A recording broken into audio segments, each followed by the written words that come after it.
next time.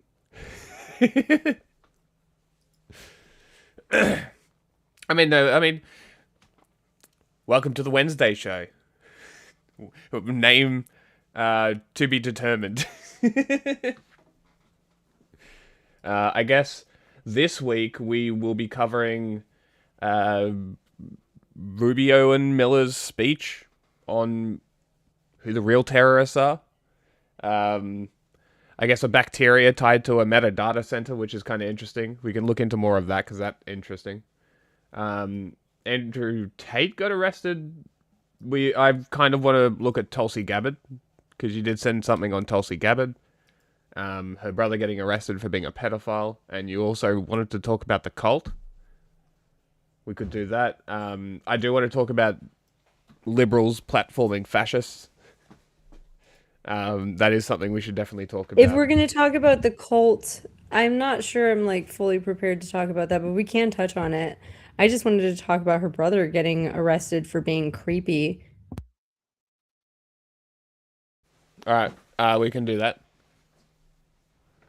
The secret courts, bunch of shootings, rocket launches in New York City taking down jumbo jets,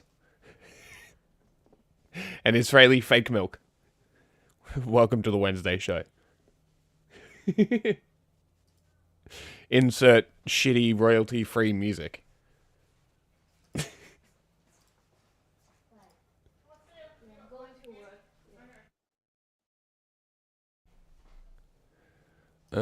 So, I think, just looking at this story now, stories,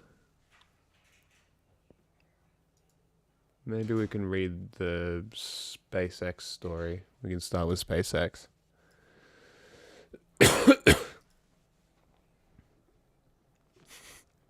Which is quite funny. The stock collapsing.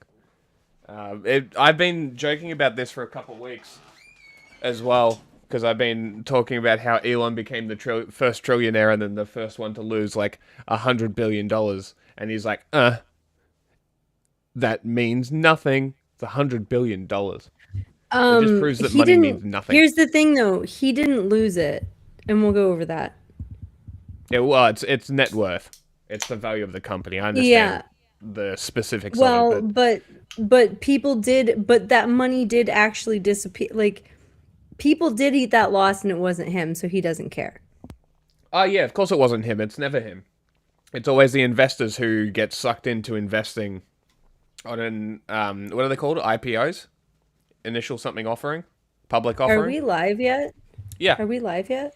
Oh, okay. I wasn't sure if we were live or not. Okay, so yeah, they did their initial public offering like a month ago, Yep. and a bunch of rules were bent. So there are like rules to get put on the S&P or to Mhm. get put on NASDAQ, and rules were bent for them.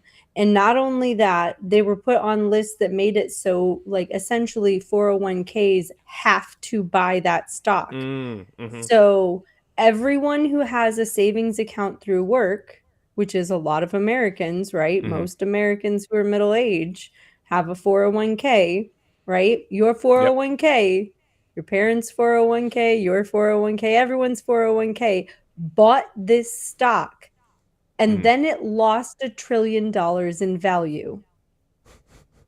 So everyone Boy, who has everyone's savings for retirement ate this loss, and got so he doesn't give a fuck. transferred into Elon's pocket. Yeah. And all of our money got transferred into Elon's pocket, and then we ate that loss, so he doesn't give a flying Mhm. fuck if he's not a trillionaire anymore because he didn't actually have to pay for that. Yeah. He also never gave a fuck in the That's first what place. happened here. That was a fucking huge rug pull where we lost $1 trillion Mhm. collectively in our savings for our retirement. So that this fucker wouldn't have to pay for it. This is so fucked up, guys. Somebody should do Let me know something. if you lost money in your 401k. Yeah, someone should do something. Okay, so it says SpaceX stock has posted losses in 9 of the last 10 trading days, and as of Friday's close, plummeted nearly 23% since the company was added to the Nasdaq 100.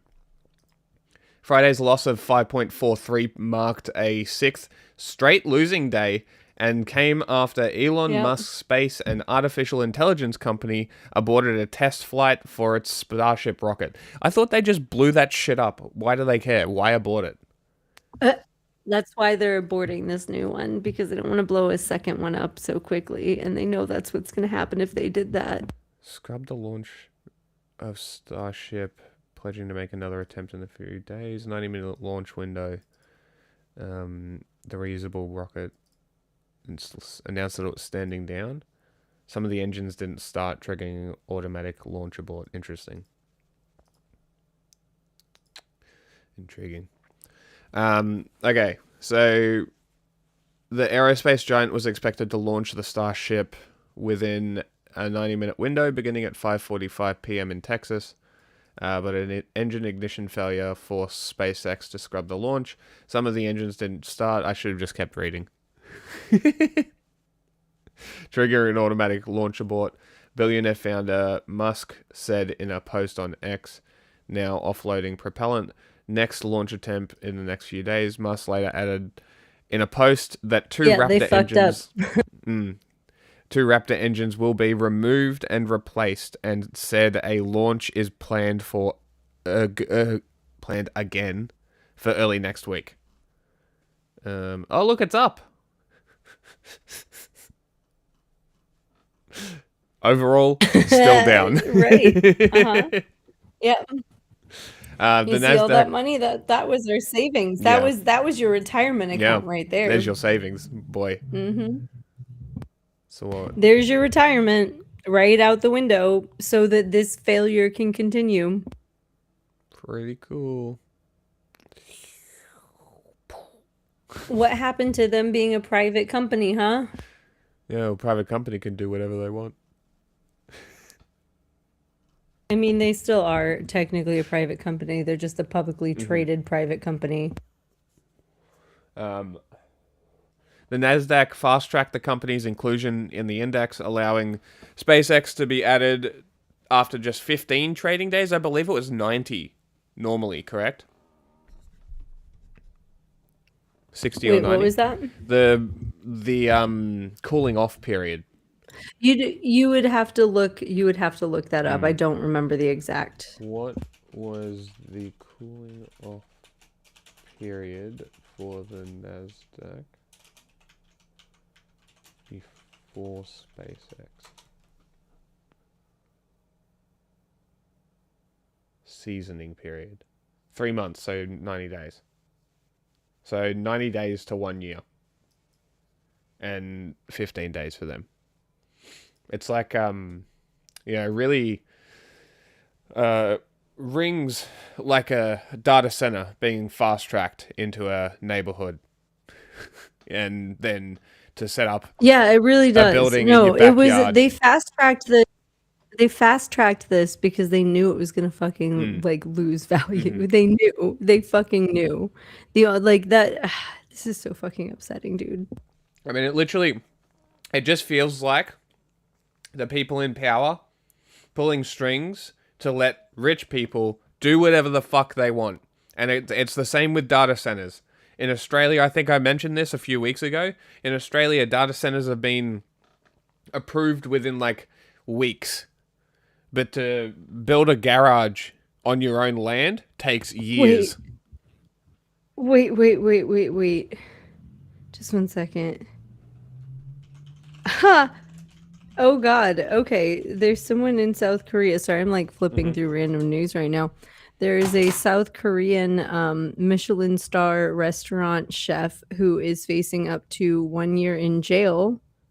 Sorry, it's a 2-star Michelin chef facing up to 1 year in jail for using 49,000 ants in a dessert that were not approved for human consumption under South Korean law.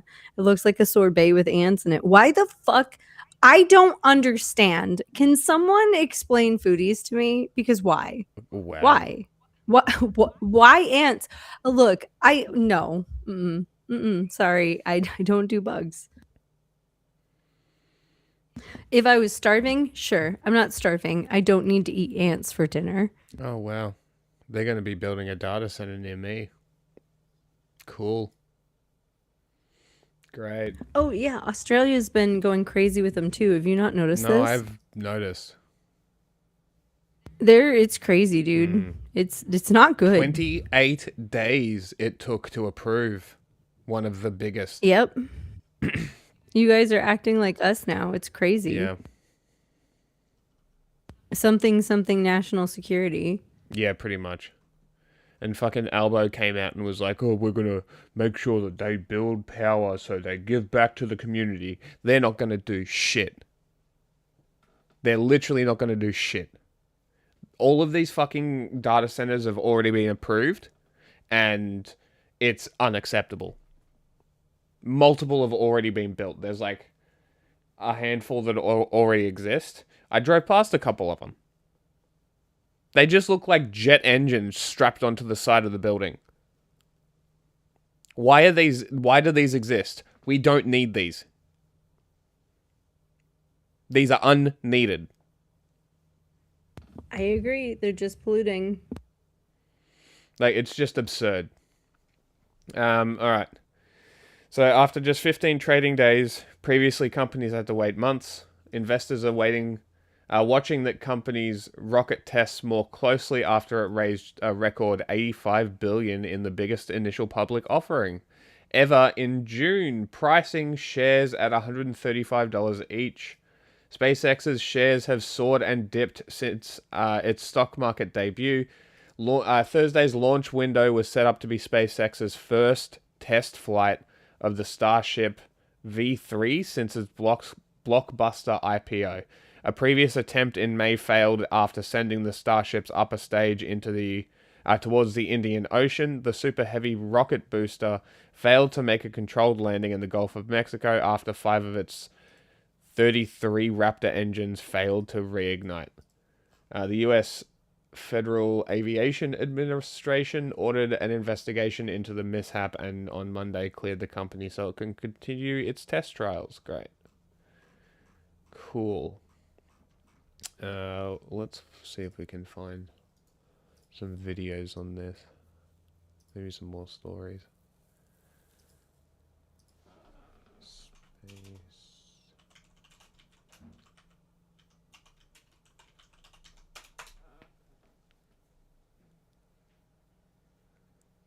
The damage report.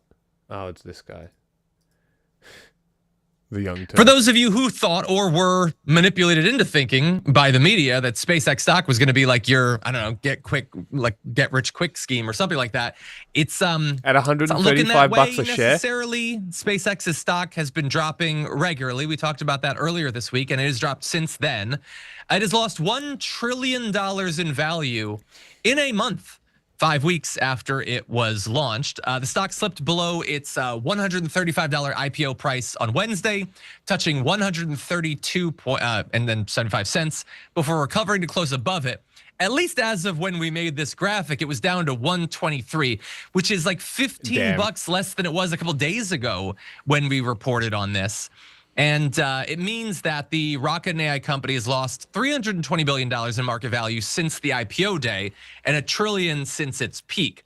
But obviously, between the IPO and fucking the peak, oil barrels, some people made a lot of money. That's sort of how this works. And if it gets dumped after that, again, some people have already made all of their money. And this sort of makes sense because what we have heard about, like how much you can expect the company to make in like a year or two, they're talking about them making 25 times as much profit in like 2 years. And that's just hype. And hype has always worked for Elon Musk. But Elon Musk? Hype? No. I don't know if it's like trillions of dollars worth of hype. It's almost like that's to me. It does make exactly sense, though, what to he is, a fucking hype man. A bunch of our elected the man is a representatives moron. Are buying up this stock. Representative Gil Cisneros, a Democrat. The man thought that he was going to colonize Mars in 20 years. What a dipshit. They purchased $130,000 in SpaceX stock just in the last month. We're going to terraform Mars in 20 years? House committees. How are we getting all that shit there? SpaceX How are we operations, shipping atmosphere to Mars, you fucking moron? there should be concerns about this, but insider trading and all that has become one of the most commonplace You would things require in DC. more atmosphere than That exists. said, they all say it's just on we're excited Earth. about space exploration or whatever. Yeah, this is all about Star Trek. That's what this is about. It's not about you having information about contracts and all that stuff, whatever. Anyway, maybe it'll work out for them. Are you going to They have maintain information oxygen? we don't have. So far, it's not really working out for regular investors. What do you think, Yes? Yeah, this is not about space exploration for them. If it is about that, it's just because Elon Musk wants to be able to say that he did something that no one else was able to do because he has $1 trillion, or he used to have $1 trillion, whatever the case is. But that kind of is the point, right? All of this is just inflated nonsense. What a recording room. All of this, I mean, Elon Musk has made an entire career off of just saying he's going to do something, and then people give him money, and then maybe he does it, maybe he doesn't. A lot of times he does not do the thing that he said he was going to do, but he still gets all the money, and he's able to manipulate the stock market accordingly. And so it's at this point, I don't really understand why anybody takes a lot of what he says for normies don't truth pay or attention. for anything of value. Same thing with Donald Trump could be said too, right? He says something and then the markets go crazy. They do whatever. He says something else, the markets readjust. And it's like, you have to know that that's what they're doing. That's the point of why they make these statements. That's why they say certain things. And you know what's funny, John? I was at the gym the other day, and this NASA man, this former NASA man, started talking to us, and he was basically saying, he was like, I don't like that Elon Musk. You know, I don't like what he's doing with SpaceX. And a lot of people here do not like what they're doing at SpaceX. And what he was saying is, you know, back in the day, these contracts were very competitive. They used to go to, you know, academics, to people who were actually the top in their field. They used to go to different universities and recruit people there. But now it's like all the money just gets funneled to SpaceX because Elon Musk is behind it. And, you know, there's a lot of reasons for why that happens, because the government keeps wanting to defund NASA. And so it's like, okay, we'll get the private companies in there, but the private companies are run by people like Elon Musk. And even here, the people who work for SpaceX, they kind of know that nobody likes them. Like, I met a girl recently, and she worked at NASA somewhere, but she wouldn't say exactly where. And then it's like, you understand, oh, she works at SpaceX. Okay. So like the fact that this company is getting so much money, and they're not even like well run, like there's a lot of issues with SpaceX.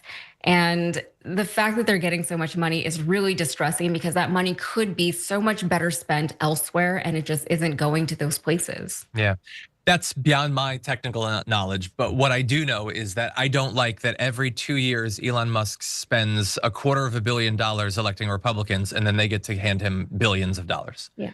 Like, how can you pretend that that's not inherently, fundamentally corrupt? Well, I guess if you're on the Supreme Court, you can, I suppose. Sure. What did that give us? Honestly, what is the point of the Young Turks? Man, Uh-oh, can you hear Young me? There I Turks. am. Okay, yeah, no, I never fucking liked them. I remember back in like college, so this would be like over a decade ago, a friend being like, hey, have you checked out this new group? Oh, They God. seem to be like leftists, and I listened to them once and I was like, those aren't actual leftists, dude. The same way that I see tankies and I'm like, those aren't fucking leftists, dude. That's so But they're funny. like, no, we're the Young Turks. And then like, this is before I knew shit about Syria too, by the way. Like, this was Yeah, so hey, long we ago. named ourselves after the group that did a genocide. Pretty cool. Like, so We're leftists. yeah.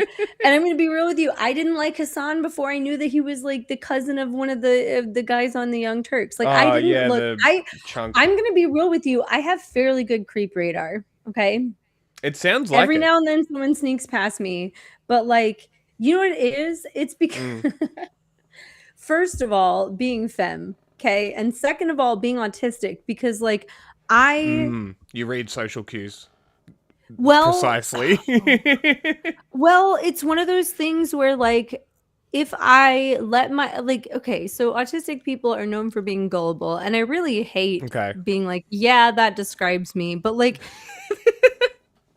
there are times that describes mood, Uh-huh. right? Like, and not like, oh, I'm like a child or something, but like if you say something with a serious face and it's meant to be a joke, sometimes I'm like, are you fucking kidding me? And then people have to be like, no, that was obviously a joke, right?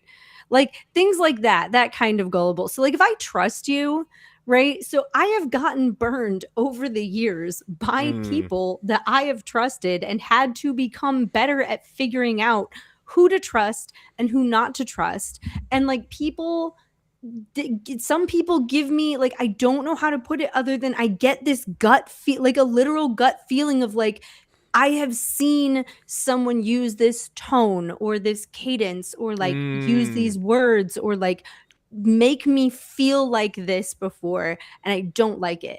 And so it's like it really is like a gut feeling, like somewhere deep in my lizard brain is recognizing patterns, and I viscerally do not like this. I think Like, the you know what kids I'm call talking it an about? ick. Yeah, I get an ick. I get the ick. It is though. I get the ick from people that like Triv and like Simple Black Theory and like, and the thing is, it's not necessarily like, oh, they're the worst people ever, right? I definitely get more ick from people that are like intentionally predatory, you know what I'm talking about? Instead of opportunistically like just full of themselves. Yeah. Like, And like opportunistic people can be like good-hearted too. That's the problem. Is they can get misled and sent somewhere, and because they're well-meaning in some way, they're like, I got to do this. I got to make sure the kids are okay. Here's the thing though. While I understand that other people are going to vehemently disagree with me, I am connected to the people in Springfield. Yes. And the harm that they did was very fucking real. And there has been zero acknowledgement or atonement for that. And there are literally still people out there who believe insane fucking things because of this. Yeah. So, like, they got death threats. They got, like, people canceling. Like, it's so bad, guys. Like, so I don't, sure, he means well, but, like, it's that whole, like, it goes back to, intent versus like impact, right? Yes.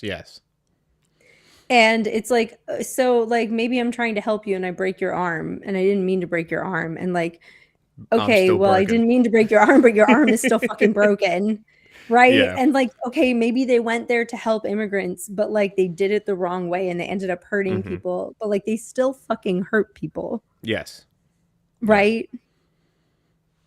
So, and it's a discussion a lot of people find hard to have, because it's like, well, and I'm gonna a lot of people don't want to admit the harm. I've had, because it bothers me and people over in Ohio enough, I've had this conversation with a couple like researchers about whether or not it's worth the time to write a bolo about him or not, and we've decided not yet. And like, yeah, okay, that's not just me, right? That's other people taking eyes on that. The people are like, yeah, no, keep eyes on this person and keep letting us know what's going on with him. But like, it's one of those, yeah. So, well, it's one of those like, at what point do we start warning people in our networks, right? Because we've had to weigh the fact that he does, like, I don't know, we've had to weigh this all, right? And it's whatever. And a lot of it is, we have a lot of people who are actually trying to do damage, and we have a lot of like far more intentionally problematic people to handle right now. Yes. Well, like in perfect times of peace, these protests wouldn't even be happening for Triv to be at, right? But like, say they were, like, and we were on the upswing, and like we had the higher ground and more people and more organization than the right, it would be different. But like right now, it's like, how much is it worth going after someone that did damage, but people aren't aware of it? Like, you know, how much effort is that worth right now with everything else going on? And like, to me, that's the exact thing you have to weigh up. To people, and the thing is, to people, to a hand of people, it feels like it, but to other people, they're like, well, next week we might have ICE here, so let's worry about that. He's gone. Yeah. Right. So like, it's easy for me sitting like a state away from what's happening there on the ground, and, you know, states away from Triv to be like, fuck that guy right Yes, now yeah. and still hold a grudge, if that makes sense. And truth be told, like, he fucked up on something else, and I made another video about it. Oh yeah. And unlike the first time where he posted 2 videos like calling me racist and shit and then deleted them That's funny. almost immediately after, I only saved one of them. I didn't actually see all of the first one because like I saw that he made a video and that like all of his followers had like put over 100 comments on it already, and I was like, I have to go to work. I'll deal with this later. And then I've got more when I was on important my shit to worry about. yeah, I have to go make the kids breakfast, right? So I went about my day. And then like lunchtime, like after lunch when all the kids lay down for nap, I was like, okay, I will go see what this hate is. Let's go unpack this on the back porch with a little cigarette. And it was gone. So like I saw the first like 5 seconds of it and like, but I did not actually get it like right. And then the second time I downloaded the video, but was like, I'll watch this later, but I am downloading it. Right. And it was deleted too, but I had a saved version that I could go watch. Anyway. Lucky. Yeah, right. Well, the first time it got deleted, so I was like, well, I'm gonna start fucking saving them now.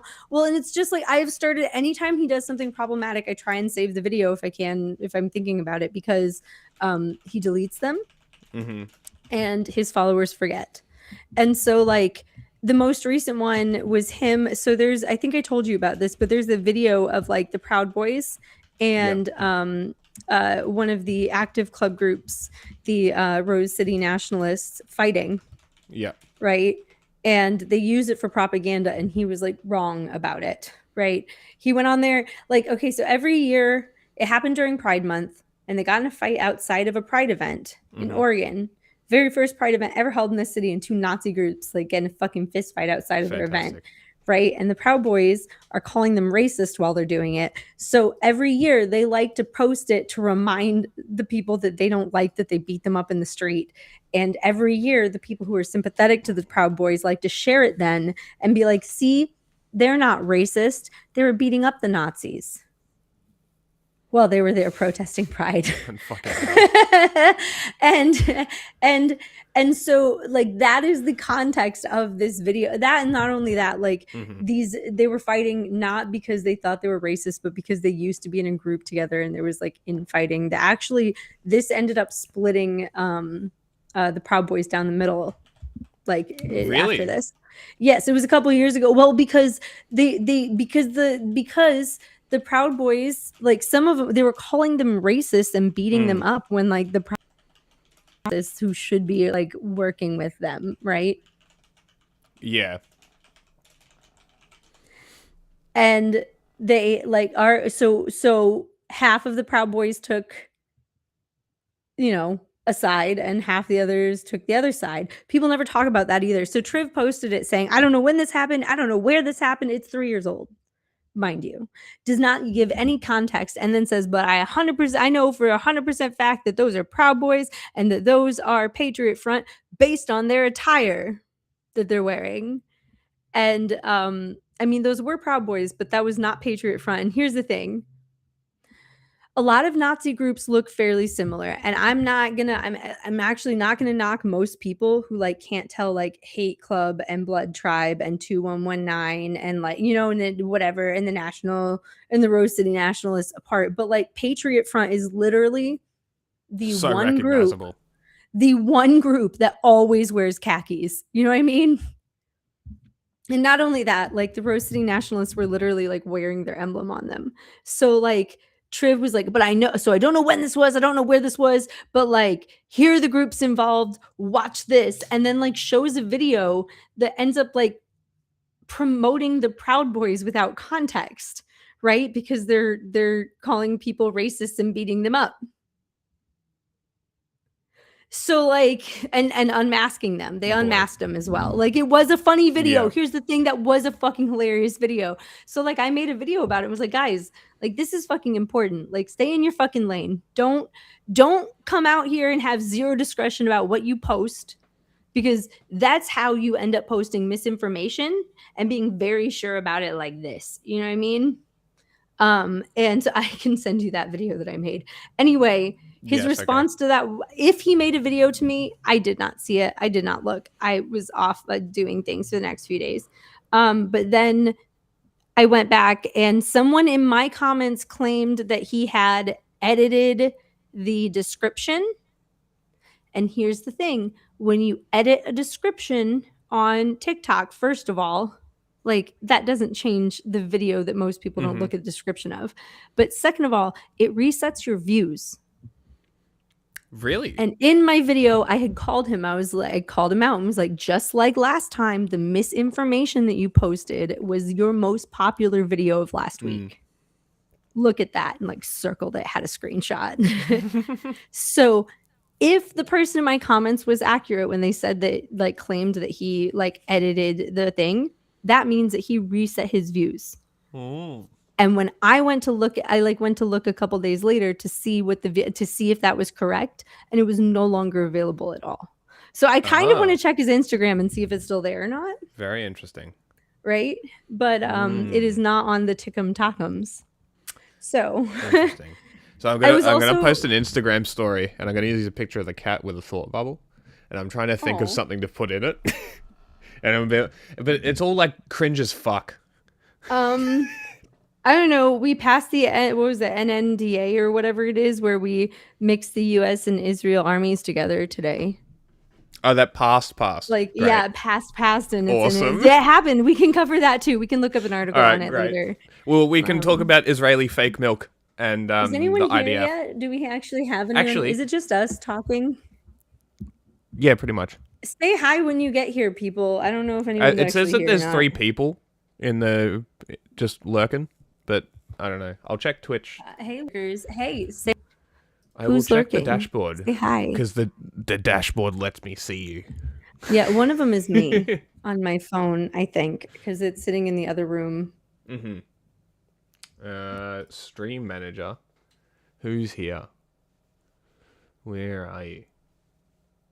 It can tell you. Oh my gosh, there we go. Hi, Cal. How are you? We're about to call people out. I'm here. Knew it. Good to see you.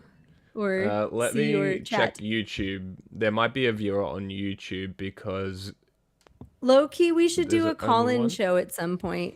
I agree. And with Discord, actually, I'm going to talk to Revi and I'm going to actually follow through on Because making we have such a new small Discord. and like people are around, like the people who've been around have been around. You know what I mean? Yeah.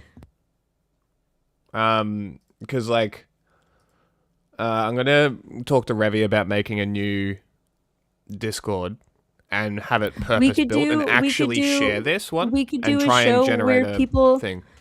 We could do a show where people submit their own like videos or news stories that they want to talk about, and we have them call in for their little segments. That would be fun. Yeah, that would be cool. I'm totally down for that. And as I said, we can turn this into whatever works.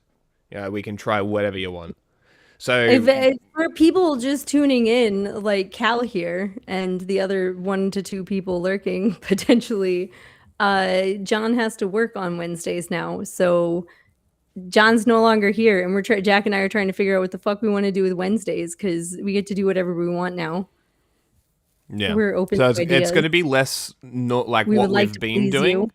We're still going to be watching videos when it matters, but we're going to be talking more, reading articles more, and just sort of doing a bit more, I guess, talky rather than video. Also, and please video give games. us feedback. Don't be mean, but give us feedback. If you guys like things that we're talking about or like a different format that we're doing or have ideas or something, please share because we don't know what the fuck we're doing. The other thing that John I told us could we weren't do- allowed to read articles, but sometimes I don't have videos for things. I only have articles. So Yeah, I'm more than happy to read the articles. Like that's I'm more And than happy. I'd also kind of like to get more into like when we talk about certain things, like looking at the actual court documents. I Yep. think it might be easiest if sometimes like we read them ahead of time and like Yeah. highlight specific sections that we want to go over. There's some that are like, this is best if you read the whole thing, but like we never finished reading the one for Minnesota, No, we right? didn't. But we could plan a day that's like a Saturday that's like Just a long reading it. stream or something that's just reading that we like record and then post, because anyone who wants to like go over that and hear thoughts Can on go it through it, yeah. can go through it. You know what I mean? And what I can do if we do that, we can alternate reading, but what I can also do is take down notes so I can chapter mark it for people for the recorded video if we upload the full unedited stream to a video and just title it with the court document. Yeah, no, and I then agree. chapter mark it so people, if they want to, can go to whatever section they want. Well, yeah, whatever section or whatever pages or whatever, Which is or like extremely fucking niche content. However, it is, but it isn't. Here's the thing: it Useful. is, but it isn't. It is, but it isn't, because like those are the there are people like me who will look up and will read the court documents, and then there are people who hate reading and won't that's look why- for the that's where we documents. come in. However, they're interested, and if it's there, and they're like, I mean, I'm doing yard work for an hour and a half or whatever, or I have an 8-hour shift ahead of me. Why not listen to the court documents from Minnesota and someone's opinion on them? You know, like, yeah. yeah. And I also, here's the other thing. While I fully support and endorse and full solidarity with the Defense Committee, I think that it can only be helpful to have more voices talking about this, like Yes. definitely amplifying what they're saying and whatnot. But like, yeah, I think that Well, it can that only actually- be helpful. That gives me a For more. thought. Do you want to do Prairie Land next week, and we'll prep for it through the week? You know what? I might actually have time to do that Monday and Tuesday. So yeah, let's Okay. consider that, because, yeah, yep. I have a busy weekend this weekend. I have things going on, Yep. but next week I might have a day or two I can work on that. All right, cool. But yeah, so I'm gonna also redo the Discord. So we'll pretty much just leave the Discord. We might just use that one Okay. as like a Patreon Discord. Here's and the then other remake thing. We'll have one that we to. actually promote, and we Here's can use it. here's my for other question. call-ins. Wait. Are we staying 5th gen, or are we like becoming a subset of 5th gen, like a specific No. show We'll on stay. 5th gen, or we'll are stay we? thing, and we'll just do the show on Wednesday, and it'll have separate name, whatever. Because we also need to make a name for the actual show, and we just never have. So this could, if then the we name need a show name for our works, show. well, that we'll have to workshop it. But if the name show I guess works I could just for start calling clips- myself Wendy on here instead of Maisie. Wendy's Wednesdays. And we could just be like Wendy Wednesdays. we could do that. That's the only thing I can think of, but that's not great. That does not tell people what the show No, is it does not. That's why I'm saying we can workshop it. So, but Yeah. with the Discord, so I guess we can leave the one that we've got already to like the Patreon Discord or whatever. We can like the 5th Gen Council. Above my pay grade. Hell, none of us get paid anything for this. Yeah, exactly. So, In fact, I'm the- pretty sure it cost John and Jack money. yeah, pretty much. So the new one will be purpose built, and we'll build in a calling thing that we can use for the streams, that we can use through the Discord, that we can let people in when we want them to be talking, and then boot them once we're done. Wait, so we need, okay, here's the other thing. We need to start a TikTok channel, and we need to Yes. get 1,000 viewers. Okay, here's my other question. Is there a way for you to, like, does anyone have a server or something? Because fucking sending video is hard. Is there a way for you to, like, send me the stream or give me access to the stream to clip afterwards?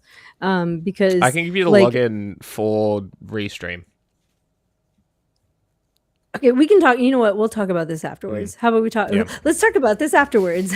Because look, someone needs to get in. They don't even have to be good clips. We need to spam clips to TikTok to get 1,000 followers, so that by next week we can stream to TikTok to see if we can get viewers. Well, I do have this book full of notes. there. Oh my! That are all clip notes and like interview notes and shit. From like last week or? From all the way back to March. Oh my gosh. Okay, you know what? We will talk about this after the show. Yeah, so what I could do is go through and like roughly, very roughly, at like much lower than my own standard, clip them out and just upload that shit. But my problem is I want constructed good clips, but they always end up going forever because we talk forever and make really good points while we're talking, and it ends up 40 fucking minutes long and nobody watches those. So, need to figure something out. But what I was thinking, because I was listening to the breakdown before we started reading and watching this, those are good. If we had... So you probably have background information on a lot of these stories. So what we can do is give a breakdown at the start, clip it, and just post that like 60 seconds of you explaining the story, and boom, headlines. People love headlines. So I think that might work, but I'm going to play this because I need to go for a second. I'll be back. No, that, you know, oh, I'm sorry. Sorry, pause it real quick. You're right. Also, like, this sounds silly, but like, I should probably come up with some kind of graphic that isn't just an M in a circle. Yes, probably. Lazy though. I understand. I get it. The investors who want to participate in these deals will raise money by selling something else. Specifically, they're going to have to sell some winners. Which brings me to the elephant in the room. Brings me to NVIDIA. This company just had a very successful Computex festival in Taiwan with CEO Jensen Huang at the top of his game, talking about how his Vera Rubin chips are so fantastic and they have broad acceptance already. It was a very compelling story, and you know I remain a believer in NVIDIA. But when I look at the stock the Big Six need to sell, I'm betting most of the buyers will also own the stock of NVIDIA. If you love the data center story, right, you love NVIDIA, it's at the heart of it. Jensen's sticking by his mantra, companies that buy his wares will make money with them. Of course, his wares have to be put in these gigantic warehouses full of servers, and they need a lot of power and a lot of money. But the whole thing could take years. It's a huge build-out. So the most natural source of funds for these deals isn't a Chevron or JP Morgan or a Walmart or a Lilly or maybe even an Apple. Sellers will most likely hit Microsoft and Amazon, anticipating deals where they might be able to buy the stock back. And once again, I hope they don't try to raise that money. I really wish they could just come out and say they won't, but that's a tough thing to do. Really, though, the buyers will raise money by selling NVIDIA. Oh, shit. We have breaking news. To become known as a market donor, a source of funds. Let's see here. OSINT, let's see. Iran is bolstering forces on its border with Kuwait. They think OSINT community think Iran may invade Kuwait, but my friend thinks they're preparing for a ground invasion. Let's see here. The Houthis have shut down the Red Sea. I did hear about that. They're blockading Saudi Arabia. Oh boy. Yeah. Oh boy. Oh boy. Heating up. Funds for those Pretty who cool. want to buy these new companies. Oh boy. Can't wait. Oh, also Australia is contemplating joining the blockade of the Hormuz, so that's cool. Yay. Oh boy. So now we're becoming a target because Anthony Albanese is a pussy. Love it. Oh joy. So good. Apple to do so. I hope NVIDIA gets a chance to buy back so much stock. That'll be great, but you know what? It's going to be a little difficult right now. That's why I believe NVIDIA stock was down so hideously today, down $8, 3.62%. It's just too easy to sell. Of course, this could be just the beginning, and we now are starting to see some software stocks roll over. We saw some. See, this is interesting. Roll over seeing what people sell to buy SpaceX, and now Hold on. SpaceX is losing money. Semi sold tomorrow. Big gains there, easy to take. Right now, NVIDIA is looking like the biggest piggy bank in the world. While it's not going to be emptied, of course, it does have $5.2 trillion of other people's money as its market cap. You got to expect some withdrawals, even as I think the story is excellent. When did companies become worth multiple trillions of dollars?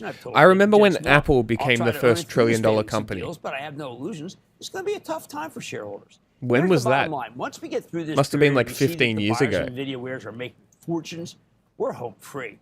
That will happen, or these companies wouldn't be spending all that money in the first place. Until then, though, it's a battlefield. And you better go. Oh my god. Wait, so are we watching these until we get started on that list, or like? No. This What is is the this program, is my the dude? list. Oh, this is the list. Oh, you found Yeah. videos pertaining to some of the things. Oh, look at Yeah. you. How nice. That's what I said I was gonna do. Aw, But thank you. I don't think we're gonna get much more out of this one. Oh, we never went over the eightfold AI stuff, did we? No, we didn't. Do you want to do that? I don't know if there's any good videos on it, but like, We also didn't that's do one that the I kind of would like to wait excommunications till we have or Cash more Patel people watching. and We can go, we attendance. can do the excommunications. There might be a good video on that by now because that's just so silly, my dude. Oh man, who wants to hear about some Catholic drama? 2 weeks ago. That SSPX sounds about Catholic right. What is it? excommunication. Yes, okay, so they got Father Leo's show. Let's go with this one. Welcome to the Father Leo Let me Show. give Where you I'm dish- a brief rundown real quick. Okay, so before we go over this, there was a group that I believe you're gonna have to look this up, but I believe that it was over whether or not to continue doing mass in Latin when they did the and I can't remember the name of it, but it was a big deal where they all got together and they decided not to do mass in Latin. They decided to do mass in like normal colloquial languages, right? Like wherever they were, right? And not do just Latin mass everywhere. Latin. To make it, Matin lass, the Matin lass. So pretty. But no, they decided not to do Latin mass anymore because it was more like accessible and they wanted, people were leaving the church. They needed more people in the church. But some people who were like very, very like, no, that's our thing, were pretty upset about it. And I believe that is actually what this group is upset about. I'm gonna have to look that up again though. Anyway, a while ago, this was decades ago, they decided that they were gonna start like putting up their own like clergy. Like, oh, we're gonna anoint our own bishops and stuff, right? And the church was like, no, you fucking don't. And they were like, yeah, we do. And then they got excommunicated. And then they were like, please let us back in, please, sir. It hurts us. It hurts us not to be in communion with the church. And the church was like, okay, but here's the thing. You are not allowed to fucking do that again. Ever. Like, we'll even kind of slap on the wrist. Sort of like recognize some of your bishops and stuff. But then decades later, the last of them died recently. And as soon as that last one died, they were like, hey, Pope, you gonna give us more bishops? And he was like, no, in fact, I am not. And they were like, but if you don't give us more bishops, guess what we're gonna do again? And he was like, don't you dare fucking do it. Don't you dare anoint more bishops without the church saying it's okay. That's not how this works. We're going to excommunicate you again. And then they were like, la, la, la, we can't hear you. We have bishops now. And then they were like, you are excommunicated. And the funniest part is they didn't say, okay. They didn't say like, oh no, this hurts us. Again, they were just like, la, la, la. No, we're not. We are not, in fact, excommunicated from the Catholic Church. La, la, la. We cannot hear you, Pope. And that is, beautiful. Okay, so that is what's going on here. Like straight up weird Catholic like dogma drama. Very strange. That goes back decades with a specific. I think I need you to know this. If people think that the Catholic Church is like one group of people, but it is multiple like sects of Catholicism in a trench coat. Okay. And this is one weird little sect that keeps doing shit that the Pope is like, I can't let you do that and not excommunicate you. You can't just appoint your own fucking bishops. That's not how this hierarchy works. You know what I mean? So yeah, let's see I'm actually curious. I have not listened to what priests have had to say. I've just read some articles about it and chuckled to myself. Out faith, culture, and commentary. And in this special episode, we are recording this on July the 3rd, the Feast of St. Thomas Aquinas. It gave me and my team enough time to be able to sift through some of the information that we've received about the excommunication regarding the Society of St. Pius X, from here known as SSPX. What I'd like to do is offer really some more balanced commentary, because We weren't actually going to do another episode on it because I had just done one talking about tracing the history of it all. But we decided to push this show forward in order to provide a more balanced Catholic practical response. So we've got a lot to do here.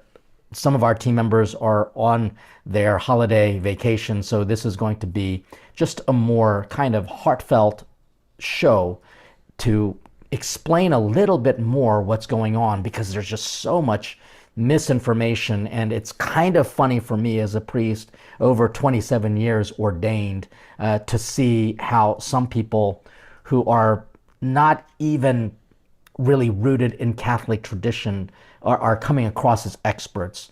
And I'm going to speak from a different point of view because I am actually a member of a community of consecrated life. We are a Pontifical Rite Institute, which means that we fall under the office of the Vatican for sure. And we're pontifical, which means we operate around the world. So we have a canonical standing. But even then, I need permission to operate as a priest in the Roman Catholic Church. And there will be some people who say, but you're not even a real priest. Oh no, I'm very much a real priest with a unique ministry, and I have the letters of permission, letters of good standing within my community, and the local bishop who provides what is called the faculties, the permission to do so.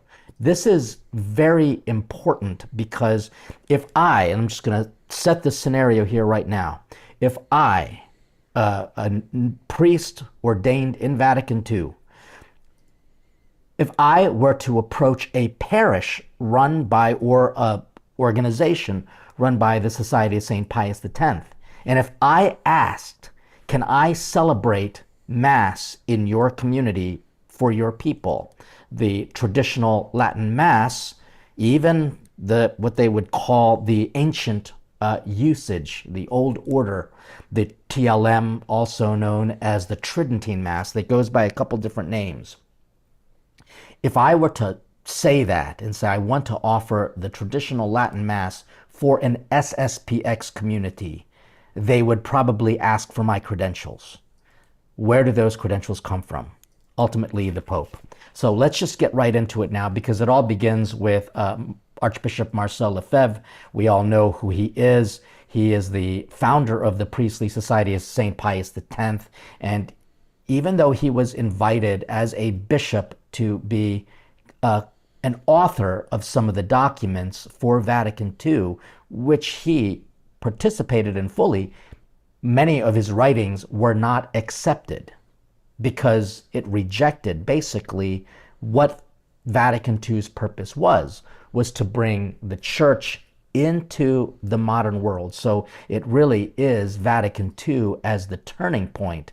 And so basically in 1970, he founded Vatican II, November the that's 1st, thing I the can Feast of All. remember. Vatican II. Yep. Do you not know what Vatican II idea. is? Okay. Go to Wikipedia. It'll give you a basic rundown that will give you the rundown. Because if you don't know what Vatican II, if he's talking about Vatican II, this is the thing that I was talking about. Then when I was like, the big thing that I can't remember the name of, it was Vatican II, where they got together and made some big old changes to the church. The Historical Ecumenical Council of the Catholic Church aimed to modernize the church, lay participation, and improve relations with Christians and other faith. Interesting. Allowing Mass to be celebrated in local vernacular languages instead of Latin.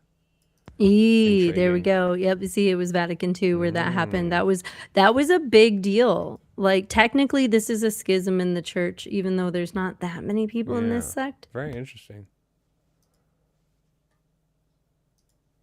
All Saints, he founded this traditional order of people. However, they experienced what is called a suppression and suspension in 1975. So for people who think that the Vatican is just a mean group of people who don't like traditionalists, that's a narrative that I'm hearing. That's a narrative that needs to be clarified.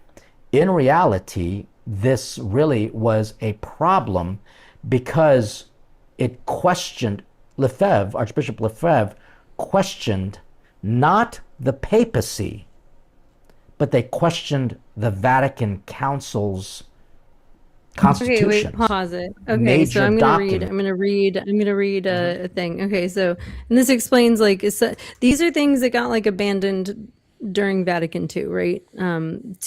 Okay, so Vatican II took place when like the church needed to make some changes or they were going to lose some people, right? Like this was in the 1960s. So think civil rights era, right? Yeah. Think before they started the whole abortion thing in the 80s or anti-abortion thing in the 80s, when they were still working on like, I guess, growing their numbers and everything, right? Yeah. So, let's see. I'm trying to find this little paragraph that I found that was like, yeah, they have a 66,500 square foot church that costs $42 million, seats 1,500 people, and hosts a traditional Latin mass where priests face away from the congregation and women must wear head coverings. People don't talk about it, but like, so people often talk about Islam and head coverings, and Yep. people even, especially because I listen to a lot of white supremacists. There are a lot of Jewish women who cover their hair as well, right? Like Yes. especially Orthodox. Think about Catholics. Shia Raychek. Catholic women also traditionally Catholic, like the Orthodox Catholic, like women also covered their head when they were in the temple, and also for modesty outside of it. Like it was head covering was also Catholic. So like I need you to know that all three Abrahamic religions were like, yo, women, maybe like cover your hair for modesty. And I'm gonna be real with you. The more that like AI and surveillance is happening, the more I'm like, maybe I should be like fucking covering my head and my face. Who's hardest to recognize at a fucking protest? It's the women in the fucking burqas, I'm telling you. That's a really good point. But like at the same time, I don't want to co-opt. You know what I mean? Like, I don't know. But I will say I do wear like head coverings, but mostly because I don't feel like doing my hair. Like I wear bandanas a lot. Yeah. But that's because I'm lazy, not because, I've always done that. I've always been lazy with my hair. Anyway, I guess I'm bringing up this because a lot of people don't realize that Catholics also had a head covering thing. Yes. Doesn't get talked about. No, I think all of the Abrahamic religions have a modesty thing. Yep. I feel naked without my hat on outside. You know what? I used to live like that. I have lived years of my life like that. The longer my hair is, the more likely I am to be wearing a head covering because the more I have to Interesting. do with it to make it acceptable. That's fair. That is fair. When I had longer hair, I precisely did nothing because why? Like for like a third of my life, my hair wasn't much longer than yours is right now, Jack. So like I when I have short hair, like it's easy to do and like walk out of the house or like kind of let it do its own thing. But like the longer my hair is, the more I have to brush it and wash it and like style it and like fucking do shit to it. I'd rather just hide it under a do-rag. Fair enough. So I wear bandanas. I have since I was a kid, though. So like I don't know. I just like bandanas. Fair enough. Yeah, I don't know. That help to Sorry if this guy's a little boring. I don't know if you're actually learning much from this priest guy. I don't know. I'm listening. Okay. It's funny you mentioned bandanas because there's like this cancer charity that one of their things is bandanas. Uh-huh. So they sell a bunch of bandanas to raise money for cancer charity, which is pretty cool. I haven't seen them around for a hot minute now. Well, because bandanas are an easy way for anyone to like just cover their head and no one really to know what's going on under there. You know what I mean? Yeah. Seems like they're still doing it. You know what? Here's the other thing. Like, I have tried wigs before, like when I had shorter hair and was like, maybe I want like longer hair. No, I can't fucking do wigs because I have like thin, fine hair. And so my hair is not very heavy even when it's long. Yeah, My okay. hair's like the thing that gives it body is like I have curls and waves. It's not like super curly, but like I have like wavy and lightly curly hair. And so like whenever I put on any kind of a wig, I'm like, how do people who have heavy hair fucking do this? This is too much fucking hair. Yeah. I don't get it. I'm trying to find the old canteen bandanas. Because they were neat. Because they're all stylized and shit now. Honestly, do-rags, like bandanas work for me because I'm tiny and I have a tiny head. I assume that anyone with a bigger head than me, like a bandana may or may not fit your head properly. You know what I mean? Like, these are the ones that they offer at the moment. Oh my God, those are so pretty. Oh, that's so cool. I'm gonna have to have you like get some of those for me because I like literally collect different bandanas. Oh, really? And they have such cool yeah, I have like 50 different bandanas of various like colors and patterns and Interesting. things. But yeah, this is And yeah. for a cancer charity as well. Oh my God, these are all so cool. This is so cool. I want some now. Ah, I'll send you the there's so many cool website. ones. Yeah, you'll just send me the website. I guess I wonder if they send to the United States because so many cool ones on here. Oh. Not me being like, oh no, is there a tariff? Yeah, so there's heaps now. How many of these are adorable? Yeah, and of course they've Yeah. got all the traditional ones with their then logo in yeah. there. That's really cool. Yeah, There's a yeah. bunch of really cool art on those. Those are neat. I like those. Those are like indigenous ones are really cool. yeah, the one of the first page there was one that I really really liked that you scrolled past. Oh, and those are like nice big ones too. Because like I don't know. I have a bunch of colors of like, you know, your generic. Oh, that second one in. I This really one? like that one. Yeah. It That says it's one's the so 40th cool. anniversary one. That one's super cool. I love the flowers on that one. I would wear that.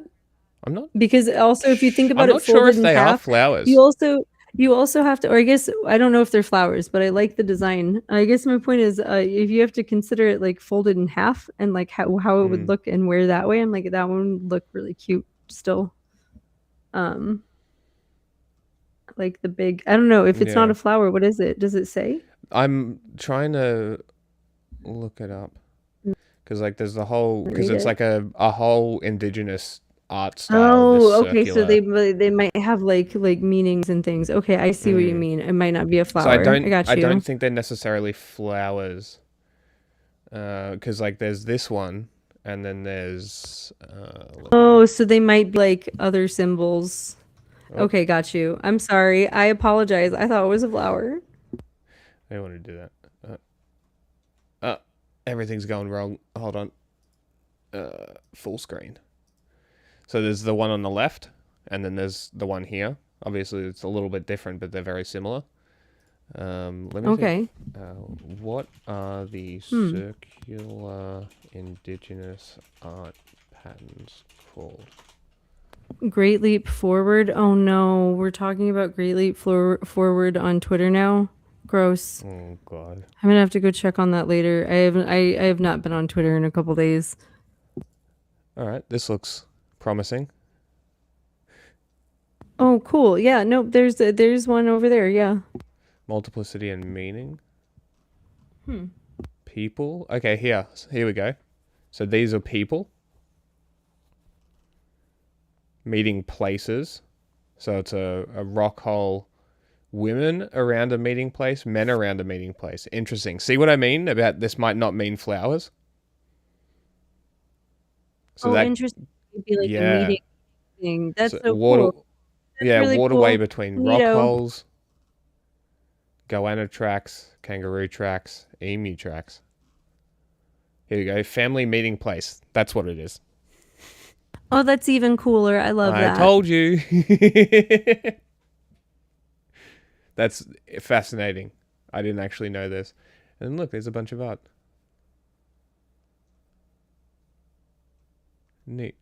I'll send you this as well. Yeah, definitely. You know what? We need to start a chat that's not disappearing. There's that one, and I will send you the canteen website as well. There you go. This is why I reckon if the Australian flag gets redesigned, we should commission indigenous artists to be the ones to make it. Because if we have to make a new flag, it should be unique to the country. And what is more unique than the people who are indigenous to this land? I don't think there could be anything more unique. In a sense, renew what the Catholic Church actually taught and believed for the modern world. And so, on May the 6th, 1975, he Sorry, I just realized I was like breathing into the suspension microphone. I thought I had it off. Sorry. Cal, what shirt? What are you talking about? Wait, dude wore a stupid shirt and now it's the balance of the Senate. The balance of the Senate is in question? What are we talking about? Yeah, I'm not sure what you're talking about. And he was asking for Wait, Buzz, are you talking about the clarifications black guy who got in trouble when it was a Democrat? When did that happen? Oh God. Okay. Oh fuck. We have a black Plattner. Okay, he's not as bad as Plattner, but like he's almost as bad as Plattner. So there was I can't remember what state it is. I have to look it up. It wasn't my state. There was a black Democrat that people had some weird feelings about, and some journalists unearthed a private Twitter account of his that says a bunch of racist anti-LGBTQ and shitty things on it. Okay. Yeah, is that what you're talking about, or is it a different one? Hassan wore a Mao style shirt. Wait, what happened? Oh, people are mad about Hassan. I don't give a fuck. Stop making me give a fuck about Hassan. Like, dude. Stop talking about this man. That's fuck like when, him. that's like when Triv like made the fucking. Oh, by the way, you know what else I noticed he deleted? He made a post when like he saw Cam Higby's phone get fucked up, right? And was like, "Oh, you heard it here first. I saw what happened, you know, blah blah blah." And I was mad about it because he went back and like then cut like video of potentially arrestable footage, right, of people doing potentially arrestable things and posted it for views. And like he went and deleted the one that got him the most views because Cam Higby downloaded it and posted it on Twitter and it got him a bunch of fucking hate. But he left up the video of the people doing potentially arrestable things. Like, dude, come on. When Nazis are going to like flocking to your page to like watch a thing, why are you putting up stuff that like is this could get people arrested? Like, what are you doing here? Seems strange. What are we doing here? Sorry, I clearly do not like this guy. Rare bacteria metadata center. And let's just say that he was put on suspension, and basically the appeal that he made as to why am I suspended was left unresolved. So could this have been handled better? Yes, for sure. So I'm not saying that both sides are wrong. I'm just saying that there is a real breakdown in communication. I'm not saying both sides are wrong. Because the church is also human. I'm not disagreeing with the church. We all Please have don't a divine calling, but we are made up of humans.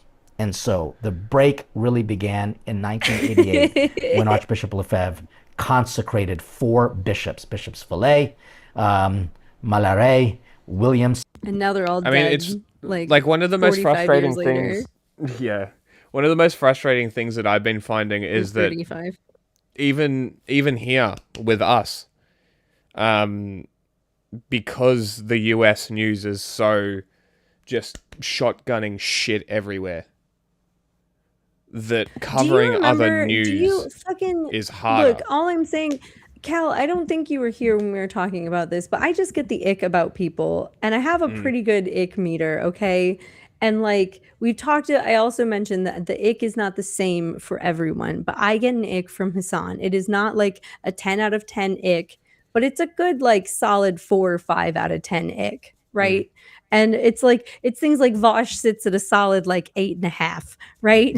Like, so he's not like, it's not like I get the same ick Short that I stack do from goblins. like Vosh or Destiny or some. Destiny was always a 10 out of 10 ick, right? Like, anyway, my point is, I don't like fucking Hassan. I don't. Why are we talking about all these problematic people? Because, like, again, Hassan doesn't actually get anyone out in their communities doing the anything. news is about rage, not about news. Oh my God! Did you see the thing about? Did we get the Cuba stuff on the list? Talking about going which through Cuba documents, stuff? we should go through that document. Well, I mean, did you see the document that they released? Are you talking about the Russia one with trying to blame China? No, the Cuba document. No. Is that connected Where to the leftist, they literally, the real terrorist they literally blamed. Yeah, it's connected to Rubio. Oh, is that how they said that they infiltrated the government? Rubio got up and did his little speech, and so did Miller. And then they released a report. So after we listen to those speeches in a little bit, we should thumb through this report, because it literally does things like claim that Cuba infiltrated the United States politics through the National Lawyers Guild. Like, insane shit. Okay, like they're fucking grasping. They really are at desperate. Straws. They're so fucking desperate. Jesus anyway. Christ. Okay, let's finish this. I have to go to the bathroom and Galarreta. I do as well. I drink so and much he did water. this I in drink so much water defiance today. of Saint John Paul II's orders. Right now, it's an estimated 500,000-ish people. At one point, it was 60,000 people, and they were deemed schismatic. Archbishop Lefebvre died, and this is interesting, on March 25th, 1991. So the Feast of the Annunciation, where the Blessed Mother says, "Let it be done according to your will," in 1991. I had just entered more deeply into the Catholic Church. I was always Catholic, but I kind of wandered just spiritually, even considered myself somewhat agnostic at the time. And I entered back because of, really, honestly, three things I would say. First would be St. John Paul II's very charismatic approach, and also a priest who talked about what the liturgy stood for, the Novus Order liturgy. So that brought me into Catholic Church, and then, of course, a pilgrimage to Medjugorje. Let's keep going. So, Pope St. John Paul II had kind of like a clampdown on this. He would be hardly considered a liberal or a modernist bishop. In fact, many liberals considered him ultra-conservative. But for the Lefebvrites, as oftentimes known, also known as now the SSPX members, he was considered somewhat liberal. So it's a strange thing about what liberal and conservative means depending on which side of the fence you write on. For me, I'm trying to offer this specifically for Catholics, and so I'm just kind of going through this rather quickly so that you at least know that this has been going on for a long time. But there have been olive branches sent out to the SSPX, including in 2009. Pope Benedict actually lifted the 1988 excommunication to encourage dialogue with the SSPX in order for them to attain legal standing, also known as to regularize them, to make them a regular part of all of this. And although Vatican lifted the bishop's excommunication, the SSPX remained without canonical standing. I mean, even Pope Francis at some point offered them the ability to obviously hear confessions, and that's always valid for a priest, especially in case of necessity, but also talked about, marriages and baptisms. Anyway, let's just kind of go in order, because if not, it can become confusing.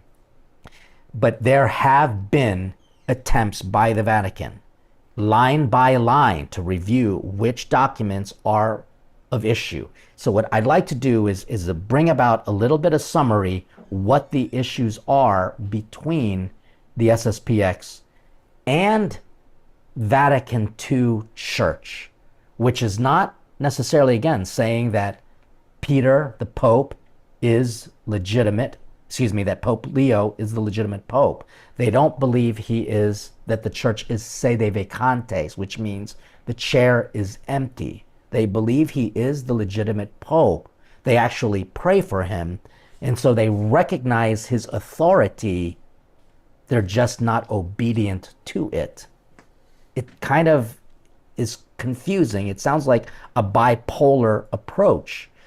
But the main disagreements with SSPX is one, not limited to, but definitely includes religious it's some weird liberty. Stuff. This guy's The explanation is better than I thought it was rejects the initially. concept of religious freedom as a fundamental human right as taught by the document Dignitatis Humanae, and instead argues that the heads of the state have a right and duty to favor the Catholic Church and oppose other religions and false forms of worship. So in other words, they definitely would have excommunicated President Biden, for sure. They would have censured Nancy Pelosi, for sure, just because of their understanding as a freedom, as a fundamental of human right. And so they disagree with that. The second is ecumenism. This is so funny because I'm seeing online a bunch of Protestants saying, welcome to our world now. No, Protestants, I want you to know that while their act is a protesting act, it's not to become a Protestant, even though in a sense they are, because the SSPX wants to have nothing to do with Protestants. They basically reject ecumenism, and particularly the document Unitatis Redintegratio, which I studied with Father Hen in the Gregorian University. Ecumenism, which basically says that the idea that non-Christian religions might affect a ray of truth which illumines every man, or might be legitimate paths by which God positively leads men to salvation, is completely rejected. So for a Catholic priest, myself, I believe that every religion has just like a little nugget of truth, and we can learn to dialogue and work with each other. For the SSPX, they say, not at all. They reject the idea that non-Christian religions, so we're talking ecumenism, which is also related to interreligious dialogue. So ecumenism means conversations within the Christian churches, but they will reject everything that's not Roman Catholic. These days, however, they are rejecting things that are Roman Catholic. This is what relativism does, and when you try to be disobedient, you're constantly doing a mental gymnastics. For me to try to keep up with what they consider ecumenical relationships is unbelievable. And so they would certainly not only reject ecumenism, dialogue with other Christian religions, they would reject interreligious dialogue, dialogue with people who are not even Christian. Collegiality, which is in a landmark document, the Constitution of Lumen Gentium. So they reject elements of Vatican II related to ecumenism, religious liberty, and collegiality. No, I can't. The SSPX holds that Vatican II's teaching on collegial governance of the church by bishops alongside the Pope introduces ambiguity that undermines the unambiguous authority of the Roman Pontiff as defined by Vatican I. So that, I think you will understand, they just think that every bishop, along with the Pope, diminishes the Pope's supreme authority. Yet it was the Pope who told SSPX not to go forward with the ordinations, and yet they rejected them. Why? Simply because of a caveat that they believe is out of a grave necessity that the church is in such dire problems now that they have to disobey the Pope in order to preserve the traditions of the church. The interreligious dialogue, Nostra Aetate, which I discussed, and then of course we all know about liturgical reform. The issue with this is that the Vatican has, and you heard it with Pope Benedict, allowing for more access to the to the Tridentine Mass. And so I remember very clearly when I was teaching in a seminary at the time, the Pope Benedict allowed for more use of the Latin Mass. And many of the seminarians were very excited about that because by then they were really trying to return to something more traditional. But they had to get permission from the bishop in order to learn the traditional Latin Mass for the sake of serving This is people so many who wanted to fucking attend the traditional hoops to Latin jump Mass through. Why would in anyone their do this? dioceses. So they still needed Oh, it's that wild permission. because they want to be in communion with the church. In this case, the SSPX is not being What excommunicated a crazy because church. of the traditional Latin Mass, because again, although it is now more limited, people still have access to the traditional Latin Mass. This is really about obedience Look, to it's the funny Pope because when I hear and the Vatican radical Councils. this is the kind of people I used to Documentation. think of. So the And now I liturgical think of, like, reform. J.D. Vance. What's interesting is that Yeah, I think that's there better. are I think groups thinking of J.D. Vance is who better. are 'cause he's a given psycho. permission to And people like celebrate that should be criticized. the traditional Latin Mass Well, this used to be what radical with Catholics were. validity and lawfully. The So they are fascism given creep permission to has do it. been very real the They last do couple not decades. celebrate the Novus Ordo. Yeah, people the never masses appreciate you what and they I, had. or many people, have come to know is called the Novus Ordo, because it's part of their constitutions not to. In order for me, if I wanted to learn how to celebrate the traditional Latin Mass, which we are going to do a separate video on Just- my take on it, Me. completely just a separate video, I would have to get permission to do so from the bishop. All right. And then, of course, the SSPX just denies the level of authority of the Vatican Council itself. It sees that the teachings of the Catholic Church are false, and it claims that some assertions of Vatican II contradict other magisterial teachings that have greater authority. Good evening. And I they did claim not hear the that Iran SSPX closed their Walmarts. Lol. rejects are found in dogmatic constitutions, Oh, I read the and second. they just consider them less binding. Not as funny. I thought you So were serious what are about we them to closing make of all Walmarts of and this here? we could Especially even have again, Walmarts. knowing how the church tried to extend Dang unity.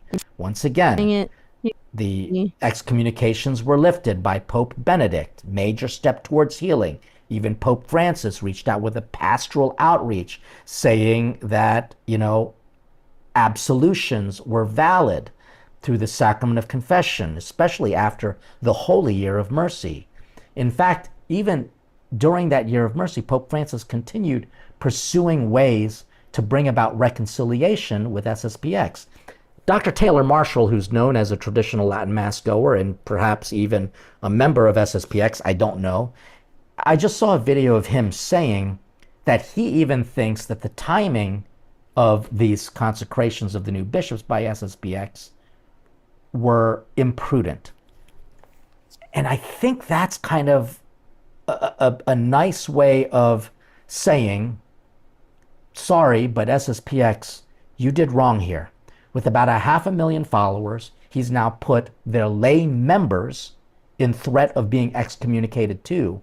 Because let's admit, Oh, they excommunicate the members as grow well? in power as the SSPX had done, all the while Wouldn't looking they? very Catholic in its traditions, but That's just fucking rejecting crazy. the tradition that came from Vatican II, because they think that that is a false tradition. Anything prior to Vatican II is the real tradition.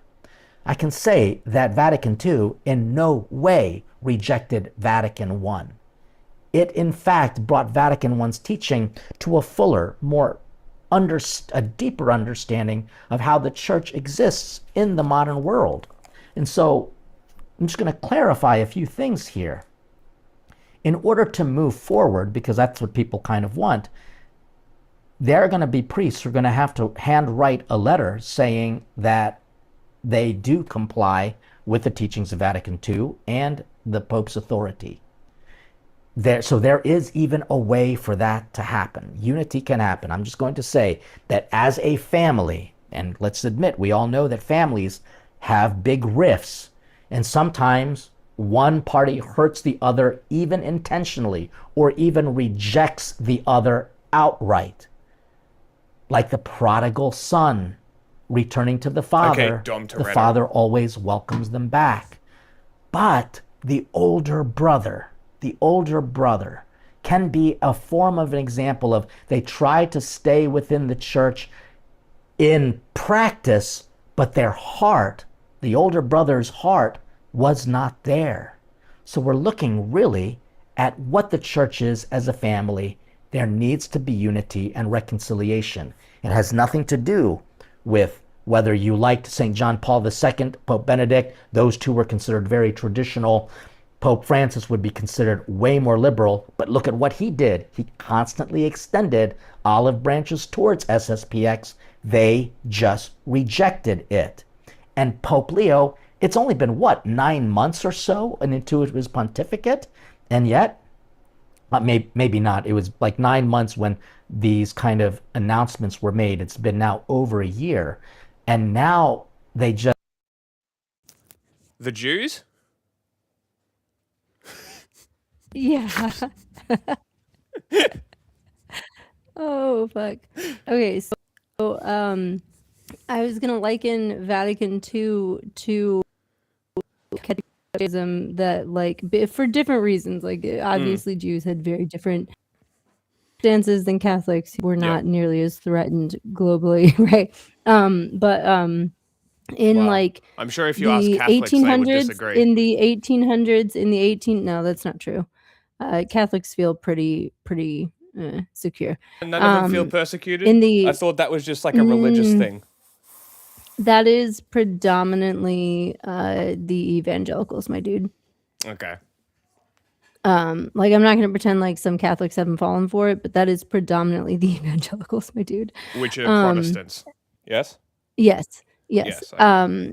Which are a version of Protestants. Anyway, so in the 1800s, Judaism had, like, we have Reformed Judaism, right, which comes from the 1800s, where, like, one of the things there were many, like, customs and rituals that Jews kept that made it more difficult for them to, like, integrate into any, like, not assimilate, but integrate, right? Because those are two different things, where, like, you exchange culture, right? But integrate into places they were moving to, because a lot of them were very like, keep to yourself, do not talk to, like there are rules about not breaking bread with anyone who was not Jewish. Interesting. Like, and, like, women weren't, like, in some things, like, women weren't allowed, like, they, look, the things that women were not allowed to do, and people they were and were not allowed to talk to were shady in just about every religion back then. Let's be real. Wasn't there something? But I swear I've heard something where it was like when one religion has something where, like, when a chick is on her period, she has to be, like, locked away.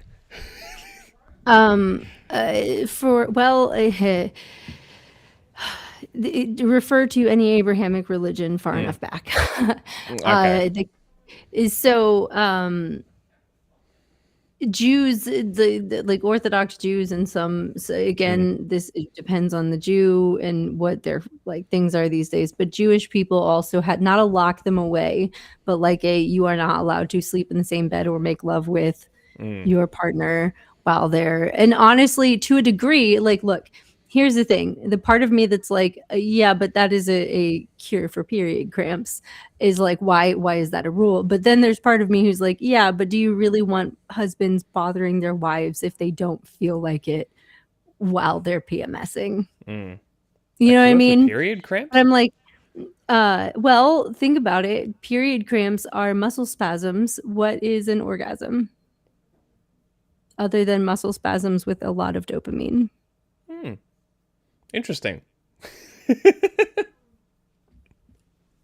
Just like Something to just like consider. exercising, like, right? Like, I'm just saying that, like, it's not something that I understood when I was younger, but the older I got and the more like comfortable I was with certain partners, I'm like, yeah, no, that's not bad. Interesting. It was not a bad. I'm not saying it's a cure all, but like, it definitely makes you feel better for a little bit.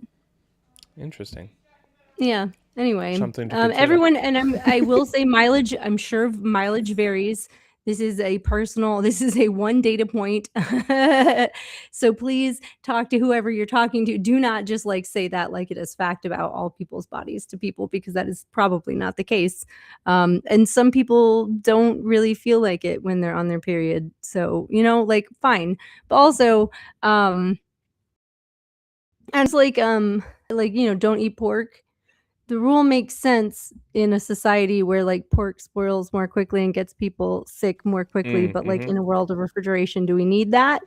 And it's kind of like, okay, well, in a world where like, okay, if you're getting lots of complaints from women, it's like, don't make us do it on at that time. It's like, okay, well, now we're making a rule where no one's allowed to, they're dirty, it's to the point where like when women, they have like their ritual baths, right? What are they called? I can't remember the names of them. They have to go take a ritual, like the people who are really into it, before you can sleep with your partner again, they have to be done with their period for like so many hours or day, like a day or whatever, and they have to go cleanse themselves. Which, like, look, again, in times where we did not bathe daily or like regularly, okay, sure, go bathe after you've been bleeding for a fucking week before you jump on your husband's dick. All right, sure, but like, at what point I don't know. This is why I'm not religious. Anyway, I don't think that the sex period thing was one of the things that really kept them out of communities. No. I think it was more the like, we're not allowed to eat with you type stuff. And anyway, Reform Judaism came around in the 1800s, where they were like, hey, we already get kicked out of our land. Things aren't going great for us in Europe. We don't want to be killed off here either. So maybe we should integrate just a little bit. So they started doing things like, saying like, you can eat with other people if it is beneficial to your survival. But like, if it's your dishes, you must wash your dishes in like the special washing basin or whatever. I don't know. Anyway, in the 1800s, they made a lot of changes that made it where their communities opened up to the cultures where they were living and vice versa, in a lot of ways that they had not before, right? Okay. And it was a survival tactic. That is also a split that you'll get between like the Ashkenazi or like European Jews and then other Jews. Anyway, so that's Reform Judaism very much came out of that in the 1800s, and I feel like the Vatican II is like the Catholics' version of that. Right? Okay. Where like we're going to start doing mass in your language. So it's not just you listening to a man who's not facing you or talking in a language that you can understand for an hour. We're gonna open this, like, we're gonna make it a little bit easier to integrate with the like local cultures and things, right? And not make it so esoteric and mystical. And so like I feel like they're different things happened in each of these time periods for these different religions, but I do want to compare them in the sense that they were both like survival techniques for both the people in the religion as well as the religions themselves. Jews a little bit more like for the people survival technique. Catholics, it's more of a for the religion survival technique, but like it was a survival technique for both religions. It was to make some. If you do that, there's going to be a portion of your like religious community that's like, no, I liked it the old way. Yes. No, I liked it better when we weren't allowed to eat with outsiders. No, I liked it better when we did mass in Latin and women covered their fucking hair, like, and so that's what this is. This is like a group of people who's like, no, but the old way. We must have mass in Latin, right? And some like eventually call them conservatives. And eventually, potentially reactionaries. I wouldn't even say conservative. I would say orthodox, right? And a specific kind of orthodox too. It's not like, anyway, because there's orthodox is, it's a whole thing. Yeah. Anyway, I just wanted to bring that up about the Jews. Like, again, much like with the head coverings, like, it's not just like people remember the Jews for these things, but the Catholics went through this shit too, just a little bit easier because there were more of them Yeah. and they had more power when they did it, you know? Mhm. But the Catholics every now and then do like turn heels to like Mhm. keep themselves relevant, and that's what's kept them around. But one thing they cannot do is allow people to appoint their own bishops, because the hierarchy is what the hierarchy is what keeps them in line, right? Yes. Yeah. So yes, if you're there's- going to the church where they excommunicated those bishops and those priests and those cardinals, then you are no longer in communion with the church either. Like, that's heresy. So Yeah. yes, they got excommunicated too. You asked about that. It's a So lot of yes, people. and that also, well, if they excommunicate all your people, it'll put pressure on all, like, then maybe there's 60,000 people to put pressure on those priests to like get back in line with the church, right? And they did. I think this guy already said, sorry, I was kind of going to the bathroom, but I think this guy already said, like, they did, like, eventually the Pope caved and was like, sure, you guys can do Mass in Latin if you want. Like, you can do what you want, just stop fucking, like, appointing people outside of this hierarchy. Yeah. Stop it. And then as soon as they died, they did it again, which is like, God damn it. So I wonder if they're even going to really come back this time. Might as well just split off. Good Yeah, enough but no one congregation. likes to see a big old congregation with lots of money leave. Sometimes it's going to happen. Defying the Pope is about as serious as it gets in the Catholic Church. Now, a traditionalist movement says it's preserving the true faith, while the Vatican says the Society of St. Pius X has effectively placed itself outside the Church. It's really been a novel event having such a large group be so brazen and open in their defiance of the Pope and the Vatican. That's Justin McClellan. He's the Vatican correspondent for the National Catholic Reporter and has been following this story extensively. He talked to us from a Society of St. Pius X event in Switzerland. DW's authenticity by giving us an Irish man to tell us about the Catholic Church. Justin I appreciate helping that. us understand who they are, why they're in conflict with the Vatican, and whether this dispute could become one of the biggest challenges of Pope Leo's young representation, Could this conflict also be a sign of deeper tensions already simmering within the Catholic Church? But before we get to all of that, who are the Society of St. Pius X, or SSPX for short? The SSPX is an ultra-conservative Catholic Holy group shit. that was founded in 1970 so by many people. a French Archbishop, Marcel Lefebvre, that essentially what it does is it rejects the church reforms that were brought about by the Second Vatican Council. So that was the church event that changed the Mass from being celebrated in Latin to the local language, and it also opened the church to further. Man, give these guys an ethnic persecution complex and a homeland, and you'd have Zionists. Engagement with the modern world in many regards, including interreligious dialogue. And it just said that the church needs to be. So these guys hate outsiders. They're literally one step from fascist. Active, engaging, and open to the world rather than they're isolationists. And so this pause real quick. I need you to know that religions used to be more cult-like, all of them, and more isolationist, all of them, and they have changed as that has been less beneficial to them.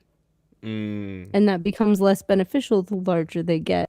And some people don't appreciate that. They don't understand, or they just don't care? Because, well, here's the thing. If the church had stayed like these people, it would be dying right now. Oh, yeah. Oh, yeah. Like, these people aren't willing to recognize that, like, just the Pope sounding semi-woke the last few months has brought so many people my age back into the fold that feel lost. Oh, I bet it has. Like, not me, but, like, think about it. Like, you're middle-aged, like, you're starting to feel a little different about things. Maybe you got kids, right? Like, the Pope starts sounding woke. why not find the more progressive Catholic church in your area Yeah, if there is one? that's fair. Like some people want and need that. I just don't think I can do it, right? Like I don't know. Some people need that community, and I need community. That's just not the community Yeah. that I need. Fair. So some people need that though, and that's fine. Mhm. Society really rejects a lot of that sentiment and those teachings, and it's sought to keep the church in a pre-Vatican II state. And this has led to tensions with Rome and the Vatican, because those that is church teaching, the Second Vatican Council, and several popes have affirmed that teaching is church magisterium, and that in order to be Catholic you must abide by it, and that is what this group continues to refuse to do. And when you compare that vision of the church to Pope Leo's vision, the gap seems pretty wide. But how far apart are they? They are significantly different than the vision for the church that Pope Leo has. I think that where you see that most clearly is with the fact that Pope Leo is a missionary pope, so he was sent into the world, into the margins, into the peripheries of the world to serve the church, and he really advanced a Vatican II vision of the church, which is one that kind of is with the people, it gets its hands dirty, and it kind of learns how to walk with people in their faith, and while still entirely Catholic. The trigger for all of this was the consecration of new. It was the last pope that was slapping people's hands and shit, right? People were getting grabby. He was just like, "Wah!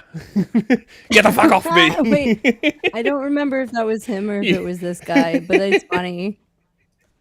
I'm gonna look it up. I'm gonna make sure. I'm pretty sure it was the old guy, the last guy. Pope slapping hands.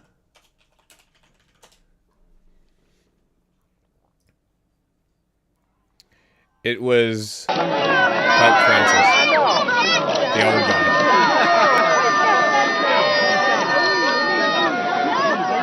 I think he slaps this lady. Oh my god, that was so loud. It was what? The crowd was just very loud. He's just, oh, come on! This is a very funny Look, if video. you're not going to be in a Pope mobile, you got to be able to do Pope Kung Fu. Bishops. In simple terms, a consecration is the ceremony where a priest becomes a bishop. In the Catholic Church, bishops form part of a chain of authority that Catholics believe stretches all the way back to the apostles. So when bishops are appointed without papal approval, it's not just an administrative issue, it's seen as a challenge to the church's authority itself. So the fact that that wasn't there, that really is a threat to this idea of apostolic succession, which is very key in Catholic teaching, that pretty much says that the responsibility and authority to govern the church, which was handed down from Jesus to St. Peter, the first pope, and then handed down to each pope from that. The bishops received their mandate from a direct descendant in terms of authority of Jesus. So to break from that is really to say, you are no longer part of this succession, and therefore you are no longer part of the church. So in plain English, SSPX is now being treated as having placed itself outside the authority of the Catholic Church. That's crazy. The Pope Mobile has been bulletproof for 60 years. And I don't think there's been another attempt on an assassination of a pope, yet it's still a bulletproof car. Vatican put out a declaration saying that the priests who were created bishops and those who made them bishops have been excommunicated, as well as all the people who formally adhere to the schism. It's worth pausing briefly here. A schism is essentially a formal split within the church when a group breaks away from the church authority while still claiming to represent the authentic faith. Now, we've seen this happen. Hey, look, a couple have come back. Neat. Interesting. It took 1,000 years for the Church of the East to come back. Or at least a sector of them. Fascinating. Fucking prots. It's not much like this. Much like the St. Pius people is not a huge sector. Neither are those people. Most of the Church of the most of them are Interesting. They So want to what's make it sound like a bunch of people came back into communion with the church. Yeah, okay. I also want you to know that technically, like the Orthodox Church, like the Russian Church, right? The Catholic Church considers them in communion with the Russian Church, and the Russian Church is like, no, fuck. Like the Russian Orthodox Church is like, no, we're fucking not. okay. So like it depends. So keep in mind, it depends on whose perspective you're talking about. Oh, for some so of these Church of things. the East Just like is if you talk Russian to the same- Orthodox. No, I don't think that. I actually, that might be a different one. You're gonna have to check. That might be the Asian one, because there's also an Asian church. Yes. But it might be. They might consider it all one thing. You're gonna have to check. It's been a while since I've looked into all of this. But like also, you have to consider that like the St. Pius people. If you ask them, yeah, they're in communion with the church. We didn't get excommunicated. What are you fucking talking about? But if you ask the Catholic Church, they're no longer Catholics. Okay. So like keep in mind that any of these things you have to pay attention to whose perspective you're hearing it from, right? And right now we're hearing it from the Catholic's perspective. Yes.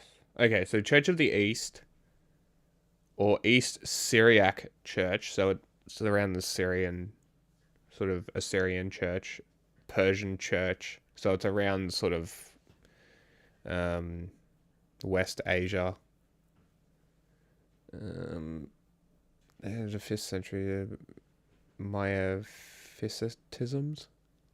Sure. Oriental Orthodox churches and Chalcedonian Christianity, which Catholicism, Eastern Orthodoxy, and Protestantism would arise. Interesting. Huh. Fascinating. So it's not even Asia. It's the most east of the Roman Empire. Fascinating. And then what? So the Great Schism here, what's this dotted line? Is that the normal church? That's the Great Schism. I started reading Sorry, something. the The Great Schism. is Oh, this? the Great Schism is when the Russian Orthodox Church left. That is the Great Schism. Okay. So there's been a couple Great Schisms. We had the Russian Orthodox Church. I think that was around like 1150 or It 1200. says 1050. And then in the 1500s, when 1050. 1050. Okay, I was 100 years off. Sorry. So yeah, 1050, and then like about 500 years later, like 1503. I guess no, that would be when the Pope came in. It was like 1517 or something like that. Again, you're gonna have to check me on this. Was when the Protestant Reformation was, which was the next big schism. And then there have been other small schisms in there. But those are the two big ones for as far as the Catholics are concerned. The rift became permanent on July 16th, 1054. Hey, the anniversary It took just 4 passed. years, but they were like, nah, it's fucking permanent. When fuck Pope you Leo guys. IX there were some fucking awful popes back then, Mm. by the way. Like I've gone back through this history and like, I kind of understand it. So Pope Leo IX's legates placed a papal bull of excommunication on the altar of the Hagia Sophia in Constantinople. Okay, we're gonna, you know what? You should watch a whole video on this because it's its own, much like this schism. You're like, wow, this schism with only a few thousand people is really crazy and intricate and weird. Like this one is weirder, like and older, and it's still going on over 1,000 years later. 1050, that, or I guess almost 1,000 years later, we are coming up on 1,000 years that they have been not in communion with each other, according to both of them. Okay, at the same time. So the Great Church, which I'm assuming came from the Roman Empire. Yes, the Great Roman Catholic Church. Okay. Then the Assyrian, I guess you would call it Near East. The Romans would call it Far East, whatever you want to call it, West Asia. So around like the Euphrates, that sort of civilization, Church of the East. Church of the East. Okay, yes. Okay, because there's technically one in like Syria and what's it called? Turkey. Yep. Isn't there one in Turkey? Okay, so here's the thing. They don't call them all popes. Okay, well, they might call themselves popes.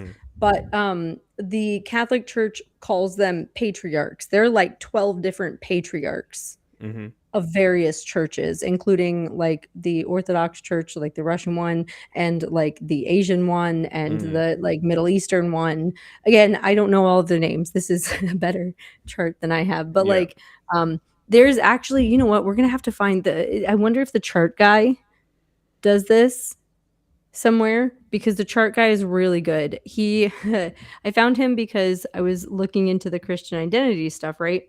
It turns out he grew up Christian identity and then got sucked into Mormonism, which really got him into like history and like, because they're really into genealogy. I don't know if you know that, right? Okay. Super into genealogy. Like if there are two places in the country that have the best genealogical records, one is here in Indiana just because it's old, and one is in Utah because those Mormons are fucking crazy about keeping records about who fucked and had how many kids. Like, who's your great granddaddy? What planet you gonna be on when you die? You know what I mean? Like, they're weird about it.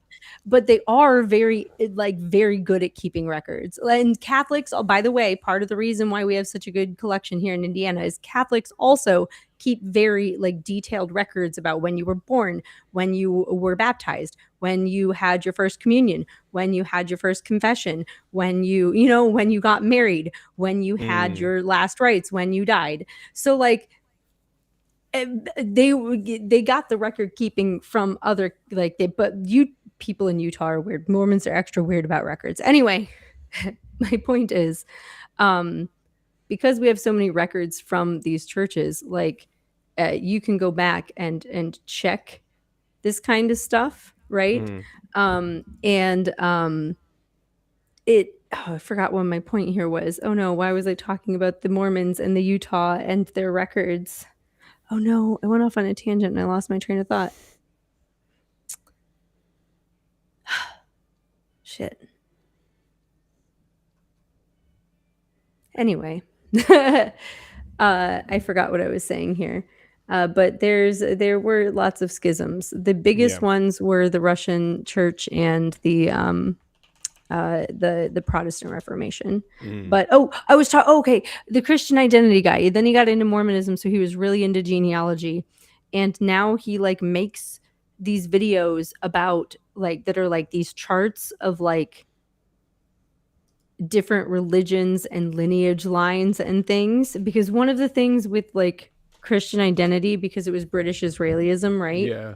Is like, I don't know if you know this, but if you are lucky enough to trace your bloodline far enough back, chances are eventually someone important was in your bloodline, right? Or related to, or cousins with, or uncle. Yeah, okay. Right? So like British Israelism and the whole like we are the lost tribes of Israel and we are all like nobility, and the way that came over here, like, and then the Mormonism. Anyway, he then got into actually studying the genealogy and history and like figured out like this is all bullshit. And so now he makes really cool YouTube videos. And I bet you he has a really good one, because I was like trying to understand some of the early British Israelism stuff and like Christian identity stuff, and he had some good videos on it. Like, this person was related to this person and they believed this, and then they had this fight over this, like, you know what I mean? Like, kind of, and then he charts it all out for you. He's like, really, I'm gonna have to find 1 minute. Let me find his YouTube channel, like, because he's got to have a good video on this. So I found a better description here. Oh yeah.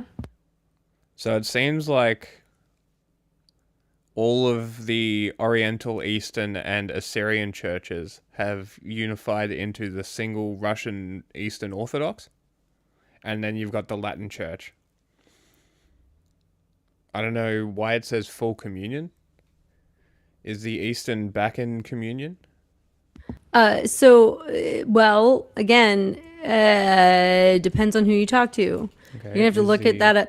They might be. I believe that they are, and they might have their own like patriarch, but be in communion. You're gonna have to look it up. It's been a long time since I've given a fuck about this. But like, oh yeah, there's the Oriental Orthodox Church and the Eastern Orthodox Church, and then the Assyrian Church and the Church of the East. Yeah, so like, yeah, there's a bunch of. Okay, yes, the Eastern Catholic churches are in full communion with the Latin Church. Yeah. like I was saying, like most of them are in communion at this point, except for the Eastern Orthodox Church. And like the Pope technically, like it's weird because like, again, it's a bunch of different Catholic sects in a trench coat pretending to be one church. They are in communion with the church because that gives them access to all of those resources, to all of those connections, to all of that power. Yeah. And then at 600 years, and then the worst of them look came up the out head and went look to up the America. head of the Oriental Orthodox Church and the Assyrian Church. Like look up who the patriarch of them, because it's not the Pope, or at least I don't think it is. Maybe it is now, or it wasn't when I was a kid. I don't know exactly when all this happened.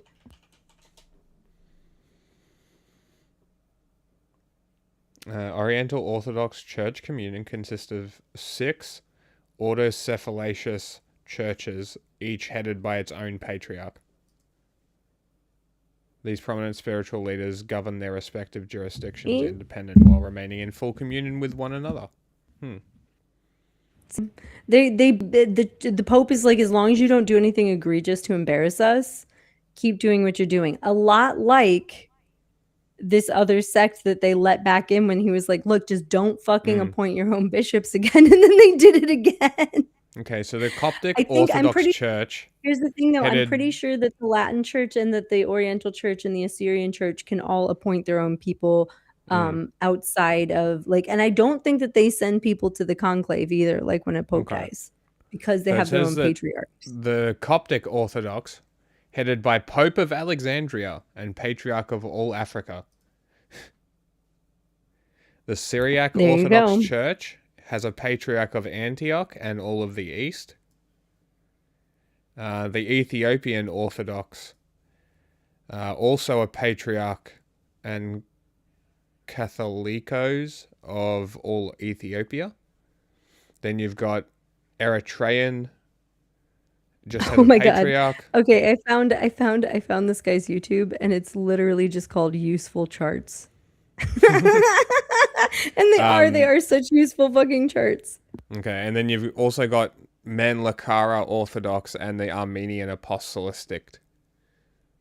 Sorry. Like I said, there's like 12 different patriarchs that like technically they're kind of like popes, but like they're not popes. They're popes, but they're not popes. So they are, but they're not, but they are. So but they're all not, of these right? ones are in communion, but the Russian Orthodox is not. If you ask the Catholic Church, they kind of are. Interesting. But if you ask the Orthodox, they're not. That's like if you ask someone and they say, yeah, we're dating, and then you go ask the other person and they're like, no, we are not getting back together. We are never getting back together. Like, you know? Yeah, okay. And then you've got the worst of them, the Protestants. What the fuck is Anabaptism? Actually, oh my God. So he finally did like a huge thing of it where it's like a 3-hour long Christian denomination family tree. That's actually really cool, and we should some time, just not tonight. This is weird. I hate religion.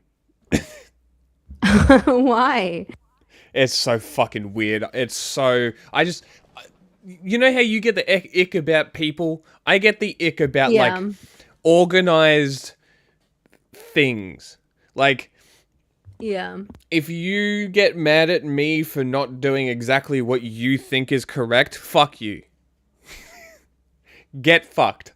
Like, your morals don't dictate me. Your book doesn't dictate me. I can believe whatever the fuck I want. And if I believe the same thing as you, that doesn't mean that I have to follow your laws. I really hate the idea of an organized religion. It just seems like a way to funnel abuse of power into people who had no elected position or justified point of authority. It's like, I am appointed by God. What? It's like some king shit. I mean, get away from me. Look, you know what it is? It's because they were going to... Look, the people who say that they're anointed by God are going to say that they like should be listened to one way or another, and religion is just the way that they're getting to that. You know what I mean? It's just big, Like, big if red no one flags believes for in me. religion, and hey, if no one believes in religion and everyone believes in logic and rationality, they'll show up saying that like, I am the most logical and the most rational, and I am totally like subjective and not objective at all, and like, you know what I mean? Like, they will lie using whatever people believe. So like, religion does make it so fucking easy, because my problem is not even with the religion, it's with the people who take it too literally and too seriously. You know what I mean? Because the way that I've always understood it is that faith is supposed to be personal, and the Also, whole wait, organized by the way, religion thing just seems like you're outwardly projecting something that's supposed to be personal. Get away from me. I mean, I don't know. I feel like we could have like deeper conversations about that. Sure. That like, I understand the function of religion, but how well it actually does what it intends to do at different times, like that, I could argue, right? Yeah. Anyway, I sent you a link that we should watch. It's the one that I found it's when I first found the Useful Charts guy like 5 years ago. And it's weird because it's what he started making these videos like when I was first starting to look into like Christian identity and British Israelism. And he was like, this is the cult that I grew up in. And it was his first little like debunked video. And like, he has since like said like 3-hour long, here is the like full chart of like all Christian denominations, right? Yeah. He also has one of Jewish denominations that's 40 minutes long.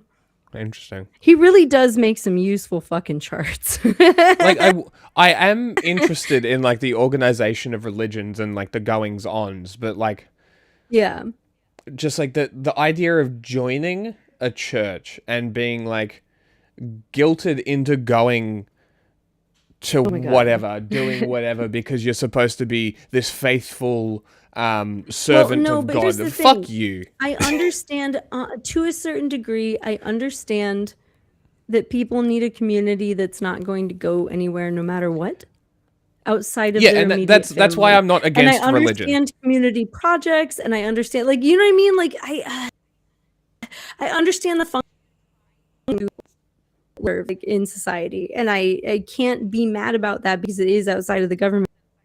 Like, I can't sense that like they don't run themselves any better half the time. Like, they, you know, end up touching kids, and you know, like, can't be here for that. And all of them have a dark past. None of them are fucking squeaky clean. Like, even the people, like, even when you find one that you've just never heard of or know much about, and then you hear like the squeaky clean, fun, shiny version that they want you to believe about them, like, that sounds nice, and then you learn about how it really is. Like, when people learn about like the Baha'i faith, or when people learn about like, you know, what are they, the ones that can't remember. Anyway, there are various faiths that like sound really cool until you really delve into them, and you're like, oh, this is just as ugly as all the others, just like with a different shiny face that I'm not as used to. You know what I mean?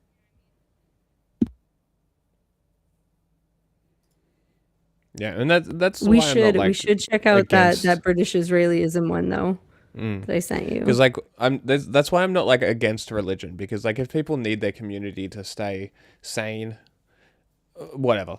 But like, it's more the evangelicals, the weird like super obsessed people who are just like everything is God. The people who post online is like, God hates people who do this. Nobody cares. Shut up. Like, as I said before, it's your morality. It's the same problem that I have with like uber mega Harry Potter fans. I'm like, read another fucking book, and please have any other framework to look at the world with, please. I am fucking begging you. Like, if you pick up any other book, even if it's like Eat, Pray, Love, I'm going to be real with you. I did not know until the other day that was about a middle-aged woman traveling the world. I had no fucking clue. I just thought that it was like Eat, Pray, Love, because, you know, you see the words everywhere. I didn't know that it was about traveling places. I thought it was just a chicken noodle for the soup. Like, you know what I'm talking about? Chicken noodle for the soul type book. Yeah. I never read it or watched the movie because it sounded Christian and I didn't want any part of it. But no, I sent you 2 links. I sent you 2 links on Signal. One of them is the British Israelism one. It's only like 15 minutes, and then the other one is the history of of Roman Catholicism and Eastern Orthodoxy, and it tells you about all the schisms. Oh, interesting. You know what I found out Yeah, recently? so if you want to learn about it, his thing is going to be the best chart that you're going to find. Okay. Well, I say found out, but you know what I realized recently is that because I have this book. You ever heard of this book? No. So this is about pickup artists. So this guy embeds himself in a pickup artist group and goes into like how pickup artists operate. And since Clavicular has come into the scene and these people have become more and more popular, I've just come to realize that they're just re-implementing pickup artist shit. Yeah. For like a modern audience, and none of these people must be aware of this because this, and I don't know why it didn't The click. pickup artist stuff started when I was younger too. Like became a big you deal. The Like show? they started writing the book. Show yes, on, like, the MTV? show with the guy with the guy with the ugly ass fucking fuzzy hat. Yep. I hate everyone who wears those hats, just like I hate fedoras because of that guy.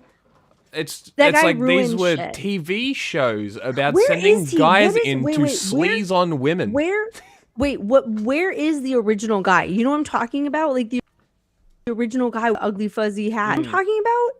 Where is he? What is he up to now? He like wore like eyeliner and shit. Was trying to be like all Chris Angel like. You know who I'm talking about? Yes. Like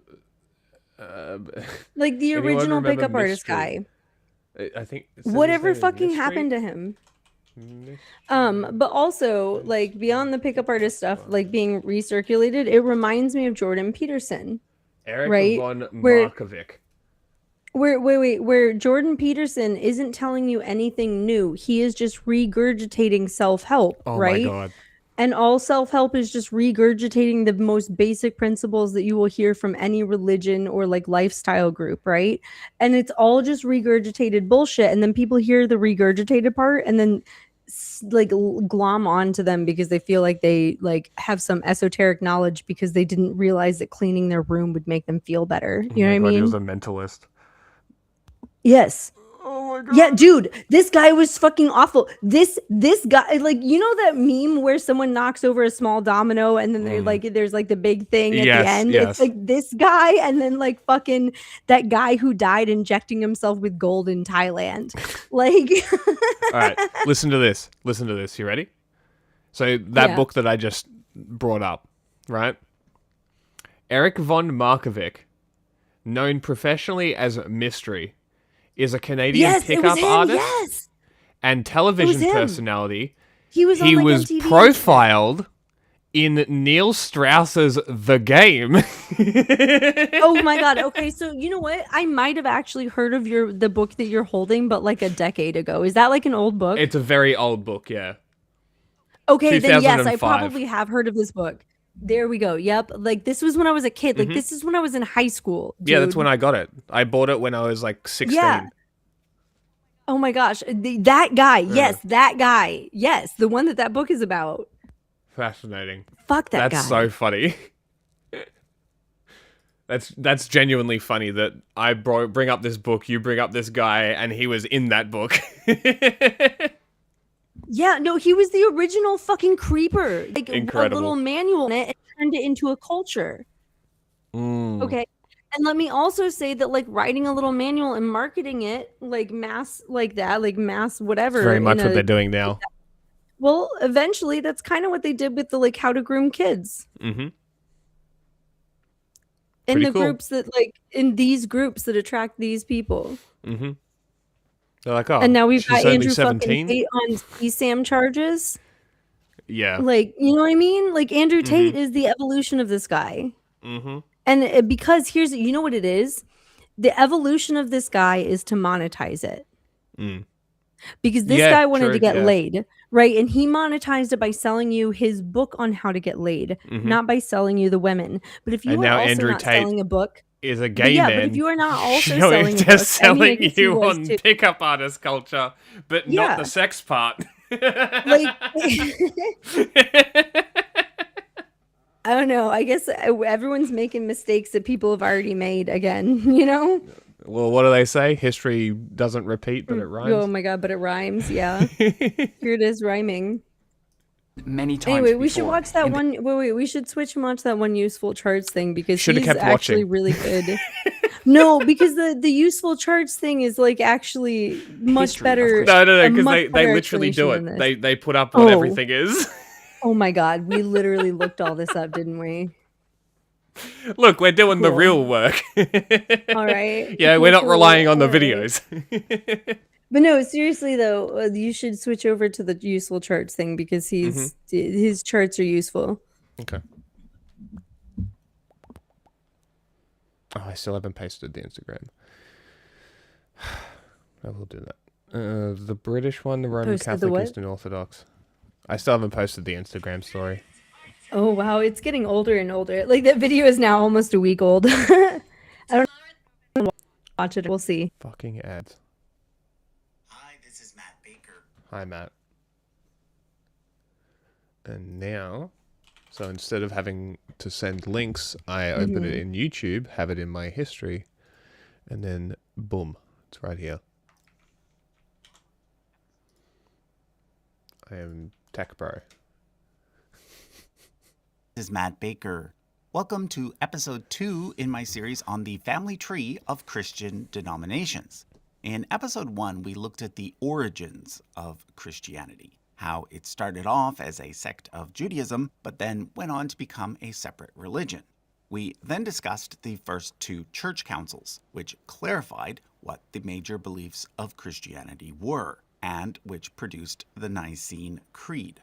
Finally, we looked at the next 2 councils in which we started to get some smaller branches of Christianity splitting off from the rest, such as the Church of the East and the Oriental Orthodox churches.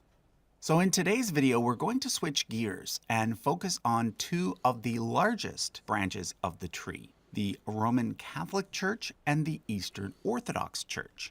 Both of these very large churches can actually be divided into various smaller churches. So we'll be looking at how each group is organized, as well as the history behind how they ended up that way. Of special note will be some very recent developments involving the church in Ukraine.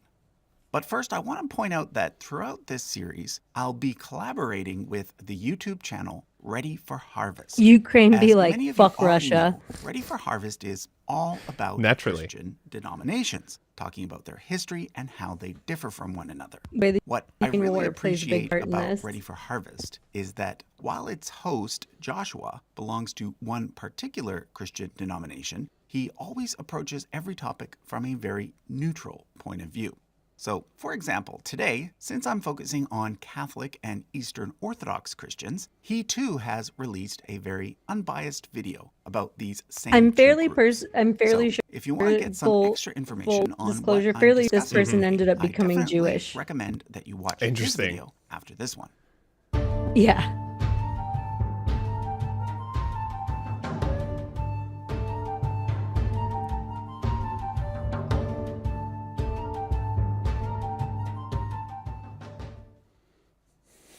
Okay, so before we jump Okay, so this is what I came to. Cringe. But it is what it is. And then link. Aww. I'm hoping that the cat does it. I'm hoping the cat does it. Oh my God. Post that and then post my video with the dog. No, I will, because I still need to post it. I was gonna watch it, and then I got distracted at work and didn't finish the video.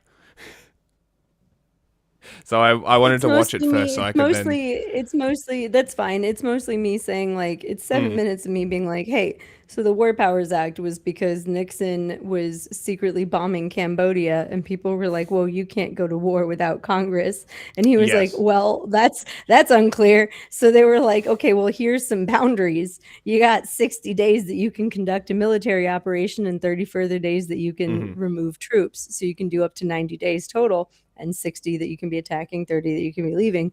And Trump has been playing in the face of this. And Yes. essentially, that makes it so why would they negotiate with us? As soon as they're at the negotiating table, he reset the 60-day clock, right? So when they're at the negotiating table, it pauses the clock, even though he's still attacking, even though people are still hurting. Every minute that they're negotiating, that clock is paused, even though they're still striking. And then when you finally negotiate peace, all it does is reset. So Yeah. if you were Iran, what would you do? Would you pause that clock? Would you come back and negotiate? Yeah, Like, why would you sit on your negotiate? hands for 60 days? Like, and say no? Because if they wait for 60 days, if they can manage to do that, and meanwhile, he's talking about a fucking ground invasion, which is insane. So, like, that is the whole video, is me, like, laying that out for people and being Yeah. like, hey, maybe you're noticing that we invaded in February and it is July and it has been more than 60 days. Maybe you're starting to understand the problem here, you know? Well, we'll So see if what you don't happens feel in like another listening few to it, months. that is most of what it. That is most of it. And I was like, yeah, let me know in the comments, like if you were Iran, like legitimately, what would you do? Because this isn't even about like who's right or wrong. Like this is game theory stuff. Like why would we be doing this unless we would like the conflict to keep going? We are backing them into a corner where they have no reason to negotiate with us. Yeah. And I say that without like, you know, saying it heavy-handedly, if that makes sense. Anyway, that's what I heavily imply. That's the video. Yeah. Well, I think it'll do well. I just need to word the descriptions and stuff properly, and hopefully Yeah, it I gets have no traction. idea how it'll do. I'm just curious how it'll do on Instagram because I never post over there. Yeah. Well, And if you you have more want to, followers, so. we can repost your stuff on Instagram if you want. All right. Yeah, I make stuff every couple weeks, so Okay. like I'll send it your way when I do. Cool. Sure. We can do that. Jump into today's topic, let me first address a few things that came up in the comment section on episode 1. First of all, the word extinct. So for example, I indicated on the chart that the Aryan Christians went extinct, while many people pointed out that the Jehovah's Witnesses are very Aryan in their theology, which is true. I therefore want to clarify that whenever I show a group going extinct on this chart, I'm always referring to the original group, not to similar groups that may arise later. This is especially important with regard to Jewish Christians. I got a lot of comments from people pointing out that Messianic Jews still exist. Again, this is correct. However, Messianic Jews do not trace a line all the way back to the original Jewish Christians Israel. from ancient times. Rather, Messianic Jews are more recent converts. So, in order to make things more clear, I decided to change the label Jewish Christians to Ebionite Christians, the Ebionites being one of Gnostic the Christians. early Jewish Christian sects, similar to or the same as the Nazarenes. I also received should restart several one of these requests extinct to sects. include the Samaritans and the Karaites. Just so to make let's them go update ahead the and chart. add them to the chart. Yeah, just for the lols. Now, some people, including the Samaritans themselves, think that the Samaritan religion is a direct continuation of the religion followed by the northern kingdom of Israel prior to the Babylonian exile. However, from an academic perspective, it's more likely that the Samaritans emerged early on in the Second Temple period, when around 450 BCE, they built their own temple on Mount Gerizim. Now, there's a lot more I could say about the Samaritans, but since this series is focused on Christianity, I'll perhaps have to make a separate video about them at some other point. Now, what about the Karaites? If you haven't heard about them, basically the Karaites are Jews who do not accept the teachings of the early rabbis, as recorded in the Talmud. According to some people, they are the direct descendants of the Sadducees. However, the scholarly consensus is that this is not the case, because the Karaites did not actually emerge until the medieval period, which means that it is better to see them as an early breakaway group from Rabbinic Judaism, rather than being completely Ebionite distinct from it. Christians went into Another Islam? such breakaway group is Beta Israel, aka the Ethiopian Jews. Yeah, Again, like some you people do know that, like, theorize that pause this it real group can quick. trace their origin. Islam was because it was like Judaism, Christianity, Islam. Like Islam is an Abrahamic religion. So naturally, like, where did they get their first people from? Well, I would have pillaged other religions. well, it's not pillaging. It's like Islam came out, sprung out of Christianity, right? It took a separate path. It decided that Jesus was not the disciple and went a different, but believes Infused in with these everything, ancient but Arabic believes in religions. everything for that and infuses it with it. Yep. Fascinating. Definitely there were Christians who became Muslims around that time because yes, with some of the first, just like the first Christians were Jews, some of the first Muslims were Christians. The That's how that works. Ebionites were one of several such sects that originated in and around Palestine in the first centuries Yep. AD, including the Nazarenes and the Elkosites. The name of this sect is from the Hebrew Ebionim, the poor. It was not founded, as later Christian writers stated, by a certain Ebion. God damn it, cat.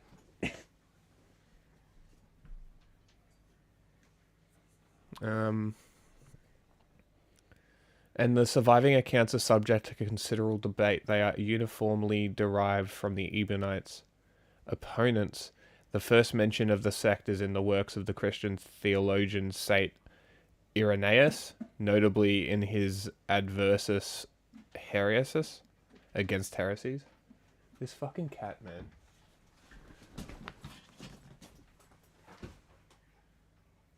Where is he? He's like, I will be paid attention to. I don't know where he went. I think he's behind my TV unit. Oh well. He'll be fine. Fucking cat. Okay.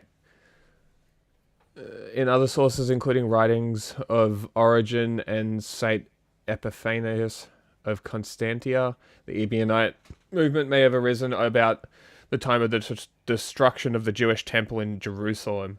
Its members evidently left Palestine to avoid persecution and settled in Jordan, notably at Pella, and Syria, were later known to be in Asia Minor and Egypt. The sect seems to have existed into the 4th century. There he is. He came back because he got stuck. Little shit. Dumbass. What are you doing, turd? Careful. Come here. There he is. Oh, what a little cutie. Always your butt scratches.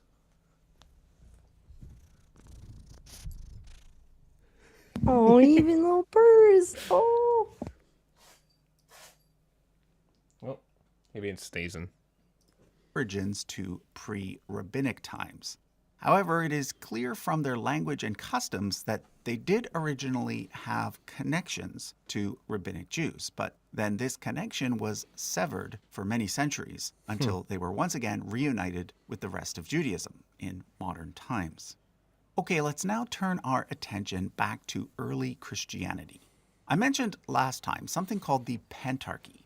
The Pentarchy emerged in some sort of official way around the time of the Council of Chalcedon. Basically, by this point, there were 5 major cities that were key centers of Church of Christianity within the Roman Empire. Originally, there had been just 3, Rome, Alexandria, and Antioch. But when Constantinople became the new capital of the Roman Empire, it became important as well. And then there was, of course, Jerusalem, where the whole thing began. So by 451, the leaders of the church recognized 5 key cities. Each was called a patriarchate because each was governed by a special bishop called a patriarch, meaning father. Now, I changed the chart a little bit to make what happened after the Council of Chalcedon illegitimate. a bit more clear. Basically, the majority of Christians in Alexandria, Egypt, He's in my clothes and hamper. in Antioch, Syria, did not agree with the Chalcedonian decisions. They therefore broke away from the rest and eventually became He's known been as sneaking into my Oriental cupboard Orthodox, and sleeping in my which cupboard. is distinct from Eastern I'm like, where is he? Orthodoxy. And then I look in the cupboard, These he's days, just the chilling. two largest churches within Oriental Orthodoxy are the Coptic Orthodox Church in Egypt and the Ethiopian Orthodox Tewahedo Church, which became independent from the Patriarch of Alexandria in 1959.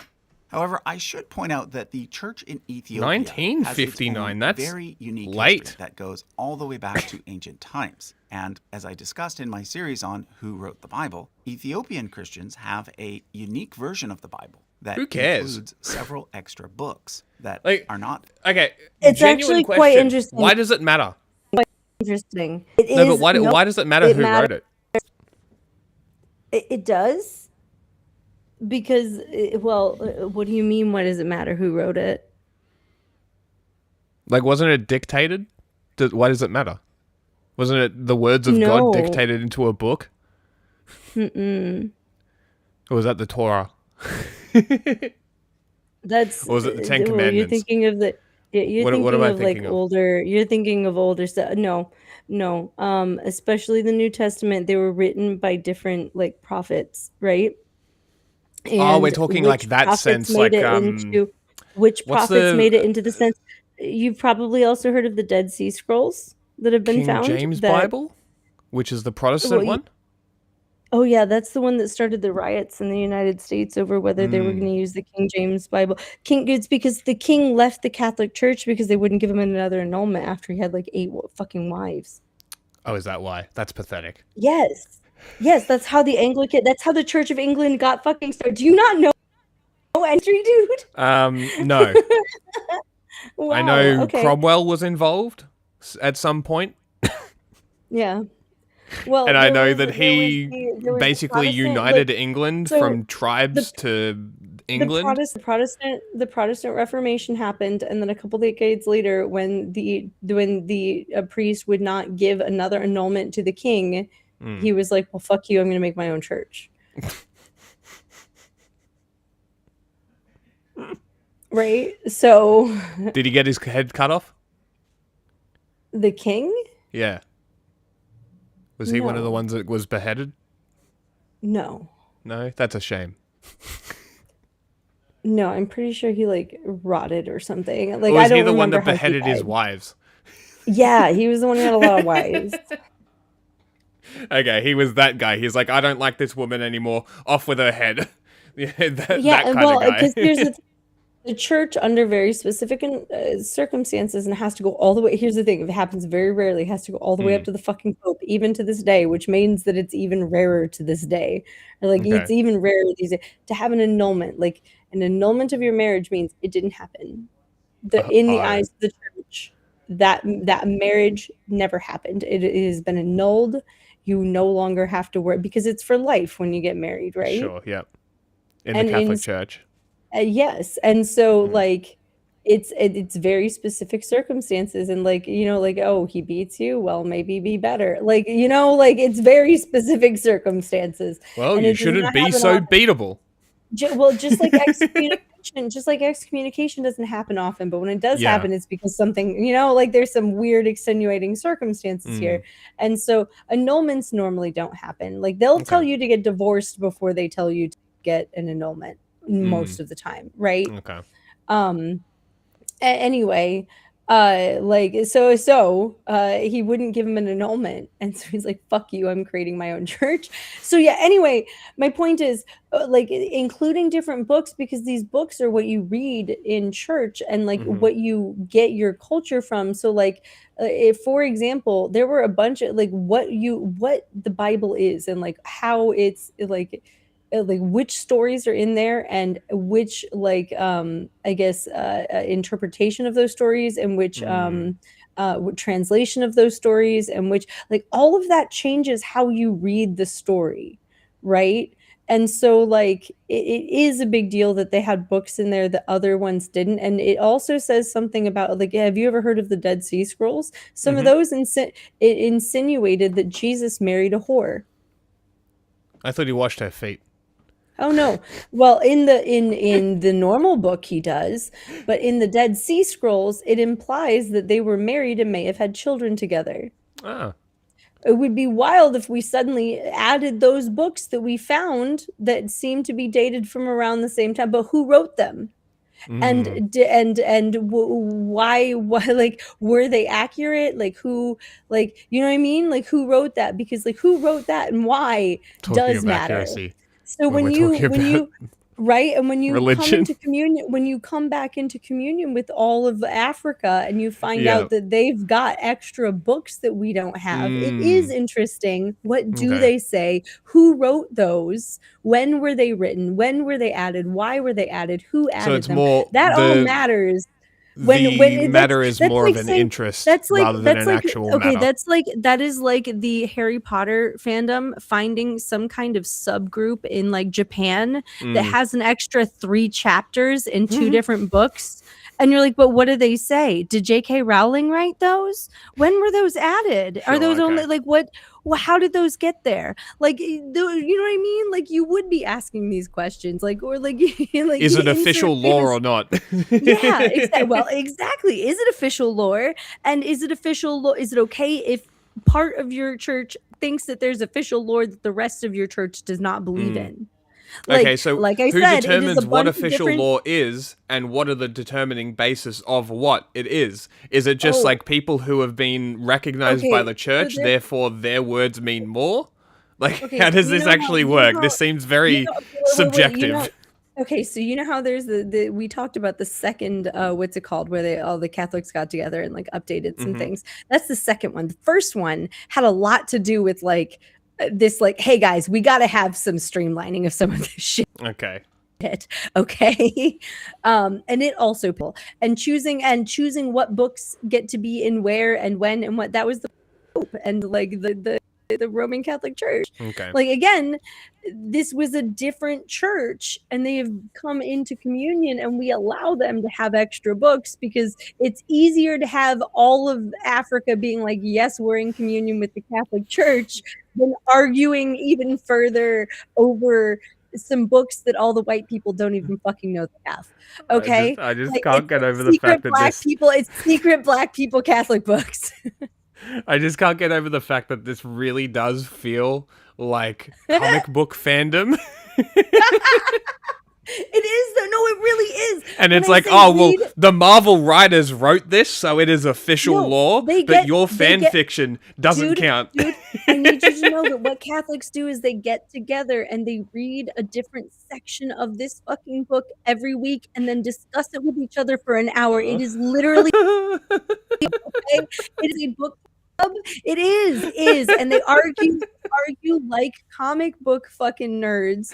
Like, you should hear the theologians argue about like the scribes and how like we have different like variations of the Bible because people used to have to write them by hand, and how some of the most famous little like things that people talk about were written in by scribes, and that's very obvious because they weren't in the original version, like handwritten versions. But like, if you've heard a little quippy thing like turn the other cheek, right? Why not write that in there? Well, just write it in between these two stories because it goes so well, and the whole point of the book is to like help people live their lives better, right? Like, all I'm saying is like, yes, it is. And it from the outside, from like the whole, like, it's fascinating to learn about this stuff, but then it gets weird when people believe it too hard. Yeah. Right? When people take it too literally instead of like historically, because from a historical like standpoint, learning like, yeah, there's a bunch of patriarchs that are technically like low-key popes that we don't call popes. Okay. Running various sections, and the most powerful European one that has gotten most of them underneath him except for Russia, right? Well, and I guess one doesn't technically exist in China. Like, I'm just saying, like, technically the Asian one, like there's the Asian church, like it covers China, but like China does not like Yeah. people moving in religiously. Let me tell you, these Chinese Christians are fucking something else. There is a few Chinese Christian church in Australia. Yuki has told me about how there's like what are they called? There's like a rock church in Melbourne, and they have like super catchy Christian rock songs, and I'm gonna go one day. Oh my God. And I'm gonna report back because it looks like fun. Oh my God, it But- sounds like the mega churches. It's called Planet Shakers. Shakers, no. No. No. Just wait.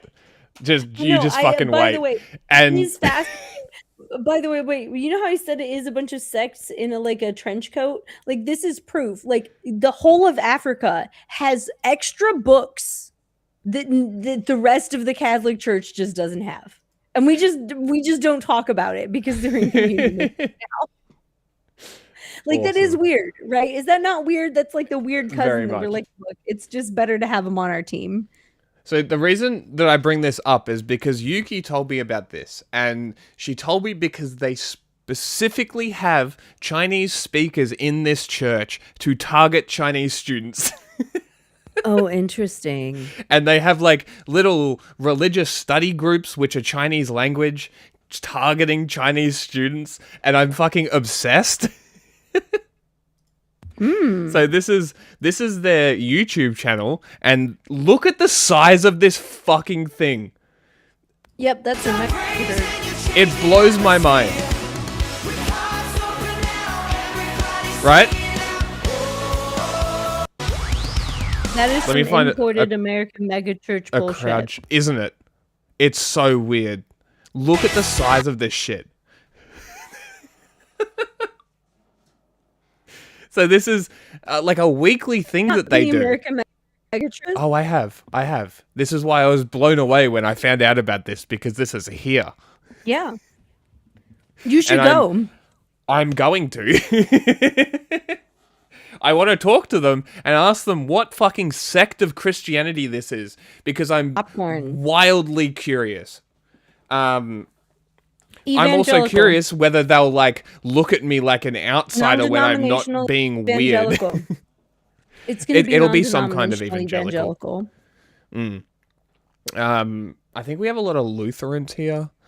What is the dominant Christian sect? Never seen a Lutheran look like that. It probably isn't that. Catholicism is the dominant sect, obviously. Anglicans 13.3, Uniting Church is 3.7. Baptist and Pentecostal is fast growing. It's probably Baptist or Pentecostal. 13.3%. Because I think, yeah, because I was actually surprised. My mate got married, and I went to his wedding, and he was marrying an Italian girl, and I knew he was religious, but I didn't know what sect of religion. Turns out he's Roman Catholic. And I tell you what, the Roman Catholic Catholics wedding. are not, look, we don't evangelize. We were not taught to evangelize like evangelicals. Yeah, but I tell you what, the church ceremony was amazing. Like I will give it that. It They probably does a good job. right. Hour. Hmm? They probably had the hour-long mass, Yes, right? they did. Yeah. I was like, why is it taking so long? Because you got signed to church, Yeah, it is what it is. and they just happened to get married during that one. You know what I mean? Yeah. It was good, but it was very interesting. Found in most To say the other least. Bibles. Also, since I mistakenly didn't show a photo of the I think we also Ethiopian had patriarch Calvinism. last time, I wanted to show him this time. This is Patriarch Abun Matthias, the spiritual leader of around 40 million Ethiopian Christians. Okay, so let's now return to the Pentarchy. Although most of the Christians in Alexandria and Antioch became Oriental Orthodox, a minority did not. That's They why may be I also show Presbyterian. dotted lines that stay within the Eastern Orthodox. I was trying to think of what it was called. The Anglicans, yeah, Presbyterian Calvinism. I believe is a big sect in Australia. You can explore your local congregations. Presbyterian Church of Australia. Calvinist congregation. Oh my God, Wendy. Okay, you know what pisses me off? Australian- I just went to the planetshakers.com website and there isn't even like Yes. an about section. Oh, there it is. Our beliefs. We believe that the Bible is God's word. That is not. But what denomination? Okay, guys. Oh my God. We believe that the Lord Jesus Christ is coming back again as he promised. Get fucked. Okay, but what denomination are you? We may get sucked into a whole stream about religious stuff. Because Sorry, not sorry.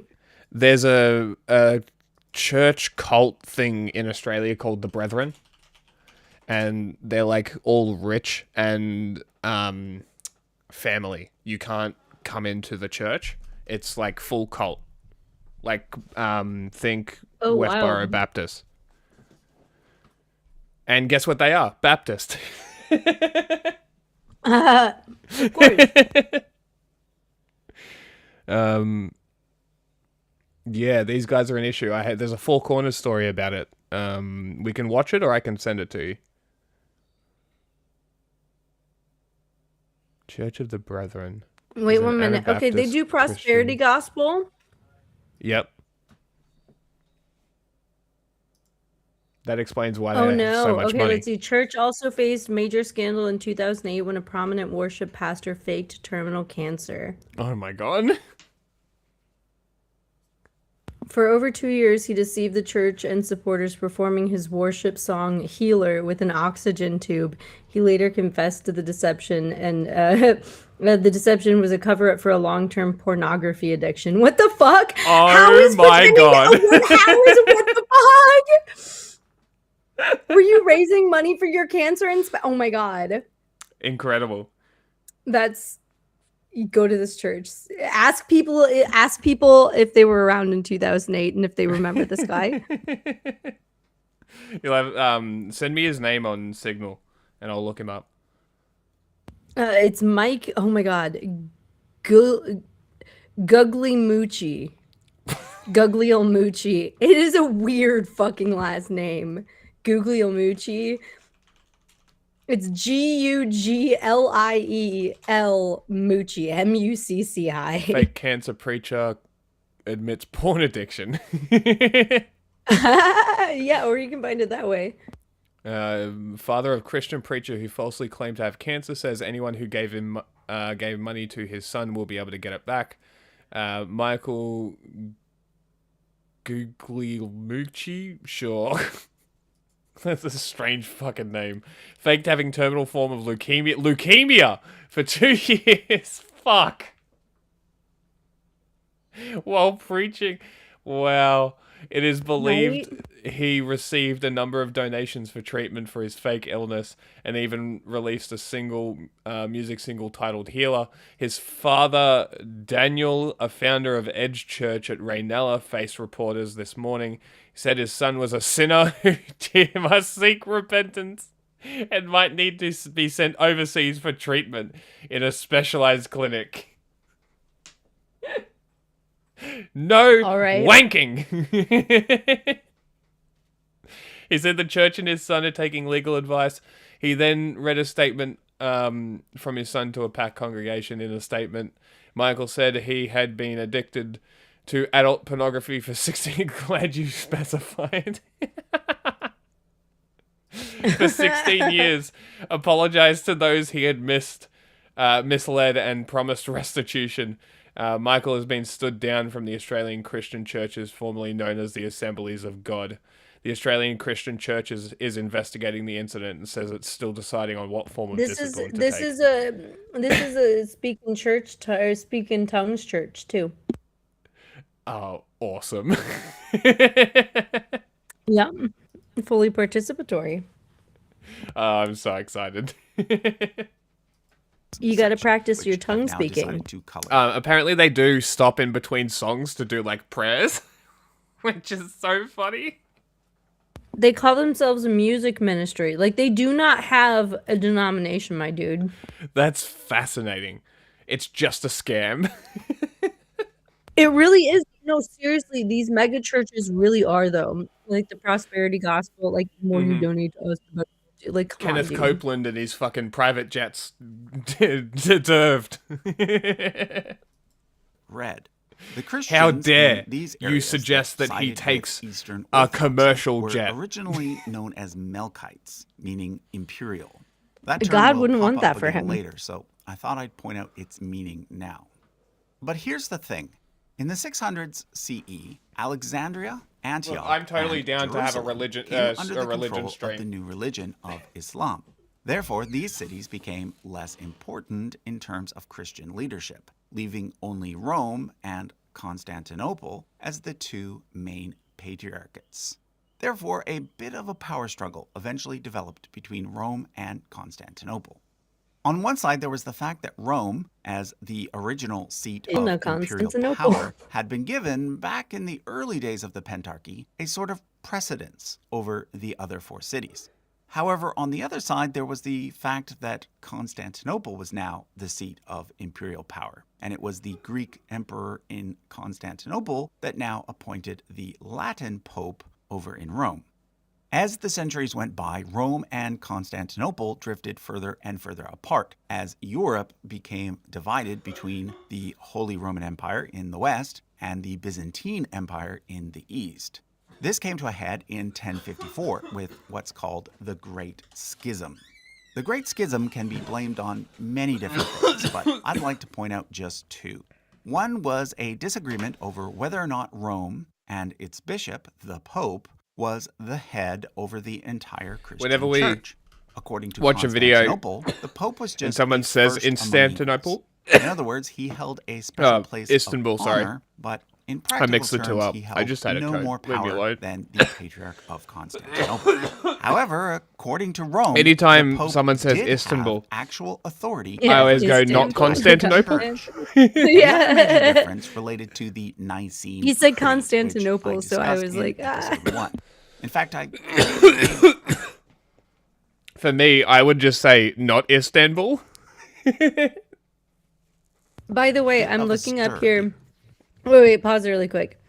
So the Ethiopian Orthodox texts feature expanded biblical canon containing some books that have some interesting things in them, such as the First Enoch, which includes ancient apocalyptic text on angels and cosmic visions referenced in the Ooh. New Testament of Jude. Interesting. So like they have a book that was referenced in another book but not included in the Bible elsewhere. Well, the New Right? Testament That talks isn't- about angels and apocalyptic visions and apocalyptic. It's an apocalyptic text on angels and cosmic visions. So like they believe maybe some extra weird stuff about angels. I don't know. I haven't Yeah. read it. So Mm. let's see. They also have a detailed retelling of Genesis and Exodus divided into a distinct 50-year periods or jubilees. Is Exodus the Jews being driven out? I believe so, yes. Yeah, okay. And then they have the Maccabean 1, 2, and 3 unique Ethiopian historical and moral accounts distinct from the Greek Maccabees. Okay, interesting. Okay, oh, that's why it's spelled like that. Okay, because it's like the Maccabees. Okay, interesting. And then they have the fourth Broch, supplementary history concerning the prophet Jeremiah and his scribe Broch. Oh, I wonder what that's about. Like, okay, they just have some extra history. And then they have a variant of Ezra, which is extended versions, including 2 Ezra, which is I actually don't know what that means. Okay, they're using a bunch of words I don't know. But they have extended versions of 2 parts of Ezra, which is interesting as well. Which again, who wrote those? When? Why? When were they added or removed? You know what I mean? By Yeah. which scribes? By under whose power? Because I also want to throw out there that there are likely versions of the Bible that we will never know about, you know, Yes. that were destroyed legitimately and were not able to be hidden away in some sea scrolls for children to find in fucking Palestine. You know what I'm talking about? Like Yeah. crazy stuff. Anyway, we've bombed those areas since instead of Fantastic. fully. Like they would like to put like anytime something like that is found, there are people who are excited about history and people who are worried about it disrupting their religion, Yeah. right? As is. So yeah, I find it fascinating. Sorry, I was looking through like right. So let's see. But 22 extra books. Oh my gosh, that's a lot of extra books. God damn. Why did they have 88 books? That's That's very crazy. odd. That's kind of interesting though. That's crazy. I'm actually gonna have to look up what, especially those like the apocalyptic one, right? I'm always interested in what the end times things are. I'm curious how that has differently shaped, like I guess like cosmic visions and like apocalyptic stuff, like that. I wonder how that has shaped like the Church of Africa, like right, differently than the rest of the world. Because people tend to latch onto that end time shit, right? Like, oh yeah, I mean it's just fear and death. I mean that's. But what does it say about onto. cosmic visions? Who had them? I'm curious. Now I want to read their books. I mean think about like the news, right? It's no different to these books. Like the way to get you into these things, into like it's Roko's basilisk, right? It's the same concept. I understand, but it's the same concept, right? The books have all these like good, nice things, and then there's books about how if you don't follow these good and nice things, you'll die in a horrible death, right? Yeah. So it's like, well, if this is true, you'd be better off following the religion. But it just matters which religion gets to you first. Right, because if Islam is the first thing that you hear, that's probably the thing that you're going to take more seriously. Like, what is it, Pascal's wager or whatever? Like on the that's essentially what it is, yeah. Right, but here's the thing: who's God? Which one? On the off chance that which God is real, which religion, which version of which religion? Because we're about to get a large chart about of specifically many religions. Catholic, right? And the way that it intersects with all of these other religions, right? And so sure, buddy, but which God? Well, that's exactly right. But if you're a Christian, then it's the Christian God. Well, but here's the thing.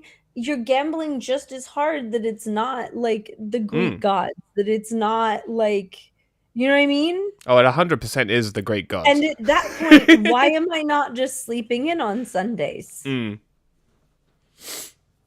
Actually, I refined that. It's Thor. Thor and Odin. Thor. It's the Norse gods. No, I'm just so fucking I'm so fucking sick of white boys going for Norse gods and it being like a white supremacist thing. And no, here's the thing. I know that there's a bunch of white boys who are like, no, we're taking it back. We're not racist. We just like to reconnect with our roots. You know what? You're covering for racists while saying that you hate racists and most of you aren't doing anything about them. And you haven't even learned that like racists are the ones who revive this specifically that they could non-white people out of their religion. Yeah. Like, and claim like tax-free status and specifically in prisons meet together with people from the outside without anyone outside of your group because you get to decide who's in your religion. So now, what would be cool is if these people were reclaiming these religions and these symbols while also assaulting the fuck out of Nazis for doing the same thing until they stop using them. hypothetically, that's what people are doing. But I'm gonna be real with you, like they are the people who are doing that are also like using the bullshit revived, like Nazi revived stuff and being like, this is real, but like we're kicking the Nazis out of it. They're and not going you have orthodox. to acknowledge that it's not real. They're not going orthodox. They're going reformed. Yeah. So like I like it because it's like there's so many things that we do have to fight over. Like, can we just not like, because here's the thing, there's so little of like what they have of that. Okay, even if you strip the Nazi shit and the Nazi rituals that the non-Nazis, right, celebrate and engage in, not realizing or acknowledging that Nazis were the ones who brought these about when they revived this religion or whatever, right? It was around skinhead time, And right? you have to 80s? consider that this was around the time a lot of indigenous people and black people and like brown people were getting back in touch with their religions. And when white people ran into closed practices, they went, well, what are my roots? What about these Norwegian pagans? Like, we can have our own closed practice, right? That's how this fucking came about. So I don't give a fuck if you're trying to co-opt it from the Nazis. I still look at you sideways because you don't even know where it came from. Yeah. Look at you standing 10 toes down on something that you there are only a couple hundred pages, right? That were written a couple hundred years after Christians had already wiped them the fuck out and dominated them. And it was written by a Christian about their religion. Oh, interesting. A few hundred years after the Christians wiped them out. That's what they those are the couple hundred pages that remain of that, because not even all of that remains, right? Is what they have recreated, like a double bastardized version of these pagan religions, right? And so, like, do I have any respect for it? No, because it was Nazis. It was fucking white supremacists who resurrected it and used it to, like, as a tool, right, to get what they wanted out of our institutions with our religious freedom shit. And I don't give a fuck if you fell for them. It's not racist and you practiced it in a non-racist way. It's still from some bullshit. And I don't respect you, the Christians. Because who are you connecting with? Other white people? Because that is what you're doing at the end of the day. Racist about it or not, you're fucking doing. So I don't trust It's funny you. though. There's definitely black Wiccans, which are definitely a subsect of pagan. And I don't know how that relates back to Nazis. Fucking wicked. Fucking. Oh my god. It's so interesting though. They're so fucking interesting. It's like I- people who do astrology. So interesting. All I'm saying is, look, I don't actually trust you if you're like, no, I believe in Norse religion stuff, but I'm not racist. Like, sure, buddy, bring me 100 Nazi scalps. You know what I mean? Like, Hey, look, if they do that, you're practice dumb that enough shit to all you fall for want. their. Here's what I have to say about it. But you're dumb enough to fall for their rhetoric when they say, "But it's not racist," right? Because you fell for it in this religion that is 100% a racist revival. That you're like, no, but it's not racist. I was told that it wasn't racist. Yeah, because their marketing isn't going to scream we're racist. Yeah, exactly. You just fell really hard for the marketing. Yeah, like do I trust the Christian you? nationalists Even if you mean well, do I trust advertise you? Seven Mountains. When functionally what you're doing is also entering, like, functionally, even if you are one of the good ones and you're not meaning to be racist, functionally you're engaging in a racist, like, revival of a religion. Yeah. And I don't trust you. I think it's valid. Nazis do, though. Fun fact. Fun for who? So, Because look, as an so example, look, I showed the version of I'm a not creed- gonna like beat anyone up that's not racist about it, but I raise a fucking eyebrow and don't trust you if you're wearing, That's fair. Norse shit around. Fair enough. I will say I thought it was funny when Thor and like the what's it called, the trickster guy, what's his name? Loki, yeah, they made like a Loki show and a Thor show. They were so fucking pissed about those because they're not historically accurate. Like, it made me happy, not because I watched them or liked them, but because like it pissed off so many of those people. And I'm like, you guys don't even have an actual history. Shut the fuck up. Like, these are just as good of a representation of this as what you call your religion. So where does the mythology of like Odin and shit come from? If the religion was basically dead. Remember how I said a couple hundred years after when a from Christian No wrote shit. it down because they thought it was interesting? Where did they source it from? stories. Interesting. Trust me, bro. So it was basically what do the Jews say that they have a a physical Torah and a verbal one? It's basically a written down verbal Okay, yeah, but no, retelling of but that is also, pagans. but that is also a like cultural practice. Okay, so actually here's another thing. One of the big changes that Jews made is for the longest time they did not write their shit down. It was one of their rules is they did not write their shit down. It was to be memorized and recited. It was a communal thing. It was an oral like communal storytelling tradition. And then they started getting executed in mass numbers. Makes So it they hard. realized that if Yes. they didn't want to lose this. Like if you murder a rabbi, if you murder a 60-year-old man who remembers all the stories and teaches them to the kids and the kids haven't learned them yet, there go all the fucking stories. Yes. So they started writing them down. Yeah, fair enough. Right. So Okay. like so interesting. that's also another interesting part of Jewish history. So like that is a very different tradition than this guy went around Okay. and heard like he wrote down, you know what I mean? Then a Christian got interested and wrote some stories from his Christian perspective decades later, you know? Fascinating. That would be like someone now going back to write about the early 1900s and Native Americans. Right? I don't know. I kind of like this idea of this like Imagine a Christian writing about Native American religions from 100 years ago, from with trust me, bro, unsighted sources. I mean, look, I will Is that give the best? Is that it? And then imagine hundreds of years from now, Native Americans, right?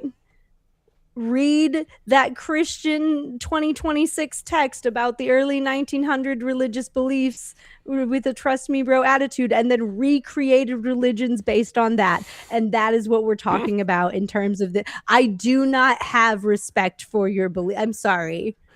Look, Sorry, as not stories, sorry. as stories, that mythology is fucking great.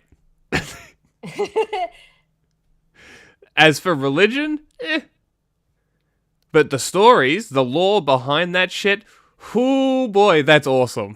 That's some cool shit. You telling me there's a big ass snake that surrounds the world? Cool.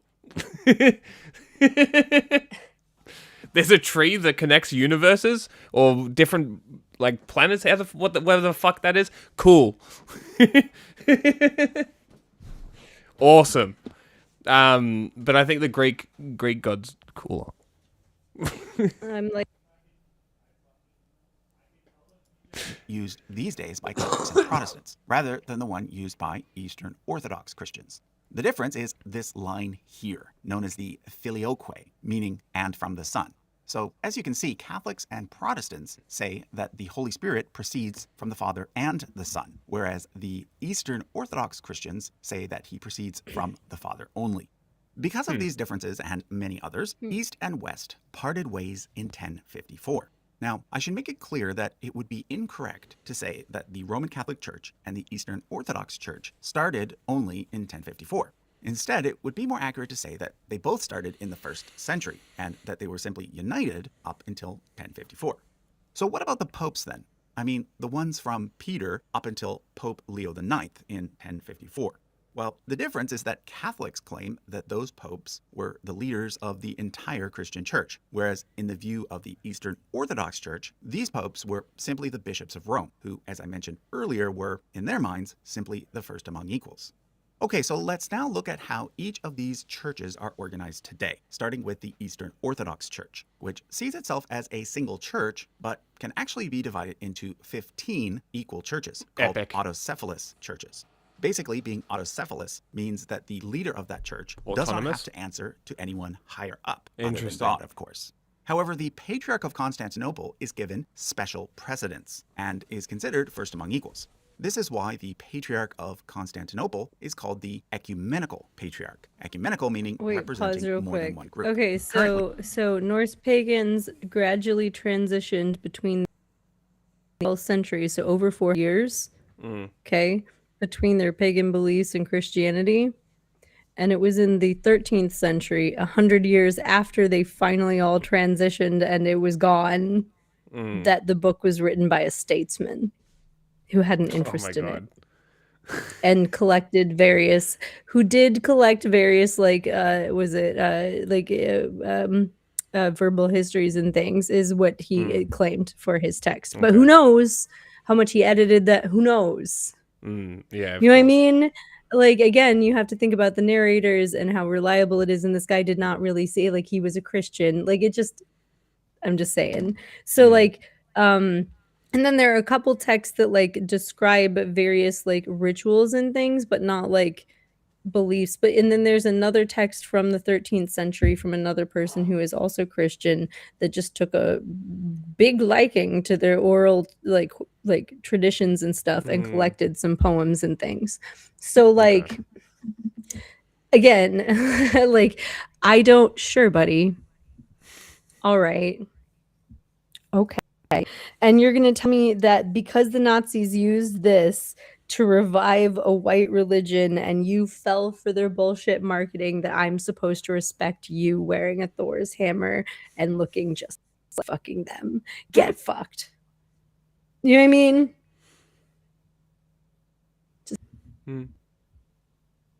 Yep. That position is held by Bartholomew I. Initially, the Eastern Orthodox Church consisted of only 5 autocephalous churches. These were the 4 out of the 5 patriarchates from the Pentarchy, as well as the Church of Cyprus, which had always been seen as being independent all the way back to ancient times.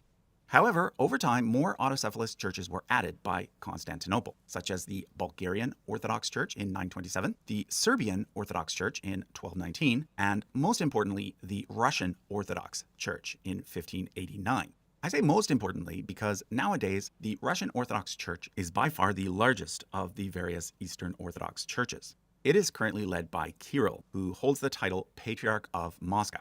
The Church of Greece and the Romanian Orthodox Church were the next 2 Eastern Orthodox churches to become autocephalous in 1850 and 1885, which is after each became independent from the Ottoman Empire.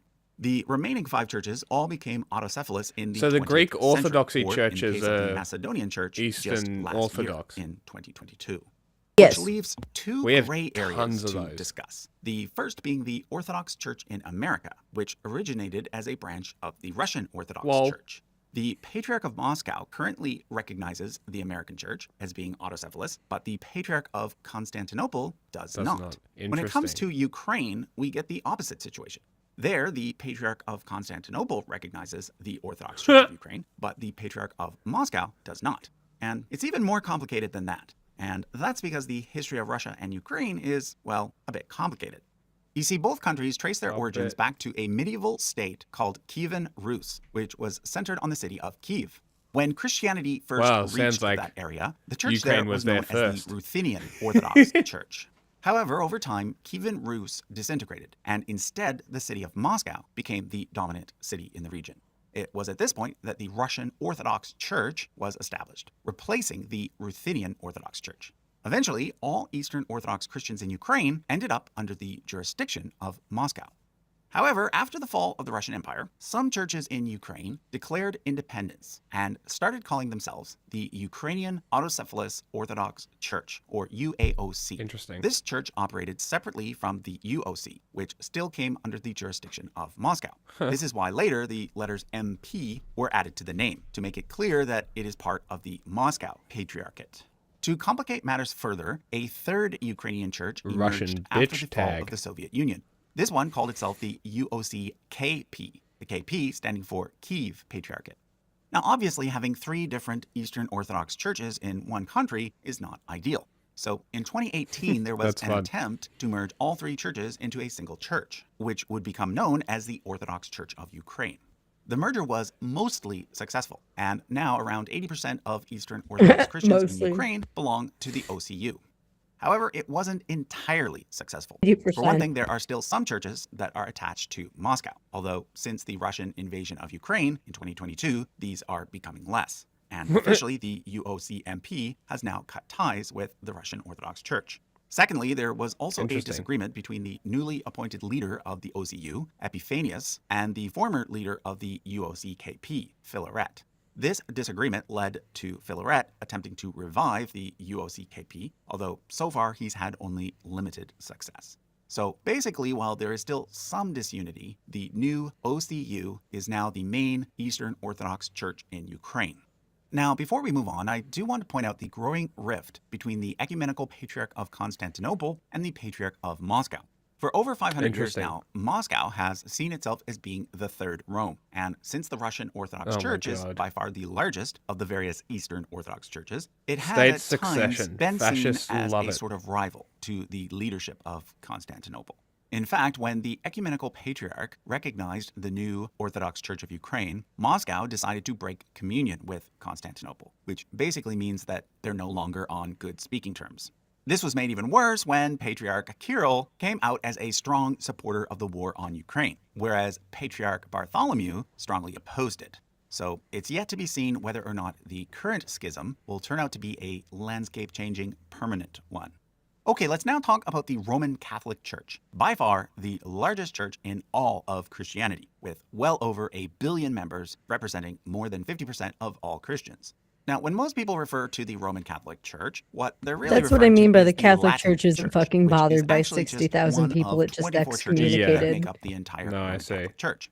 The other 23 churches are They can't Eastern have. They Catholic needed to churches, make an which we'll be example. You talking can't about just shortly. let But people be since 99% of Catholics appointing belong to the bishops Latin willy-nilly. Church, let me take a moment to explain fair how enough. the church organizes those 1 billion plus Very members. strict Not hierarchy. now So with unlike how fascism. the Eastern Not right now Orthodox with churches fascism are afoot. primarily You know. based in Ooh, single yeah. countries with And I perhaps some think- churches overseas. And I think Pope Leo understands this.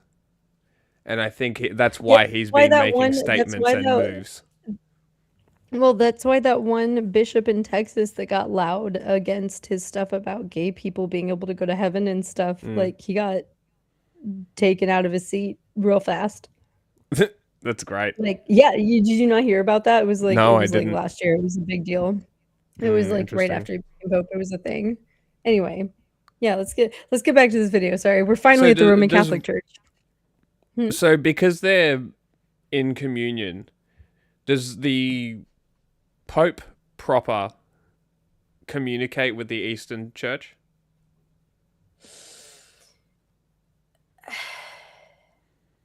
If you ask the Eastern Church, they're not in communion. But yes, they talk. They're Okay. both powerful men who have each other's phone numbers. Okay. So in theory, If you look it up, I'm pretty sure that they actually got together. Like, 1 minute. Was it the last pope or was it this pope? 1 minute. if they wanted to like deal with the Russian Church, they could. Huh? Like in theory, if they wanted to deal with the Russian Church, they in theory could. What do you mean deal with? Like if the split goes ahead and the No, what that Russian means Church is splits from the if Eastern you- Church. For your average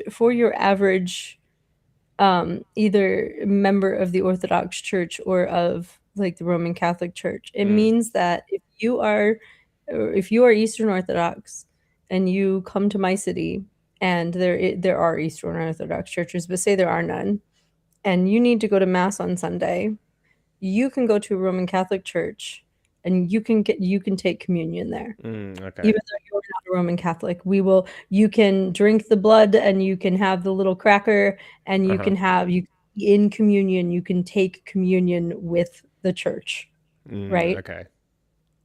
If I were to go to their church, They wouldn't. I mean, they wouldn't stop me if I got in line, right? Like they're not checking IDs, but it would be disrespectful. It is not considered, I am not to just go take communion in their church. Yeah. Okay. So that's what it means to your average person. Okay. Interesting.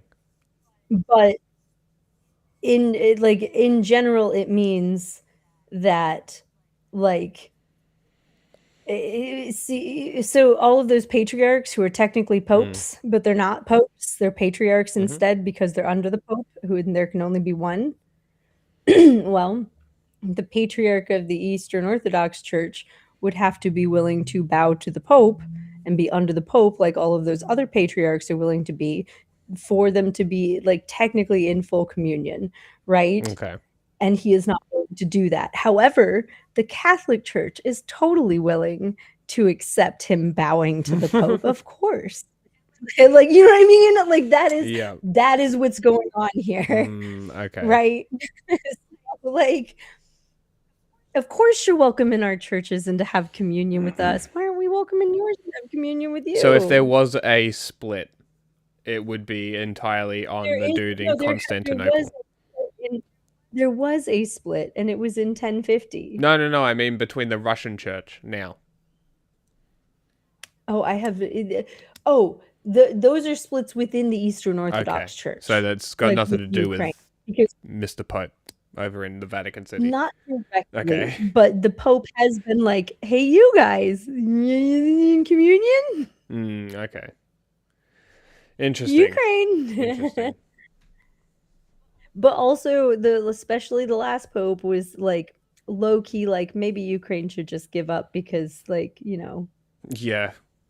lots of people are dying. Like, you know what I mean? Like the most bullshit. Yeah, fuck like that guy. I don't know. So this Pope is a little bit better about that. Yeah. That's a little bit harder to be like, you sure you don't want to bow to me, Russian church? And this fucking like, you're not politicking. going to, so get fucked. You know, like Yeah. maybe Ukraine will want to come back in the fold. Maybe. Who knows? Did he say they have their own patriarch? Yes. Okay. I think they said they're autonomous. Interesting. But In they the were Frexpats, having the Roman struggles. Lovers' tiffs. Catholic Church is spread all over the world. So what they do is divide the world into a few hundred provinces like this. So, for example, although I'm not a Catholic, I live within the Catholic province of Vancouver, which includes most of British Columbia. Within that ecclesiastical province are 5 dioceses. Wait, pause and real quick. Each one of those dioceses. So yeah, I is was right. led by Pope Leo, let's see, and ecumenical patriarch Bartholomew the First, who is the Pope of the Eastern Orthodox Church, right? Yeah. Met in November 2025 in Turkey to commemorate No shit. the 1700th anniversary of the First Council of Nicaea, and they signed a joint declaration in Iznik reaffirming their commitment to walk toward full communion. But they have not agreed on anything. Intriguing. That's very interesting. I never thought I'd be so interested in religious shit. Yeah, who knew this would be so interesting? It's basically Okay, a so whole the first new council, politics. wait, you have to remember the first council of Nicaea was 700 years before the split. So like, 720 something, whatever. Yeah. But so they agree on the first council of Nicaea, right? And then there was the split, and then there was a second council of Nicaea. So like, the one that happened in 1965, that's all the Catholics and the Russians do not agree with a lot of that, and they've already done their own shit, right? Yeah. So like this whole like we need to come into full communion type thing, I find it personally to be a concern because you think Russia's not going to try and meddle in the fucking Catholic Church. Oh, of course they would. And be like, you know what I mean? Like, and be like, see, now that we've brought all of our people back in, right? Because the Eastern Orthodox Church, I think, is like one of the next ones down there on like under the Roman Catholic Church on like how many people globally, right? And you also have to consider that the Roman Catholic Church that has the most people globally is a bunch of different sects in a trench coat that's trying to make a little cabal of Catholicism, right? It's trying to unsplinter itself currently. And so they signed a thing talking about how they want to be, what's it called? Yeah, to work towards unification or whatever, or coming into full communion. It has 220 to 260 million followers. That's a lot. What is that compared to Catholics, though? because they've got Give me over a a second. billion Catholics. Catholic. Like, it's not a small number of people. Like, I'm not going to say that's a number to sneeze at, but like, 1.2 to 1.4 billion. there you go. That's a So lot of like, Catholics. we've got 5 times as many people, but it wouldn't hurt to add, you know, like another 20% to you know, like to what we already Yeah. have if we come into full communion. You know, like that's the way that they're looking. Again, it's this weird, like, the Catholic Church isn't one church the way that people think it is. And here's the thing, even among, so like we've talked about all these different sects, even in like the Roman Catholic sect itself, like apart from all of those other patriarchs and bishops and stuff, even in there are like a bunch of different variations of theological like thought, like schools of thought that believe that interpret the Bible and how we should live our lives based on God's teaching and Jesus's teachings differently. Right? Which ones should we focus on? How should we read into this? How should we put this into, like, what praxis should we get out of this teaching, right? Fucking theory nerds. Yeah, well, you get the ones who are like, well, we need to be like Jesus and give up all of our possessions and live as a community. I agree. Do that. Give up all the money. You get the ones who like, you get all different kinds of people, right? So like, all I'm saying, and then you get the ones like Vance that like the guy who argued for slavery. Because aren't we all just slaves to God? Anyway, yeah. Yep. Anyway, so yeah, the Eastern Orthodox Church does not rival the Catholic Church, but like we're doing the same dance with them that we're doing with this small 60,000 people church, but in a more meaningful way, because like that's also a section of the like world, right? That we don't have large access section. to, that we don't, you know what I mean? Like, because Russia also doesn't just let Catholics in. Right? Weird place. And also, Russia is less likely to actually come into full communion with the church because they've got this whole like weird like Lenin like thing going. What? You know that they have his body like It's still preserved embalmed. and embalmed and laying and they made him into like A state saint, did he? a saint isn't even the right word. They made him into like his own fucking god, like a demigod. Damn. Right? Fucking. Because sainthood and whatnot works differently. And so, lovers. and so I don't know, man. It's this weird. Bootlickers.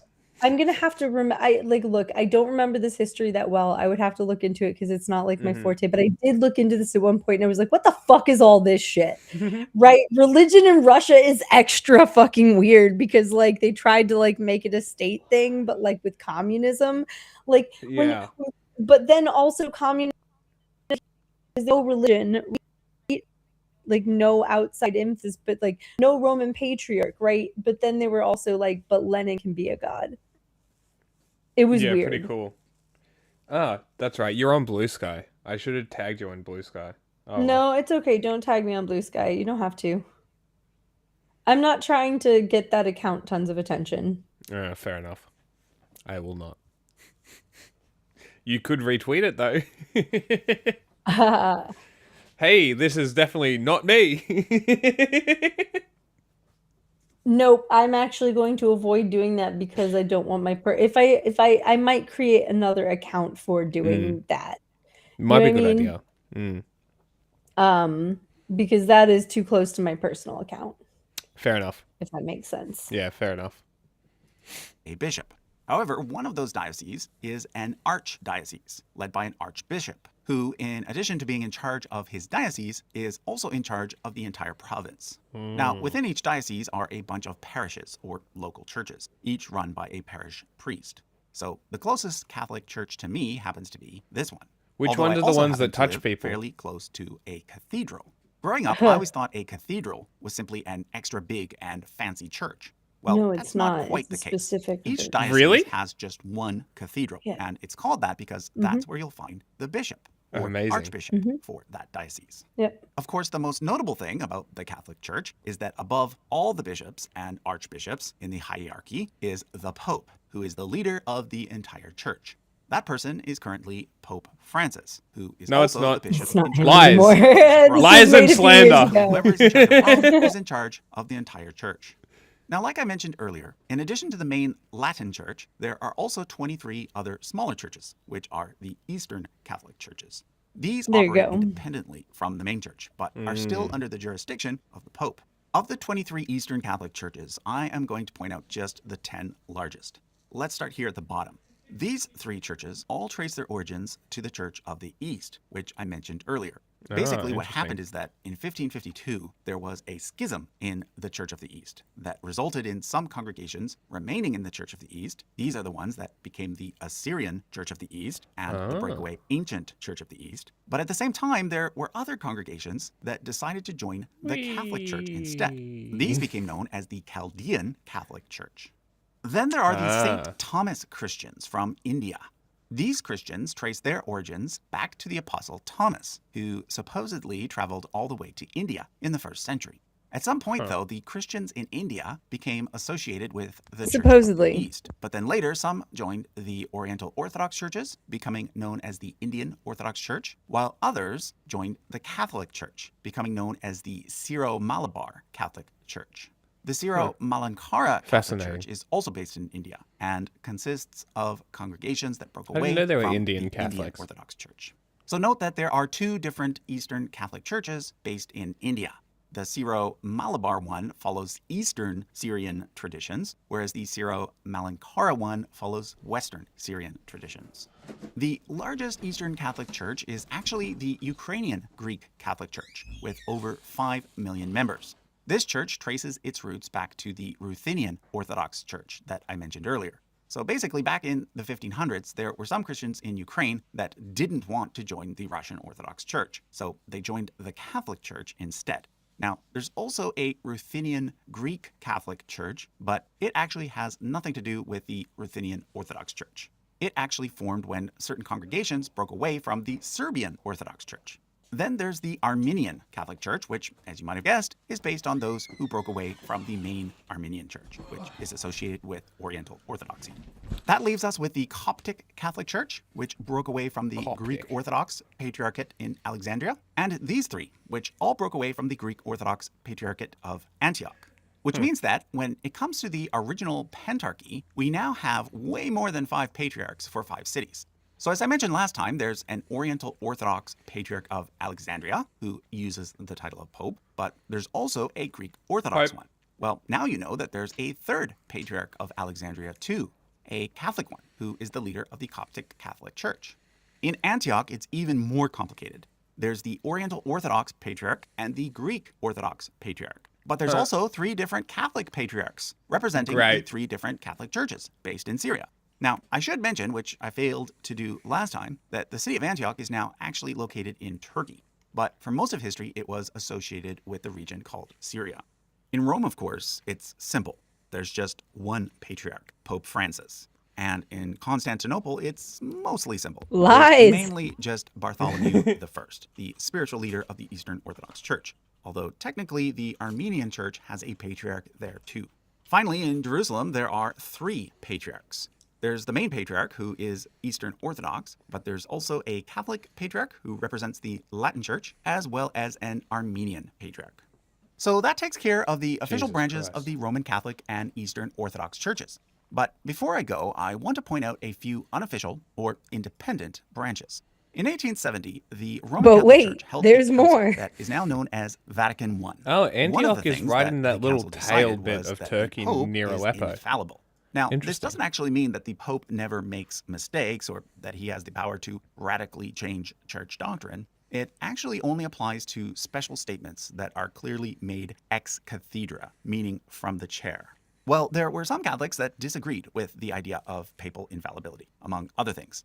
And there happened to be an archbishop in the Dutch city of Utrecht who had already gone independent.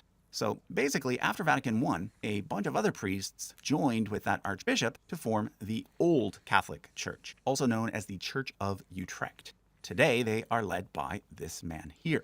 Something similar happened in the 1960s, following What a the council goober. known as Vatican II. One of the main things to come Right? of that council was the I decision feel like they were to hold taken over by a Mass tech in bro. local languages instead of Latin. Again, there were some Catholics who disagreed with the various decisions made at the council. This time, those who separated and formed independent Catholic churches became known as sedevacantists, which is a word based on the Latin for empty chair. Basically, these Catholics believe that the office of Pope has been vacant ever since Vatican II. One of the main sedevacantist churches is the Congregation of Mary Immaculate Queen in Nebraska. The Eastern Orthodox Church Of course it's also in America. has independent branches. There, the separatists are known as Old Calendarists, or True Orthodox. The main issue for them was the switch that the Eastern True Orthodox Church made Orthodox. in the 1920s from using the old Julian calendar to the new Julian calendar. Today, most Old Calendarists are found in Romania and Greece. Okay, so that was a look at the Roman Catholic and Eastern Orthodox branches of Christianity. In the next episode, we'll be moving on to the Protestants and Restorationists. And this is where the tree starts to really go in a bunch of different directions. So, yeah. you can expect that there will be Great. several episodes on What the a Protestants. what a Do you understand? fucking mess. Do you understand? Do you understand what I mean by it's just a fucking bunch of sects of Catholicism in a fucking trench coat? Where do you see all those Yep. ones that they're like, yeah, you guys can basically rule yourselves, but say that you're under us. Like that's. I'm just saying, like, it's just what kind of weird shit is this? Like Pretty awesome. the politics of religion are so wild. So yeah, That's what I was saying. do It's you just wanna- politicking. Do you want to? Like it's do you wanna it's learn just about- politicking. It's nuts.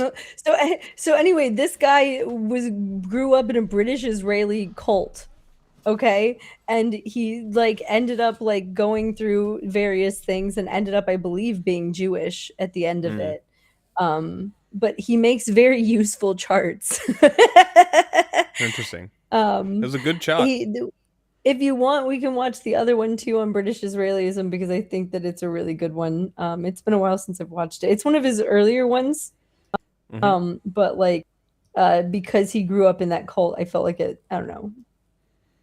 He did a good job of dissecting what they believe, if that makes sense. No, fair. Because British Israelism is what's behind like the Balfour what's it called thing that where like where the UK was like, yes, we will help form Israel in the Middle East. Yeah. Great. Like, so British Israelism is what helped push the Balfour Declaration and is what's behind Christianity, the clan religion in the United States.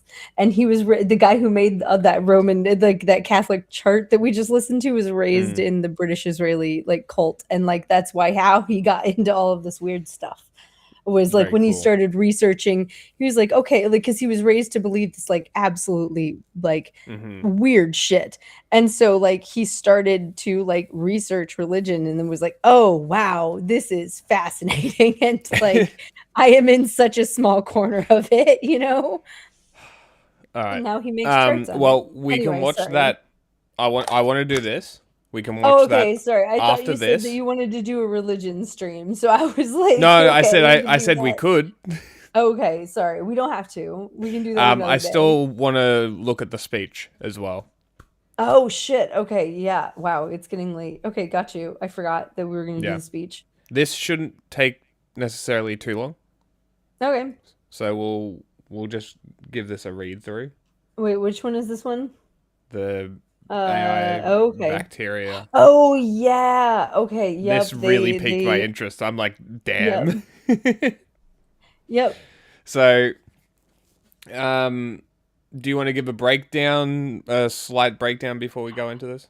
I actually don't have a good breakdown for this one because I read it interesting. really quickly the other day and then sent it to you and was like, we can go over this on stream because that's crazy. Something about their water dominated by Meta's data center with a rare bacteria. So I bet the article will tell us more. All right. As the use of artificial intelligence expands worldwide, companies are scrambling to construct data centers to keep up with the soaring demand for services. Much has been reported about these data centers how these data centers use significant quantities of water for cooling, but a recent incident in Wyoming has highlighted a new concern for local water supplies. In the city of Cheyenne, near the border with Colorado, a rare bacterium called whatever this is. Give me a second. Shh. Let's see if YouTube has a video. Damn. How to say.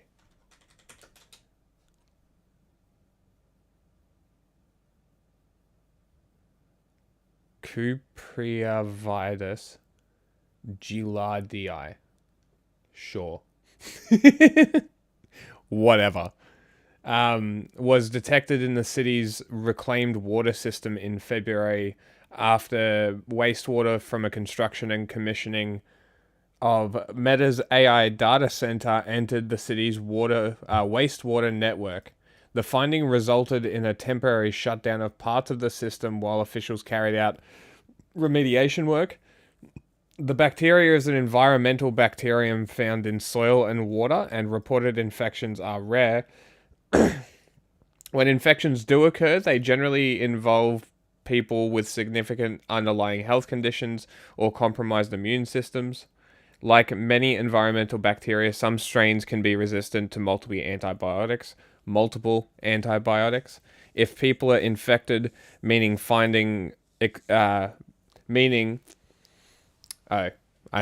keep fucking up the reading. Some strains can be resistant to multiple antibiotics if people are infected, meaning finding effective treatments can be challenging. The incident occurred during fill and flush operations, a process used to clean and prepare large cooling systems before they become operational.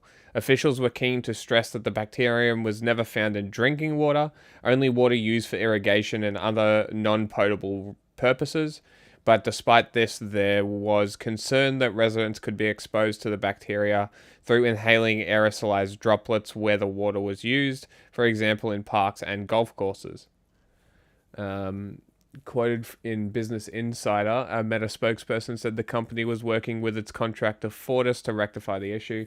Quote, when the board shared that it found a substance in the city's wastewater, not public drinking water, Fortis immediately stopped discharging industrial wastewater and began hauling it off-site. Fortis also began its own water testing with an independent environmental specialist, which has found no trace of the substance. Sure. Great. Yeah. Cops investigate cops, find cops did nothing wrong. Yeah, I totally trust that. Meta has been contacted for further comment. The incident in Wyoming appears to be the first publicly reported case of an AI data center project being linked to a microbial contamination event, but large-scale cooling infrastructure has been linked to numerous outbreaks of Legionnaire's disease transmitted by the bacteria Legionella. When water systems are poorly maintained, Legionella can grow and people can inhale tiny water droplets containing the bacteria. The New York City Health Department are currently investigating a new outbreak, which has sickened 36 people, resulting in 22 hospitalizations. The incident does not mean AI data centers are necessarily a new source of infectious disease, and the Wyoming case was linked to wastewater generated during the commissioning, not normal operations, but it serves as a reminder that the rapid expansion of AI is reshaping communities in ways that extend beyond electricity consumption and carbon emissions. Residents are increasingly complaining of impact on their health and well-being from noise generated by data centers, and the incident in Cheyenne may be a warning that public health should be taken into account when locating and running these data centers. Cool. Yeah, We'll fuck see what these the data Guardian centers, says. dude. Yeah, couldn't agree more. Meta said it's working with officials. Sure. Officials in Wyoming said a contractor for Zuckerberg tech company Meta flushed bacteria. I'm just going to mention that they changed their name to Meta because they were found liable for not stopping spread of genocidal rhetoric in Myanmar. This company does not give a fuck about you. Doesn't give a fuck about anybody. Flush bacteria contaminated water into public sewers during construction of a controversial new AI data center. The incident prompted water authorities in Cheyenne to implement strict safety regulations on how wastewater from such projects is disposed of. According to the Wyoming Tribune Eagle, which first reported the incident, Meta has ordered its general constructor, Fortis, to cooperate with the Cheyenne Board of Public Utilities to ensure that there is no repeat, the newspaper said, insisting in what it wanted to be a good neighbor. Okay, fuck off then. That's the best way that you can be a good neighbor. Don't contaminate groundwater. Mm-hmm. Yeah, it's like being a good Nazi. There's only one way. There's only one way to be a good AI data center. It's fucking leave. Yeah. Okay. The company, however, did you see this bear spotted at the top of a telephone pole? Who did what? There was a bear on a telephone pole. I didn't see New that. That's Mexico. funny. You should Google In it. Mexico. It's actually, here's the thing. There was a big argument over whether it was AI or not. And then like the local news like pulled up calls that the local 911 people were getting. And they're like, is this about the bear again? And they're like, yep, we see a bear up there. And they're like, just leave it. That's funny as fuck. They were like, yeah, if we try to get it down, we might do more damage. Just leave it. I'm on Highway 56. Are you calling about a bear? Yes. Yeah. Yes, it's on the power pole. Yeah, it's alive. Yes. Just leave it. Okay. And bro's chilling. There's nothing that they could do. They could go and shoot it. Like, don't do that. to get it down, but it's gonna end up.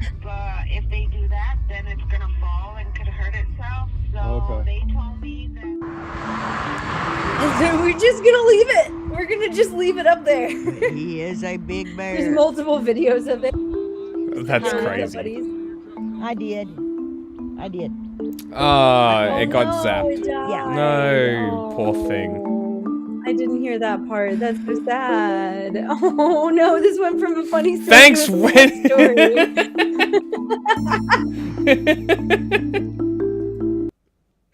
It's just up there burned. Oh no. Oh no. That has to smell so bad.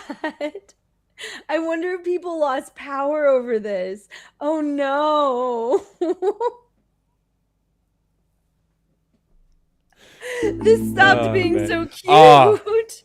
Oh my god, I have to tell you about this. So I've been seeing this like fascist mouth breather on Threads. Okay. Just an Australian one, like Peak. Yeah. They posted a video somebody posted a video of them riding a horse and had Brumbies on a hill watching them ride this horse, right?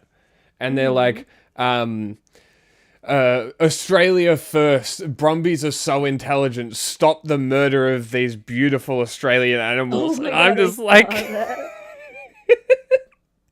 you know that they're literally immigrants, right? But I like them. I know, they're But fucking cool looking. Girl.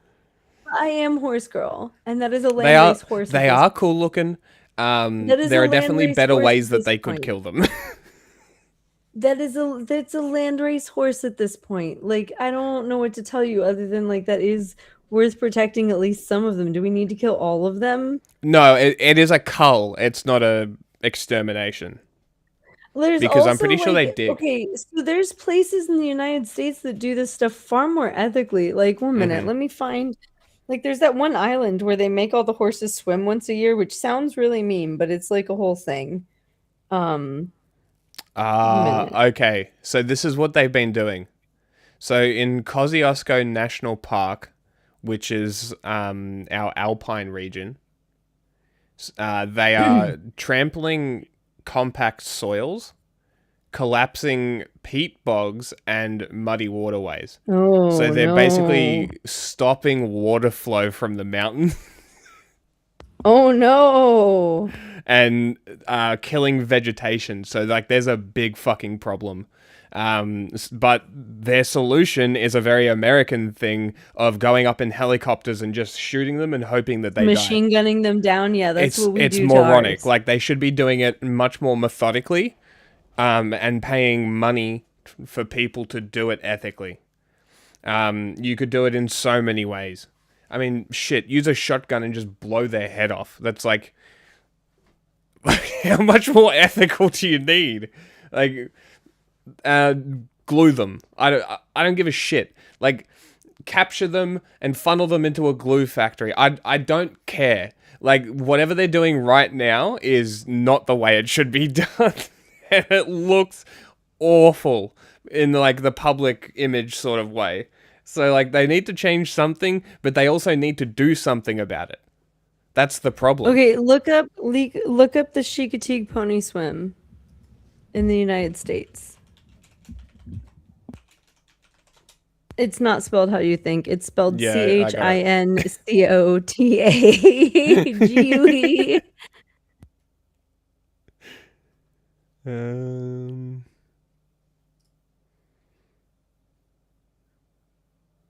Pony penning. Annual event held in Virginia on the last consecutive Wednesday and Thursday in July. They conduct the event. The fire department conducts the event, which consists of a pony swim on Wednesday and a pony auction on Thursday for the main event. Although events are started on the prior Saturday and ended on the following Friday for the pony swim, the saltwater cowboys round up feral ponies, which have been put in pens days earlier from the Virginia side of the island, and drive them across the channel to Veterans Memorial Park. The ponies swim across the channel during slack tide when the water has minimal tidal movement between 7 a.m. and 1 p.m. Once on the island, the saltwater cowboys herd the ponies to pens on the carnival grounds, where all foals are auctioned off on a Thursday. Roughly 10 or so they don't just being keep growing kept as exponentially buybacks. out there. That's great. Yeah. Why don't Who you will guys go do something back like the to the fucking island? Chickateague pony swim with That's these great. fuckers? That's And fucking here's great. the thing: they all get a health checkup. They Mhm. all get a, like, you know, and like if there's one that's unhealthy, they'll either euthanize it or try and find it a home, like someone who will give it a pasture, right? And then and they all and it's all charity and to keep like the ponies going in a healthy way, like, and also, so they've decided this is the number that this island can support, and every year if they're over that number, we have to take that many away, and we have to take all the babies away, right? And so they're not just growing exponentially, and like that's they also have like fixed some of them or gelded them in some years. I don't think they do that anymore. But like there's all kinds of ways that you can do this in a humane fashion that's not, even if it's like capture, fix, release, right? Yeah. Like, It's yeah, just it slow takes and more work methodical, to and that's the capture, problem. fix, release than like gun them down and let them fucking rot. But Yeah. like, you know, I don't know. It also takes, because this is a whole like community thing. Like this is a whole event, right? For both the people on the island and the people across the channel at the fairgrounds, where like they come and auction all these off. And like, because they're a land race horse that has been living on this island for so long, they're a very specific kind. So people pay top dollar to get that kind of horse. And if you did that with your fucking Brumbies, even if it would, like, you don't even have to sell them to fucking Australians. Sell them to dumbass Americans who are willing to fly the fucking Brumby over here. Okay? Like, you know what I mean? Like, it doesn't have to be like, there are horse collectors like that are rich who will fly that horse somewhere, like after the like whatever, like it's a whole thing. I don't know. Anyway, I mean, look at these horses. What I'm saying, they'd be great horses. What I'm saying is you don't have to murder them all, right? Like it's the same with our Mustangs. Like Trump like executed most of them a few years ago, and people just don't know about it. Yeah, very similar. But like they also weren't ruining anything. They were just on some land that they wanted to develop and use for stuff. Look at the muscles on this thing. Look how cute the baby I thought you ones didn't are. like them. Look, I never said that. I said that they're a problem. Okay. Fair. All I'm saying is like you got to make the market for them, and you could probably market the cute little. Do you even have a cute name, Brumby? Yeah, it's a Come great on name. now. That's adorable. What kind of horse do you have? I have a Brumby. It's from Australia.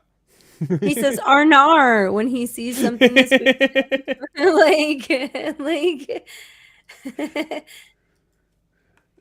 It's not a terrible idea, to be honest. I don't know. All I'm saying is there are other ways. That when I see the Brumbies shit, I'm just like, why aren't we doing better here? But also keep in mind, we also have been murdering horses out west. Like you have to have a community that really cares about those horses, and they also rely on those horses for tourism. So like, you know, it's a little column A, a little column B. Anyway, where were we with the news? Bacteria, the contract. Oh, the bacteria. Are we? We can kind of skip to the next one if you want. Yeah. This is we kind of finished the whole bacteria thing. I just wanted to see what a different outlet was saying. The report said known a 12-year-old American girl died of sepsis after contracting an infection on a European vacation. Strong said it was not known when the bacterium entered the water, only that it was present during fecal bacteria testing on the discharged water. The concern with our reuse system is we put it into aerosols where we spray it onto grass, and that increases potential for health issues. When the board shared that it found they the also substance put in it on wastewater, fields where farm workers work, by the way. That's not mentioned in either of these articles, but that is the other major use. And also in fish farms and things, but I'm not sure if that's in this state. I don't think New Mexico has fish farms like we do, but so I don't think that that's necessarily a problem here. But if we had if it was in our water here, it would also end up in our fish farms. Just saying. Yes. Oh, we're at Tulsi Gabbard now. And her brother. Yeah, so her brother, Tulsi Gabbard. Oh, Freudian slip. I guess he's oh no. Tulsi Gabbard's brother got in trouble in Hawaii for trying to lure multiple children, to his hotel room in Waikiki by offering them gum and money, like candy and money. Want some candy? Yeah, literally, you want some fucking candy, kid? Step into my van, free candy. And this is like real. Weeks after she had to step down from her job. And by the way, if you didn't know this, her father is also a congressman. Really? Yeah, so he came out and had to come out and give a statement because he's the one that's still in government. And he's like, yeah, so I know you didn't hear from my disgraced daughter who just left her job, but I'm here to talk about my newly disgraced son. He's clearly sick and we hope he gets the help he needs. I think that they show the statement in the little thing if you play it. Anyway, wild fucking shit. He was trying to lure children to his fucking hotel room, and they belong in a cult. It's weird shit, dude. Yeah, what's the cult Tulsi called? Gabbard hole gets weird, gets deeper. Huh? Is it Hindu Vita? Was that the cult? I can't remember the name of it. Again, John actually does know more.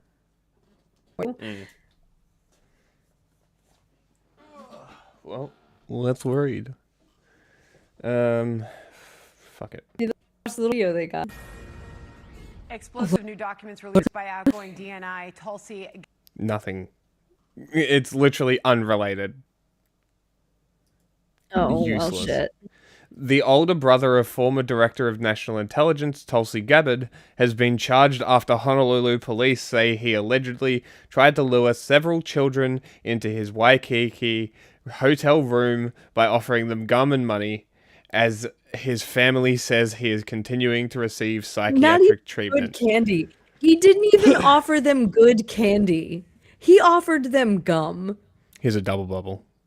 Tastes like shit. Oh my god. Has flavor for 5 seconds. Doesn't it? That's why he didn't get him back to his hotel room. The gum didn't have flavor while they had the whole time. Batati Gabbard, 55, was 55. Fuck. was charged with second-degree custodial interference after the July 12 stranger danger incident at the Waikiki Yeah, that's right. They're hotel calling it pool. a stranger danger Amazing. incident. Honolulu police allege Gabbard approached several children, including a 9-year-old boy, asked for their names, wrote them in a notebook, and offered them money and gum if they would accompany him to his hotel room. Great. Fox News Digital obtained new comment from Gabbard's father, Hawaii State Senator Mike Gabbard, who declined to discuss the allegations, but confirmed his son continues to receive medical and psychiatric treatment. We love him and asked him to follow the protocol as the hospital, which he says he will do. Mike Gabbard told Fox News, "We're praying for his speedy recovery and would appreciate the prayers of the others." I'll tell you how to recover. Let me tell ya. Fox News Digital recovers from being a pedo.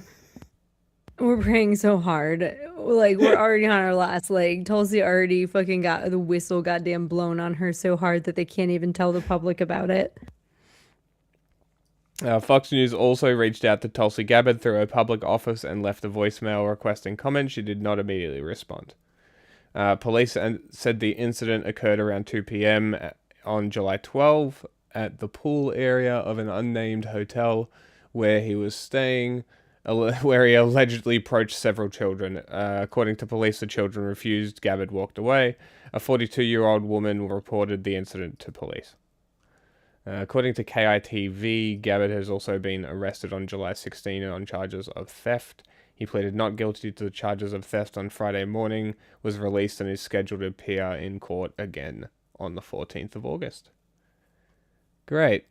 Do we want to know more about this? That's crazy. I kind of want to look up the charging documents on this, but I haven't had the chance yet. Okay. Let's see what other... I have a feeling that they aren't going to give us much more detail than what they gave us here, but like, you know, whatever. I still like to read them. You find them? Oh, what's this? Stranger danger incident. Is that what he looks like? A man who allegedly tried to lure like children to a hotel room in Waikiki on Sunday tells us he is suffering a mental health episode. Honolulu police today charged 55-year-old Batardi Gabbard with custodial interference after he allegedly offered children money and gum and even asked for their names and wrote them in a notebook. Police say the children refused and he walked away. Gabbard is the brother of former Hawaii Congresswoman Tulsi Gabbard and the son of State Senator Mike Gabbard. The senator tells us his son has been on a drug binge and was admitted to a hospital for a psychiatric... It was drugs that made him want to fuck children. Yeah. Got it. Like, I don't... Sure. Yeah, that doesn't make talking to children any better. Yeah, when I smoke weed, you know what the first thing I want to do is? Touch a child, obviously. No, Duh. no, Jack, no. No, Jack, no. The answer is get a snack. Moronic. Get a snack. That is moronic. What a stupid statement. Why didn't you just say, yeah, fuck that guy? How long until her dad comes out with like a song that's like, we do not diddle kids, we do not diddle kids. How old's Tulsi? 50s? 45. Oh, wow. She's Dad'll younger come than out with do not diddle kids. Must be older than my daughter. Look, he's old, so yeah. Must be older than my daughter. Oh my god. Fucking hell. Wait, is he 55? Yeah, so that's they're what it a whole said. decade apart. Yeah. So wow, interesting. Huh. So here's the one that they were referencing, KITV. Huh. The older brother of Hawaii Congressman Tulsi Gabbard was arrested, luring children, 55, stranger danger, yep. Honolulu Stranger police, danger incident. That is such including such a serious thing to like make sound so unserious not name. serious. It's like an oopsie doodle. Like, no, yes. stop it. Children are literally in danger. He remains in custody on the charge. Charges were filed against him after the prosecutor's office reviewed the case. Gabbard was arrested the prior day for theft. Yep. Gabbard appeared on court on Friday. Not guilty. Yep. No court date set. Yep. Older son has mental issues in the past. Has not been doing well in the last 10 years. Several days ago, he was acting erratically as a result of smoking pot. Fuck you. Yeah, right. So my joke example is literally what he said. That's... Like, it's one thing if he took meth. It's another thing if he just smoked weed and went to go fuck a child. Like, come on. Now, he didn't even offer him good... They offered him gum. Like, of all the kids... Look, I'm not going to say that Jolly he's not having a Ranchers, mental brother. health episode, but They'll he's also a last. pedophile. That's a pedophile having a mental health episode.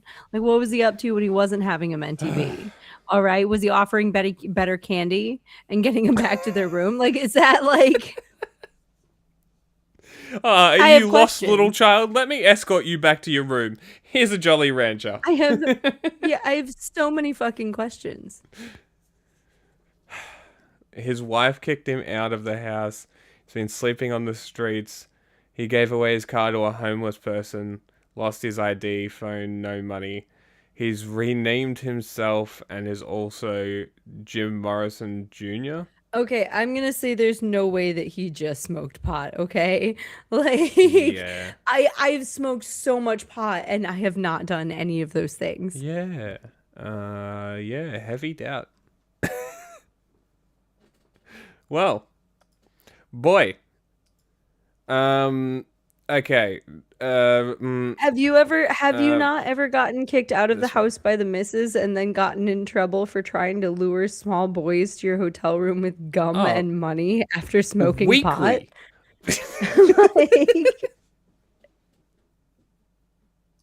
is that not relatable? It's a regular occurrence. It's just an average Tuesday night. It just happens. Does that not happen to you sometimes? It happens to all of my friends too. We're praying for him and hope that he does everything that the hospital tells him to. We asked him to. Unfucking What a real. weird what a dad answer though. Like, isn't it?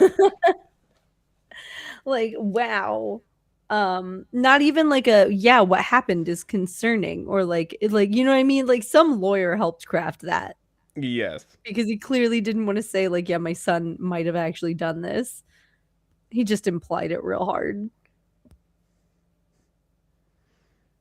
So I'm just writing down us laughing at the political ass response from Daddy. Because that'll be funny. That was good, yeah. Significant Do you global not? security No. threat. On Thursday in Washington, Marco Rubio, the U.S. Secretary of State, Oh, will we're host an doing this international now. summit on the threat posed by, quote, Because I'm gonna do this first, then we'll go to the speeches because he might put some of it, and then we can look further.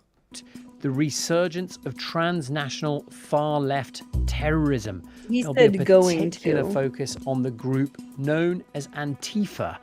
What This is might group? not be Is as it a cool as I thought, but I significant thought it might be danger, good or because is there it's BBC. something Like, else I'm curious what they have to motivating say on the this BBC summit? and what From the they're BBC, putting out there, I'm right? Tristan Redmond. How many in people London, have watched this and this on is the YouTube? Global Story on YouTube. 21,000. How many? 21,000? Mike Wendling, great to have It's you not back. actually that After- many. No, not really. So Yeah. I'm gonna play it at 1.25 because it's just them talking. Yeah, that's. But I You am could even curious do what it they're gonna 1.5 say. probably. We'll see how fast they talk. Sometimes British people Yeah. talk fast. Yeah, it does. Yeah, it depends. Just talking with you about movies last week, and today we are back to talk about something No, that's that's all right. roughly in the same ballpark. Yeah, more extremist politics for you. Yeah. Well, Mike, for those of our listeners who were not listening last week, could you introduce yourself, please? Tell us what it is you do. Sure. My name's Mike Wendling, and I'm a journalist. I specialize in, amongst other things, movements on the far right and the far left, particularly in America, but around the world. Great to have you back with us, Mike. So Marco Rubio is hosting a summit in Washington, D.C. on Thursday. By all accounts, he's invited senior ministers from more than 60 countries to talk about, quote, the resurgence of transnational far-left terrorism. What's he thinking about? Is there one incident more than any other that really captures what this is and explains what's giving the impetus to the White House here? There's one case that the authorities in the United States will point to, and that's a protest outside an immigration facility in Texas about a year ago in July 2025. A group of left-wing activists protested, brought fireworks, but then also brought body armor and, in at least one case, a weapon. The protest turned violent when police showed up, and one of the protesters actually shot a police officer. After that, a number of the protesters were arrested. They were accused of being part of an Antifa group, and just recently, just in the last few weeks, have received lengthy prison sentences. The man who shot the police officer was sentenced to 100 years in prison, and other sentences included sentences of 40 to 50 years in prison. Now, they weren't convicted necessarily of... You're not going to talk about how a person got put in prison for 60 years for distributing magazines? You're just going to overlook that? Interesting. Very interesting cop's side retelling of the story there. Being part of an Antifa group, because that is not in itself illegal, but... He was talking about Prairie Land from the cop perspective. Oh, cool. All right. I'll go back for you. More than any other that really captures what this is and explains what's giving the impetus to the White House here. There's one case that the authorities in the United States will point to, and that's a protest outside an immigration facility in Texas about a year ago in July 2025. A group of left-wing activists protested, brought fireworks, but then also brought body armor and, in at least one case, a weapon. The protest turned violent when police showed up, and one of the protesters actually shot a police officer. After that, a number of the protesters were arrested. They were accused of being part of an Antifa group. Pause real quick. I can't not correct. That's why I went back for you. That's why I went back for you. First of all, he didn't shoot the cop. He shot the ground, and the ricochet hit the cop, which is wild. But and he shot closer to himself than he did the cop on the ground. And second of all, if you watch the video, they're up there, there's this little berm, a hill with trees and stuff on it and around, past it, and there's people dressed in black running around the hill shooting off fireworks, and then some guards come out and they're like, quit it. And then they talked to them and they were like, can we clean up the trash? And they were like, yeah, sure, that's fine, just fucking leave. And then they went to clean up the trash, and then that fucking cop showed up and this happened. This is not an ambush, you know what I mean? The way that they were trying to frame it, and then the way even this guy is talking about it, which is dangerous as fuck. Okay, that cop left the hospital the same day because he wasn't actually shot in the fucking neck. Fucking insane. That's why I went back just for saying you. I had to thank you for thank you for putting it back, because I'm there's a couple things here I have to correct before we go on. Yeah, that's why we do need to do the Prairie Land thing, and if we want to do it right, I'm gonna need to pull up that video so that we can go over it and watch it and yada yada yada. Okay, yeah. So yes, that's why I'm if we do Prairie Land, I want to do it right, because if we don't have the video to show and stuff, or if I didn't want to do it with John, where I'm here, watch this video now, and he's like, oh, I don't want to pull it up. I'm like, no, but you have to watch this. It's important. That kind of thing. That's. That we'll find. I will find that video, and we can do that for the Prairie Land thing, because that is. Beautiful. I feel like watching that video helps solidify. I don't know how the jury watched that and still thought that they were terrorists there to Well, didn't they retool the jury multiple times to make sure that they called a mistrial. They literally called mistrial and said that it was because of the shirt that one of the attorneys was wearing. Awesome. Because her shirt had civil rights leaders on it, they were like, we need a whole mistrial, and it was because the jury seemed sympathetic, so they got rid of that jury and got a whole new one. Conveniently, after running the story about it's a whole thing, and this judge is awful. This judge wanted it's so bad. We'll go into it. They're gonna have I don't know, hopefully Texas is just like Indiana, where getting I guess that was federal, they're going to go for state charges next. But like with the federal stuff, like they're going to get a, what's it called? Oh wait, no, that was state. Was that state or was that federal? I think that was state, and they're still on federal charges. Yes, it was. It was state. They were state charges, Yeah, and so they're going those for state federal now. charges are likely to stick because just like Indiana, their appeals process is essentially like a joke. It's a formality where you're like, Yeah, can I appeal? And they're like, no, we uphold what they said. So like,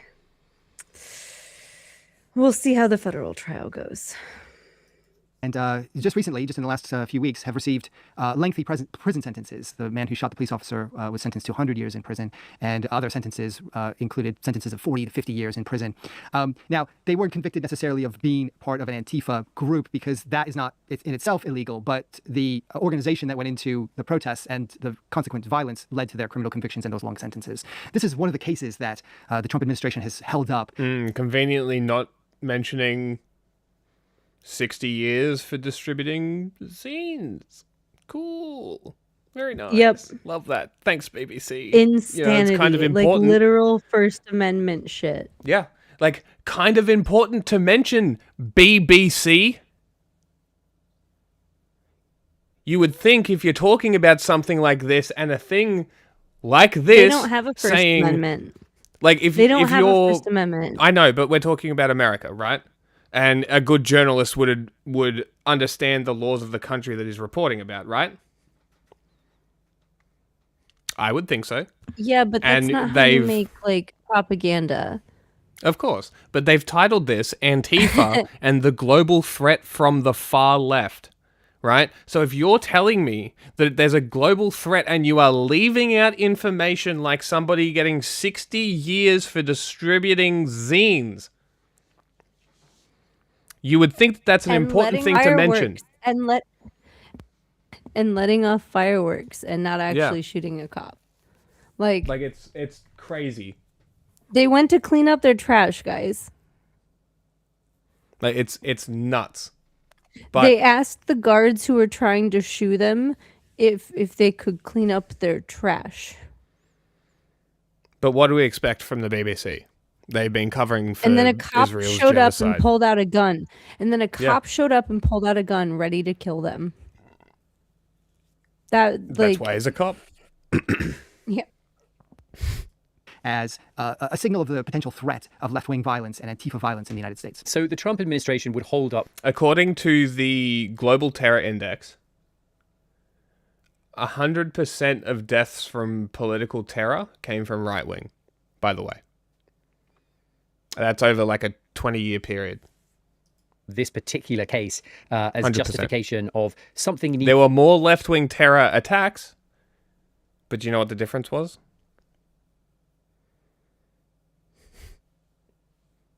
The left-wing ones were mostly Molotovs didn't die. on property, not people. That's the difference. Right-wingers attack people. That's the difference. But somehow the people that go after infrastructure to try and hurt something deeper that's actually harming people in a way that's you would actually have to look under a surface level analysis to understand. Those guys are the real threat. Because it threatens capital. Needing to be done about far left extremist groups. Who's leading the charge on this for them? The White House's counter-terror chief is a man named Sebastian Gorka, who will be fairly familiar to people who He's a watch podcaster. BBC content. It's fabricated, and all of these anonymous sources. I'm sad to say that you and your colleagues have fallen into this trap of fake news. He appears on the BBC and has done in the past quite a while. He grew up here in Britain, originally Hungarian. He's very hawkish when it comes to these kinds of groups. He's and a him and other fuckwit White House officials, is what he like is. Stephen Miller, who's the White House chief of staff, have And identified a Nazi Antifa that as basically a threat quoted to a American Goebbels values. speech. They really think that the rising tide of left-wing violence is something that could destabilize the country, and they're committed to sniffing it out.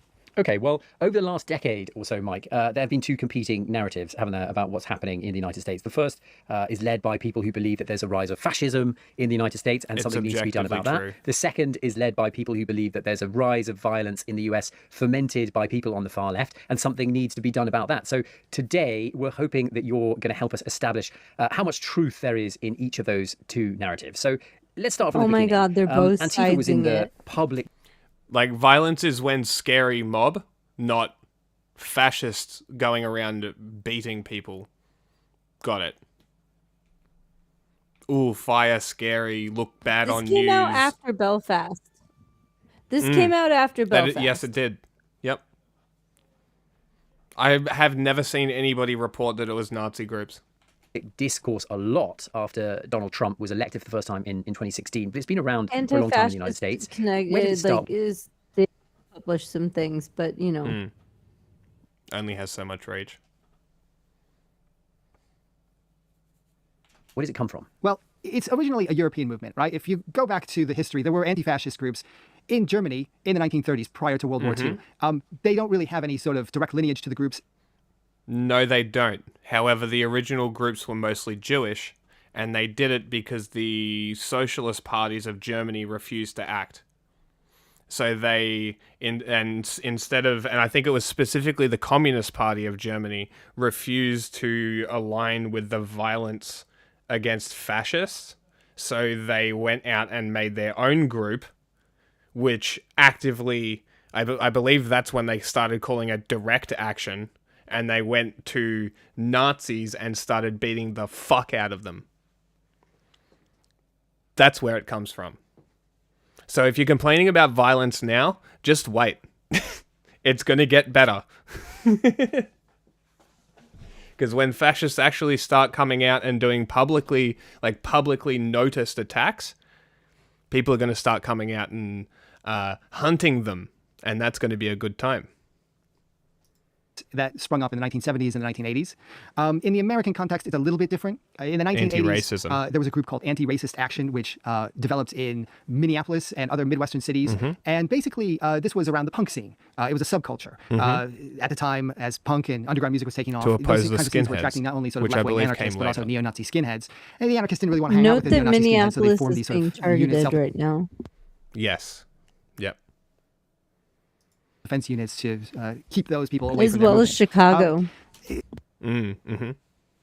Big where a black lot of other population in skins Chicago, were. isn't there? Indiana is another place that where a lot of this early stuff happened, but people don't talk about us. Our history isn't really written, which is fine. We were quieter. We move quieter. It's how we work. But yeah, it's a thing. Considering the poor reporting on Prairie Land, this history of Antifa is not bad. Part of that, it didn't sort of break containment until Donald Trump came along. And what happened around 2015 and 2016 is very interesting because you had a series of right-wing groups who formed around that time, most notably groups like the Proud Boys. There was a group called Patriot Prayer in the Pacific Northwest. They start to become emboldened as Donald Trump starts to I remember say them. the things that... Yeah. It's organized against Patriot Prayer. I remember that shit. Nice. They want I said in talked to Joey politics, and they Gibson start on the to phone hit the once. streets, and they start to... Fucking hell. I remember all He these told me groups their came out of parade the... route. He straight up told No me shit. their parade route. It was great. Yeah. It was so much Amazing. easier to get information out of Nazis back then. And also Joey Gibson's just a fucking idiot. Well, I'm aware of all these groups because they came out of adjacent to the content that I was consuming at the time. I quickly stopped consuming that content. have rallies and street marches. Oh, you That's were when you really assuming see adjacent Antifa as a Patriot sort of Prayer. a reaction. Adjacent, really yeah. were? No, not That's the necessarily shit, weren't Patriot you? Prayer, but like the groups that came out that Oh, time. I'm just Proud Boys, saying that you sort of were stuff. into some fashy shit, weren't you? Yeah. Crazy.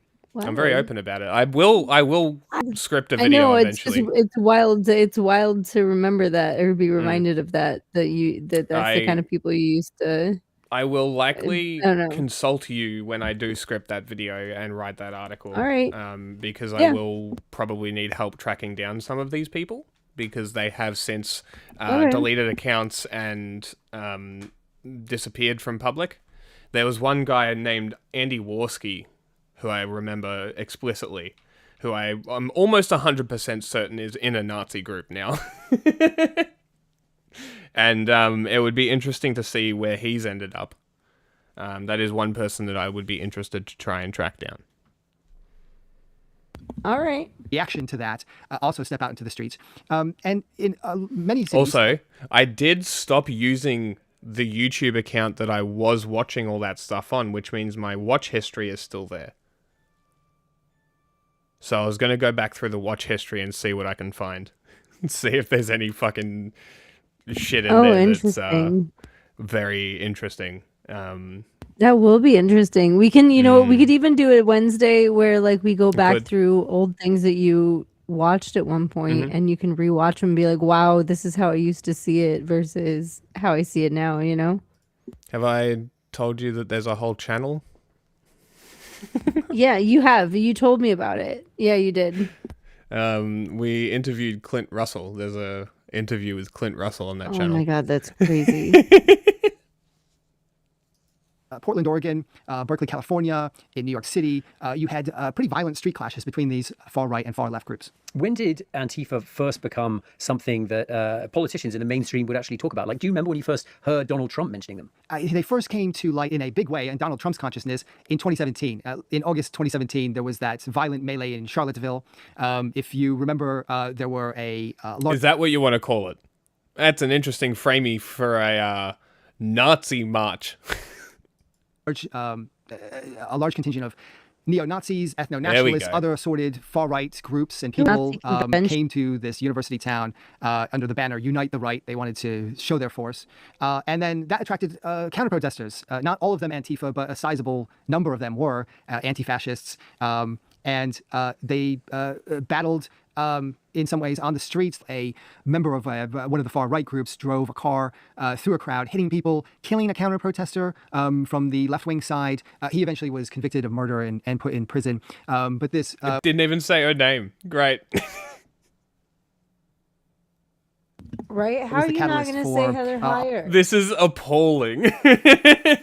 This is awful.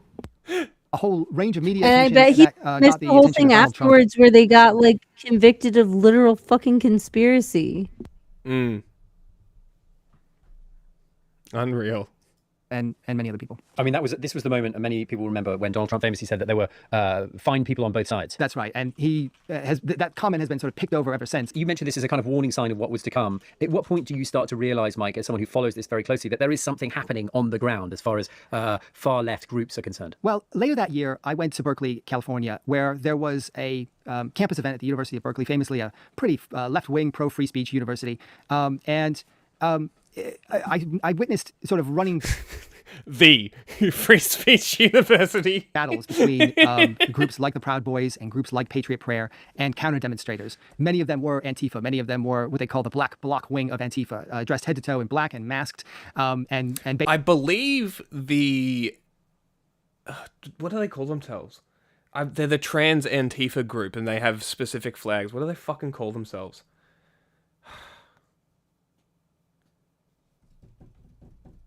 About are you?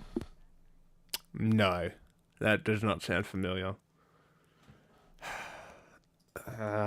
Fuck, they might be rad femmes. They might be anarcho-feminists. Maybe I can't remember.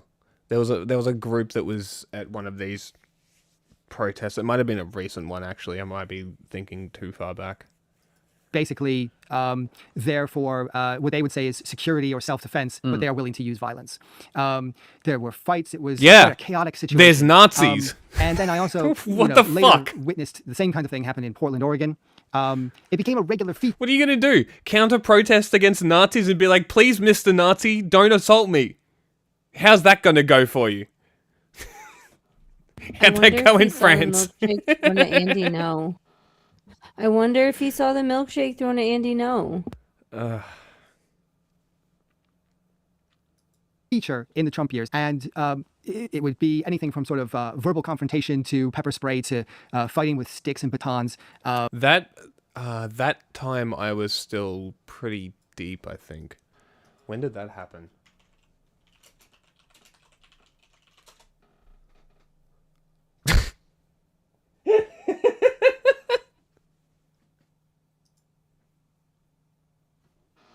The Wikipedia page is just called milkshaking. I love it. That is awesome. Andy, no. 2019, yeah. So this would have been as I was tapering out. 30th of June, I would have been in Japan. And that's pretty much because I had just moved back to India. So basically, because I went to Japan, I essentially disconnected from politics. And when as I disconnected from politics, I met an American girl, a Swedish girl, and there's another one I forget. Finnish, maybe? And they were all pretty progressive. And I had a pretty lengthy sit down few times with them, and we really sort of got into it. And I was sort of listening to some shit that I never would have listened to. And then I got to America. And it all was like, I see. And then I went to LA. And I accidentally walked into Skid Row. And then I walked 2 blocks left. And it was your place. Streets. And I was radicalized. I was like, holy fuck, they have literally segregated homelessness to a single fucking street of deserted businesses. Has, right?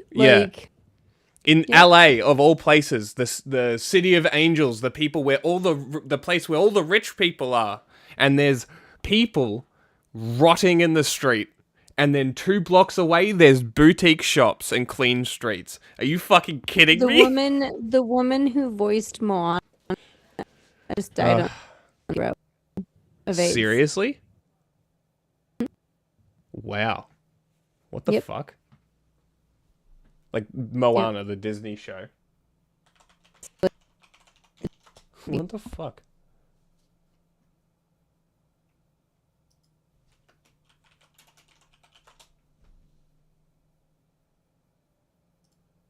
What the fuck?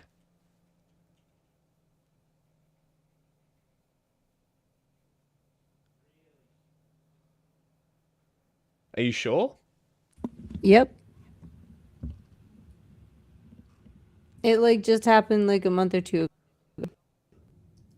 Can you show me? There should be look up a TMZ article or something. Look up Moana voice actress dead.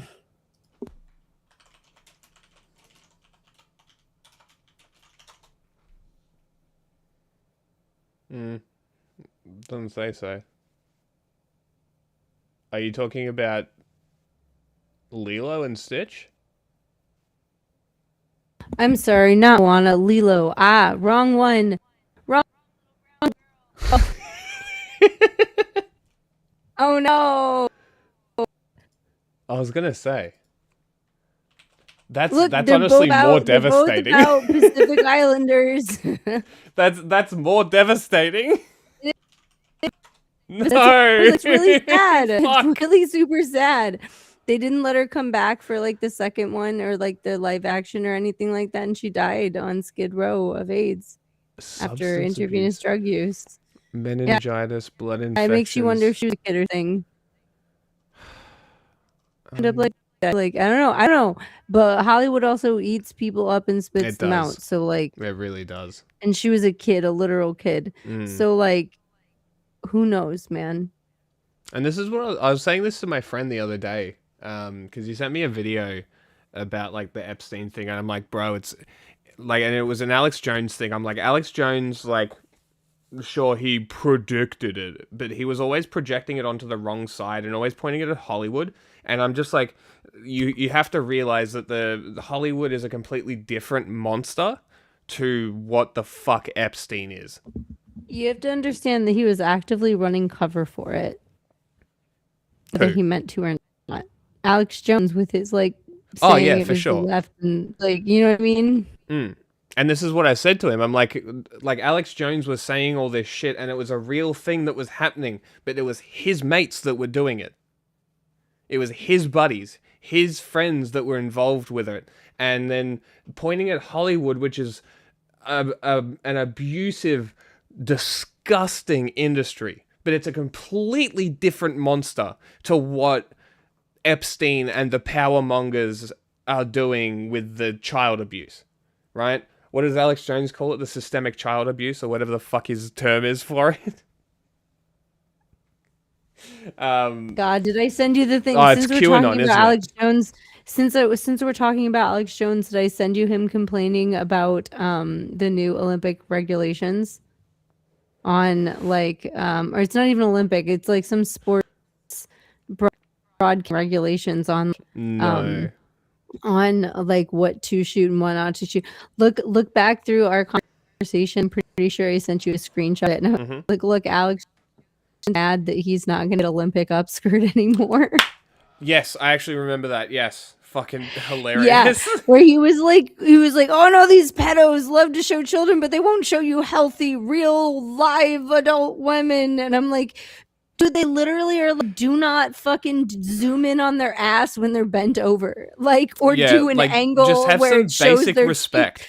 Don't show their flaps on the fucking news, guys. Like, that's basically what it says. Like, it's just You know what I crazy mean? that it even needs to be put into fucking legislation And for they're the saying things Olympics. like, hey, what's the other thing that is not considered? Like, in that whole thing, they're like, it says specifically, like, be careful about showing them, like, don't show them in any kind of compromising position. You know why? Because AI, Yes. and if you have a picture of a girl make porn of free. Yeah.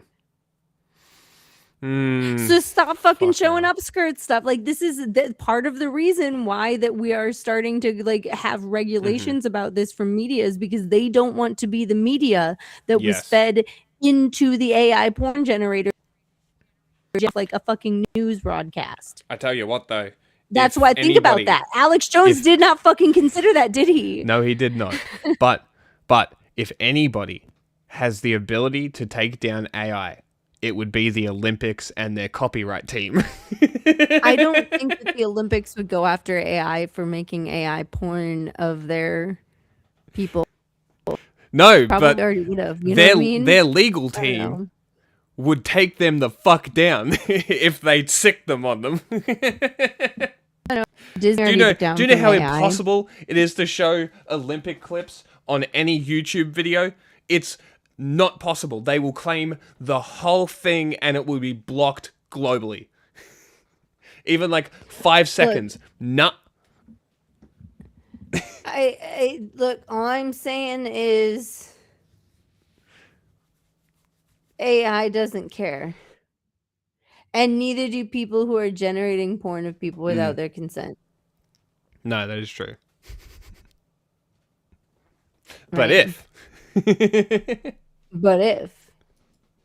and sometimes even greater violence than that. Okay, I'm gonna For go an to the bathroom. organization to be a quote unquote terrorist group, the common understanding would be that they would have to have leaders of some sort. Correct. Are there Antifa leaders? A lot of people who have sympathy with the Antifa movement are also anarchists, and they're kind of allergic to leaders. They That's great. often form blues associations, not organized groups. You don't sign up to a direct debit Councils. or have a membership card or anything like this. I have encountered in the course of my reporting people who are sort of de facto leaders. One of whom, Antifa spokesman of sorts in Portland, agreed to sit down with one of his opposite numbers, a card-carrying Proud Boy member. All right, guys. So look, first of all, I'm just going to go over the rules. Okay. We don't want any violence. Number one, no violence. All right. Can we stay seated? Stay seated. Stay seated. I know that it's going to get heated. And this was at the height of the protests in Portland, where these people would be shouting at each other in the street and sometimes worse. I think he's misguided. I think he's a bigot. I think he's a misogynist. I think he's violent towards women. And I think he's a racist. What do you think of Luis? I told him he's ignorant of who I am. I think he's violent on the street. I think he's trying to duck out of responsibility. My dad always told me, you go to a protest, you end up getting arrested, don't cry. Own it. They had a fairly frosty, but...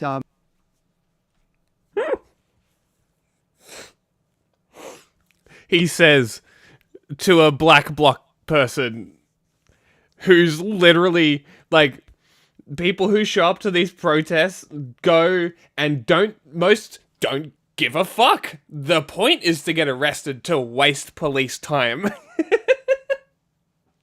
What a moron. I wouldn't call it respectful. I would maybe call it civil conversation. I want to ask you one more question, which is, has anything changed in your mind as a result of this meeting, Luis?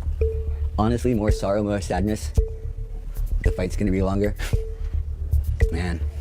Rob, has anything changed in your mind as a result? I respect you less now, dog. I thought I was gonna respect you more after this, man. I respect you even less. It was an interesting dynamic between the two.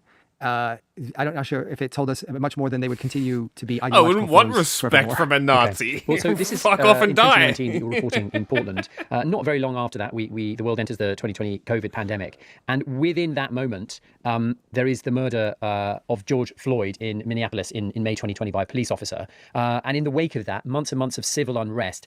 To what extent, if any, was that unrest caused by Antifa?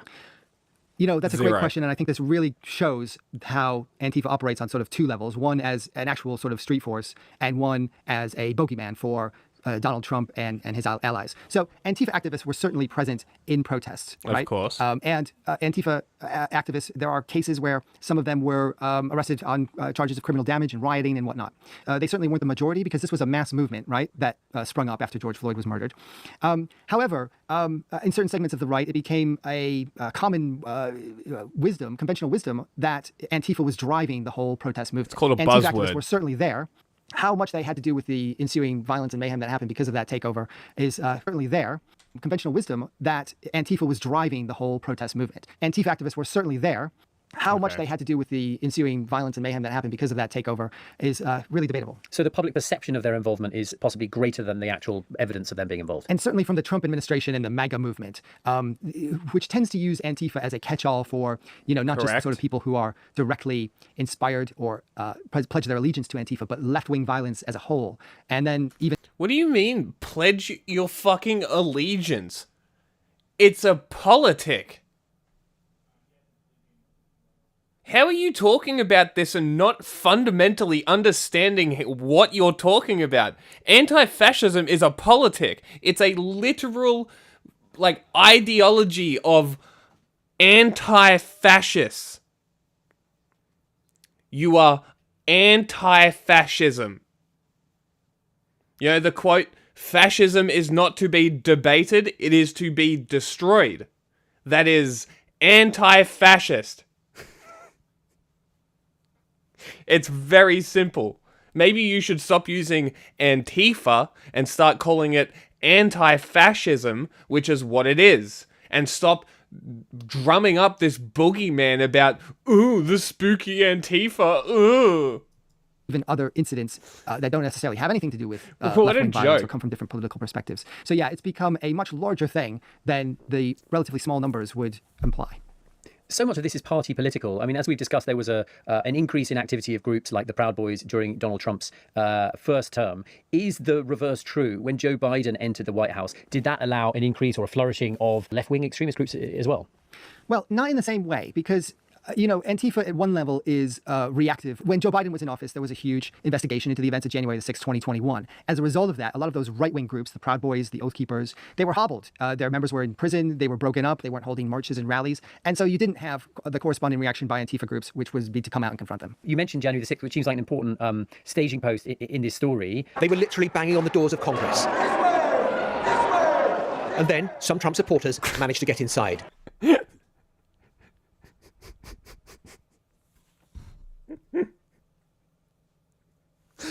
They're following the ropes.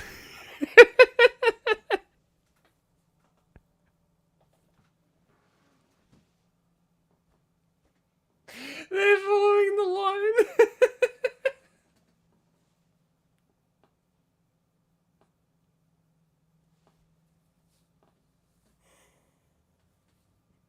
That's gonna be one of the funniest fucking things ever. They're outside climbing the walls. Climbing the walls to get in, smashing the doors. Don't cross the rope. They were armed and wandering the Capitol building. We all remember what happened that day. The chamber has emptied, democracy put on hold. Outside, they were scaling the ramparts, the mob for the moment in charge, believing they have the right to overthrow the will of the people. I mean, there were rival narratives that grew up. Bros about the played reasons Donkey behind Kongs the as unrest kids. around the Capitol in Washington, D.C. I mean, how did these different narratives develop, Mike? Some of the right-wing groups that were there accused Antifa operatives of being in the crowd, of stirring up the crowd. I think that narrative developed because in the lead up to January the 6th, there were those sort of street battles. And that day itself, they were largely kept away and keeping away from the events at the Capitol. But because Antifa as an idea had become such a sort of big thing on the right, there was almost an immediate assumption that there were agent provocateurs in the crowd. And you know what? That's a good thing. You know, that is a good thing. If you keep them scared that Antifa is going to infiltrate their groups, are they going to be more or less likely to go out and organize and go into public forums and speeches and talk in public? So,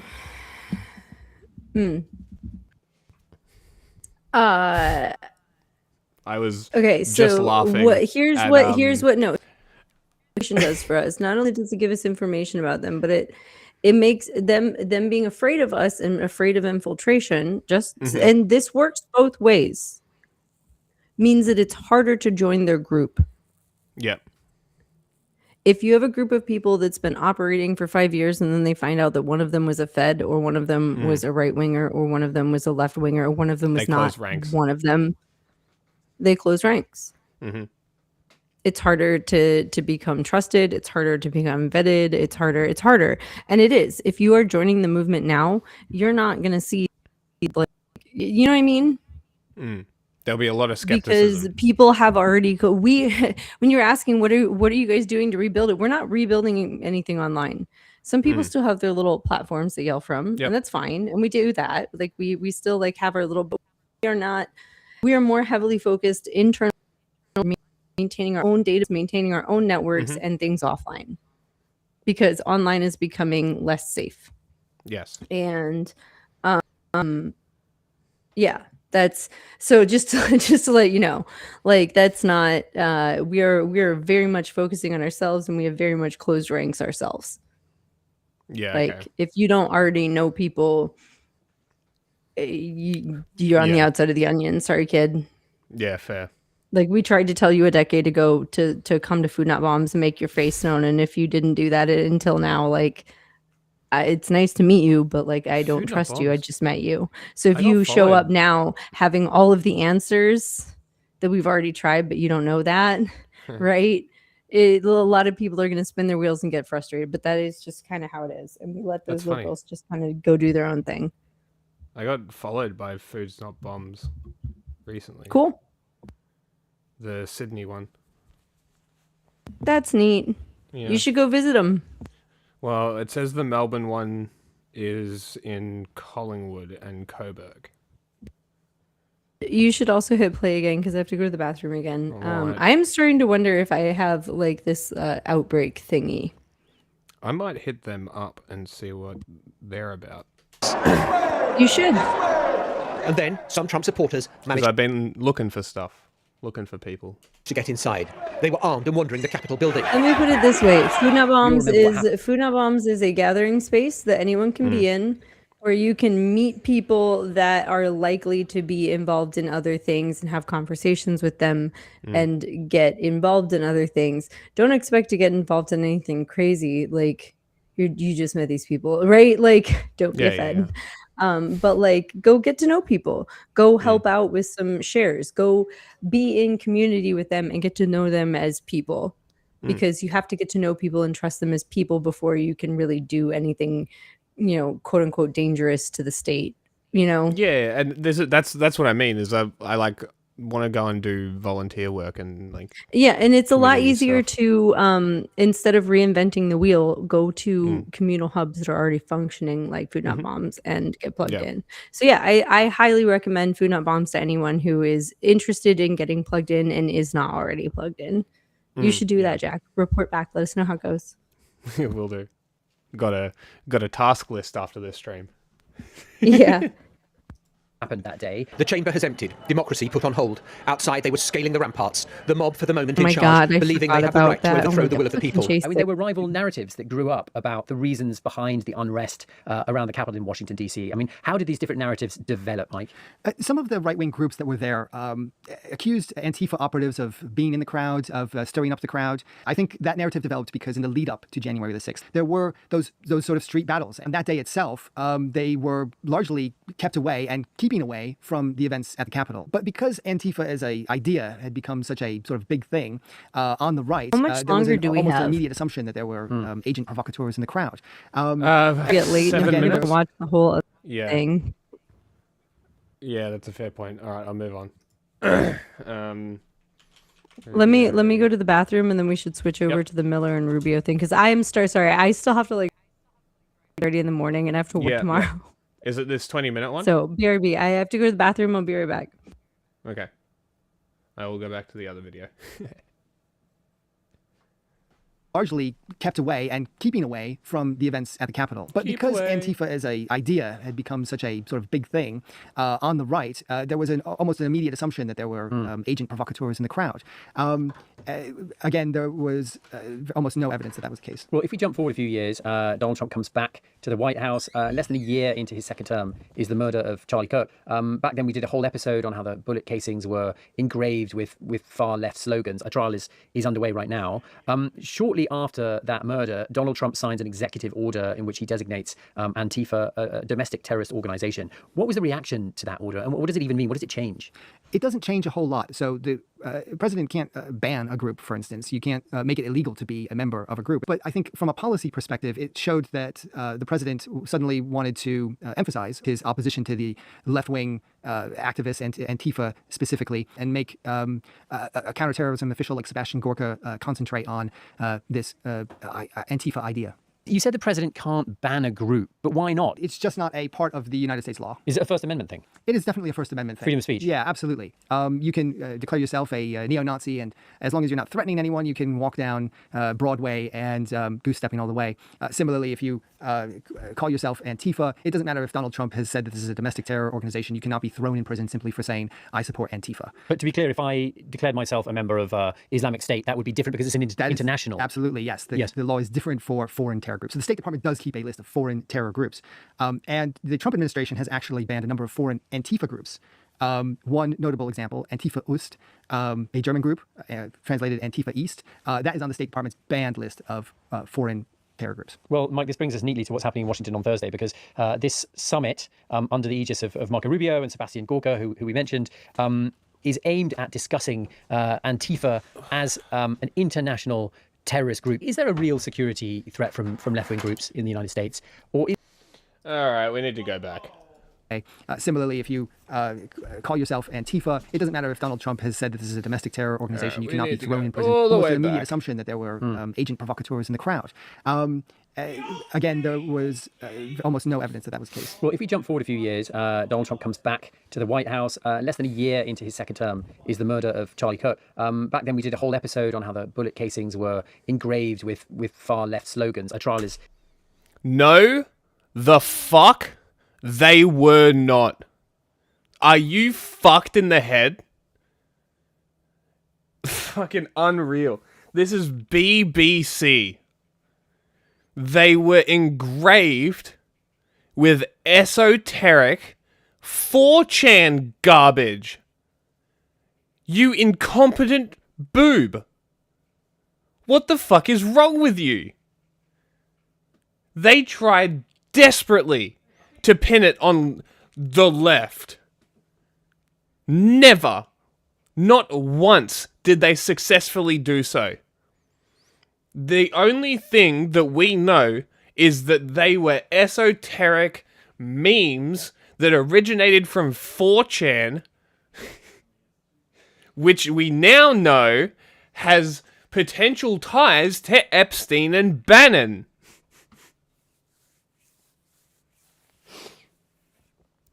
Like, the only thing that they're using to call it left wing is Bella Ciao. That's it. If I remember correctly, let's refresh my memory.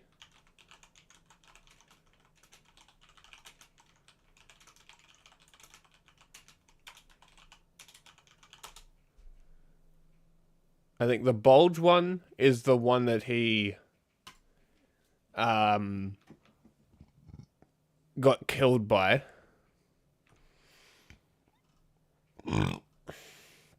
So this is PBS.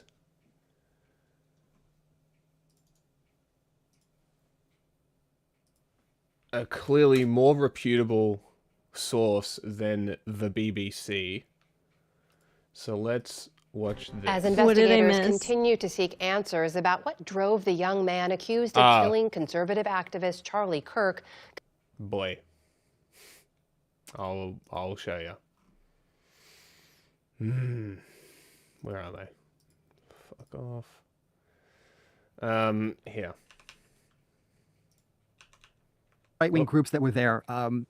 Again, there was almost no evidence that that was the case. Well, if we jump forward a few years, Donald Trump comes back to the White House. Less than a year into his second term is the murder of Charlie Kirk. Back then, we did a whole episode on how the bullet casings were engraved with far left slogans. A trial is underway right now. That. Conspiracies about who he is and what he believed are flourishing. William Brangham takes a closer look at what we know about the suspect's life online. One focal point for investigators are the inscriptions carved onto the bullet casings that were believed to be owned by the alleged shooter. They contain a number of seemingly sarcastic, irreverent phrases that are common in gaming and online communities. Phrases like Bella Ciao and Hey Fascist Catch, and a series of arrows, up, right, and several pointing down. So to help us decipher what those inscriptions might mean, we turn to Ryan Broderick. He's the author of the newsletter called Garbage Day and host of the podcast Panic World. Like,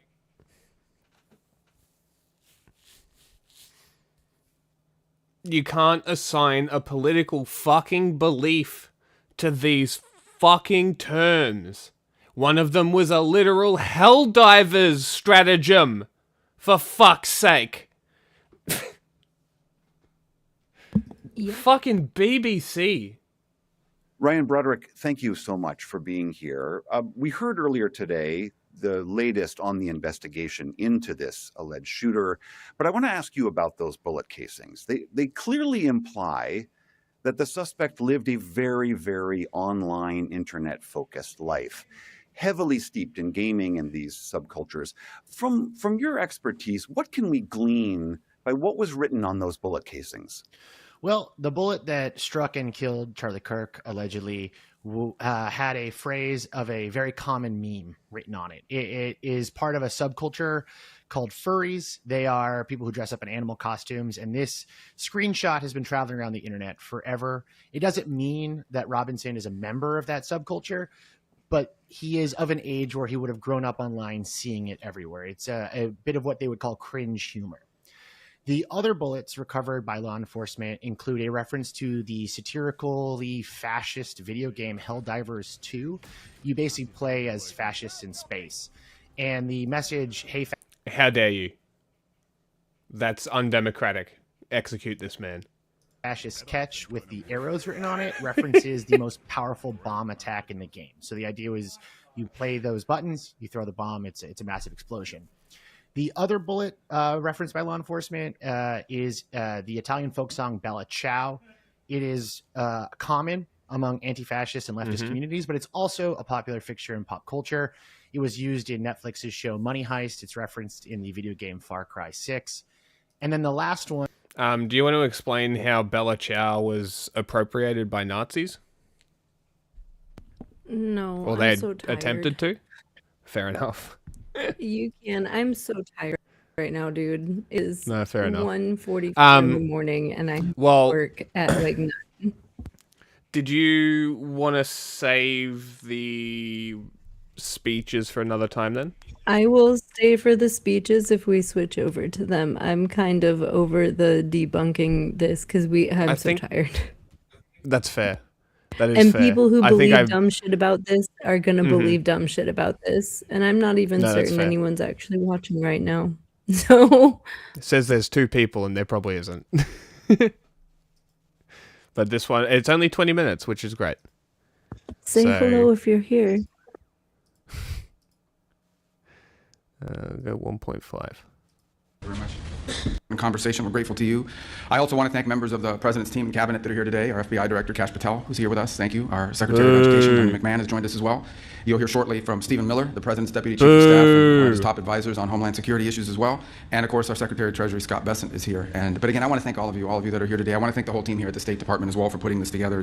It truly is an unprecedented event. It sounds like you've done coke when you just beat him up. I should say, in our history. So let me start by saying that the most essential duty of the state, the first responsibility, frankly, of any government of any kind, is the protection of its people. Speed? It's the protection of its country.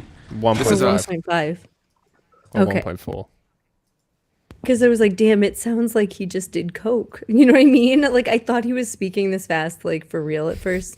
Like, you can put him on normal speed. I just don't want to be here till like 5 a.m., you know? Yep. Transcend all political and all ideological divisions. It is why, for example, we have militaries. It's why we have intelligence agencies. It's why counterterrorism bureaus exist. Is that why you're weaponizing it? Keeping our people safe is the reason why every country represented here has all of these things. We are all very well acquainted, as of now, of course by now, with what has been described as traditional terrorist threats. For 25 years, the term counterterrorism, at least in the West, has meant first and foremost the fight against radical Islamist extremism. And there's a very poignant reason for that. On the 11th of September, in the year of 2001, 19 men murdered 3,000 people here in my country. Jesus Then that fucking same Christ. enemy struck Europe. Why is this relevant? Commuters aboard trains in Madrid in 2004, and 52 more aboard London buses, and the underground in the This is called priming children. following year. The entire architecture of Western counterterrorism was rebuilt from the studs around the singular traumatic event. Hey, what's the thing that the commies always say about imperialism and fascism being something about imperialism coming home? Yep. That made sense at the time. Are they right? Our job was to keep our people safe, and the realm of terrorism, the specter of global jihad, was the premier threat to their safety. And so we went to work. And we assembled a global coalition, working with many of the friends that are represented here in this room today. And we destroyed the ISIS caliphate. We killed al-Baghdadi and al-Zawahiri and bin Laden. And we built intelligence and law enforcement systems apparently capable of anticipating nearly 1 million and stopping people. attacks before the public even hears about them. Every country represented here today has disrupted a terrorist threat at some point emanating from this source. Jihadist attacks and plots in the United States are down. What does this have to do with anything? ISIS's peak. Are you trying to deflect from the fact that you're very ISIS-coded? 97% from the year 2015 to the year 2024. In other words, to a very great extent, our counterterrorism strategy Christianity or has die. worked. The threat has not disappeared, of course. It will continue to exist, particularly so long as we tolerate immigration systems that imports these threats directly into our respective homelands. But this threat has been severely diminished. The world looks very different today because of it. For far too long, however, our counterterrorism doctrine has had a blind spot. A blind spot when it comes to extremist violence from the political left. Dickhead. Even today, the very idea that far-left terrorism I guess they could be probably a serious did like, threat what, 20? is treated as a right-wing fever dream, or worse, as a dangerous fascist conspiracy. It's treated this way by many in the press, by many in academia and our universities. Well, I wonder why. And by many of our legacy institutions. You know what would help that situation? You will no doubt see more the dogma rear fascist its head shit in the like coverage of declaring this them very conference. terrorists. In spite of the clear and the undeniable reality, in spite of the objective numbers and statistics, Reality, in spite of the fact says. that in this room today, there are representatives from across the political spectrum. Again, the Global We will Terror hear Index this says most organized- deaths that from this kind of political organized terrorism violence and comes terror from right-wing will be dismissed. terrorism. It will be dismissed as a partisan fiction. A whole industry grew up in our countries around the study of extremism. We have think tanks and fellowships and journals and consultancies with the unspoken understanding among them that the only kind of political violence that was a true threat to our system, that only one kind of political violence was a true threat to the system. A bomb planted by a neo-Nazi group was a nefarious and murderous act of evil. It is. But a bomb planted by a Marxist revolutionary, well, that's just merely a tragic excess of idealism. Perhaps its means were misplaced or overzealous, but its ends Are you projecting were virtuous again? and just. That's the implication. Remember of how when we treat Trump it. called you Little Marco? For years, this Did that hurt? extraordinary ideological prejudice was embedded in the way we talked about political violence and extremism. It was repeated again and again until it was accepted as the neutral and objective baseline. So entrenched in the mainstream conventional wisdom that it came to be regarded as an apolitical fact. It is the reason why, here in my country, so many people in positions of power have repeatedly dismissed acts of violence and even terrorism as legitimate forms of political expression, so long as they served a left-wing cause. It is why during those so-called George Floyd riots in the summer of 2020, as criminals and extremists burned and looted their way through America's great cities and nearly brought the country to its knees, are you fucking kidding me? all across the country simply refused to prosecute the people conducting Brought these the acts of violence countries and to terror. its knees. It is the reason for the now infamous image. Just wait until he has to try and reach back really far to like find left-wing violence, and you can go back 2 weeks to find that kind of right-wing violence. This is great. Protests were mostly peaceful. This They was something were. worse than a double standard. Left-wing violence was not just excused; it was treated as sacrosanct, a protected class unto itself. When that era has to end. The coalition in this room today includes political leaders and experts and law enforcement officials from more than 60 countries across the world. You have come here from a wide range of governments, parties, and political persuasions. Some of your governments and ours disagree publicly. Sometimes we disagree sharply about trade, about energy, about immigration. You did not come here today because you have been persuaded on every single aspect of the American view of the world. You came here. You are here because 2 weeks ago, a 72-year-old woman was burned on over 80% of her body in her own home in Greece, and she died, executed by a firebomb because her daughter dared to stand for office. You are here today because for 5 days this winter, the lights went out in Berlin, the longest blackout in the city since the Second World War, sparked by an attack that left tens of thousands of households without power in the freezing cold and left an 83-year-old woman dead. You are here and you came because a month after that Berlin blackout, a French 23-year-old succumbed to traumatic brain injuries, beaten to death on the streets of This Lyon is like the commies by that a say group that of far-left capitalism militant kills thugs. people because famine You exists. are here because your political leaders are being attacked and stabbed and shot in your streets, because your Look at businesses how have been far bombed, and wide he because has your to go railways to have been look sabotaged, for because your police this is officers honestly have been beaten pathetic. and burned. You are here because this is real, and it is getting worse, and it can no longer be Is it? denied, and it can no longer be ignored, because it is time I to can crush give you this 6 evil instances where Nazis The simple attacked fact is none literal of this congressmen. that I've just described is new. Far-left political terrorism is not a recent And I day think that modern happened in, novelty. what, the last, It is not like, a fiction 4 manufactured years? by conservative politicians. For most of the modern era, it was in fact the dominant form. Hey, what did you of guys political say when violence. Nancy Every one Pelosi's of our friends here husband from the was nations of the attacked with a Western Hemisphere, hammer? remember? You basically didn't give Remember a the fuck? decades of kidnappings, Cool. and bombings, and assassinations, and executions. The Remember violent how terror of the left-wing terrorism is sacrosanct. Of the Monteseros, of the FARC, of the ELN. You remember the inhuman savagery of Peru's Shining Path, the Maoist fanatics who massacred the peasant villages of Peru, hacking pregnant women and newborn infants to death with axes and machetes. You remember? Hey, remind us the what tens your of thousands of Marxist guerrillas installed trained to regime kill in what was it, Castro's Chile? terrorist camps. What did they do? All of you here from Europe remember? You remember the machine gun massacres of Italy's Red Brigades? What which held about the five-time Prime Minister Nicaragua? captive for How'd that 55 go? days What about before all your subjecting him banana to a revolutionary plantations? Oh, so-called that's pretty people's cool, trial huh? and executing him in 1978. Hey, what You about all the remember people who the have Red Army died because of faction's the nearly American three-decade blockade campaign of bombings, Cuba? kidnappings, You fucking and assassinations dipshit. in Germany, murdering dozens and injuring hundreds more. You remember? I guess the you're 17 November terrorists organization now. in Greece. If The these are the Marxist standards extremists you're that going by, terrorized then I Athens for guess more than you're a quarter century, terrorist because you including, guys by have the way, likely shooting my killed country's CIA station chief tens of dead thousands outside of his home Cubans through your blockade. in front of his wife, Not to as they were mention returning home from a Christmas fucking party.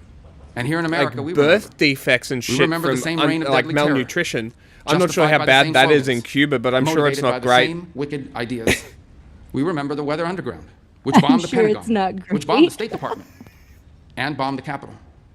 We remember the Black Liberation Army, which staged armed robberies and executed police officers. Like, I'm sure at they're trying to bring point-blank food to range. Cuba for a reason. We remember the Symbionese Liberation Army, which shot a public school superintendent to death Oh with my cyanide-packed hollow point bullets. Those weren't real leftists. In one Those were like the 18-month dumbass period, fucking between 1971 performative and 1972. This is what I'm talking about. The Where how FBI far back he has to go. 2,500 bombings on Yeah, American soil. how far a back rate and of how nearly far wide 5 he has to go.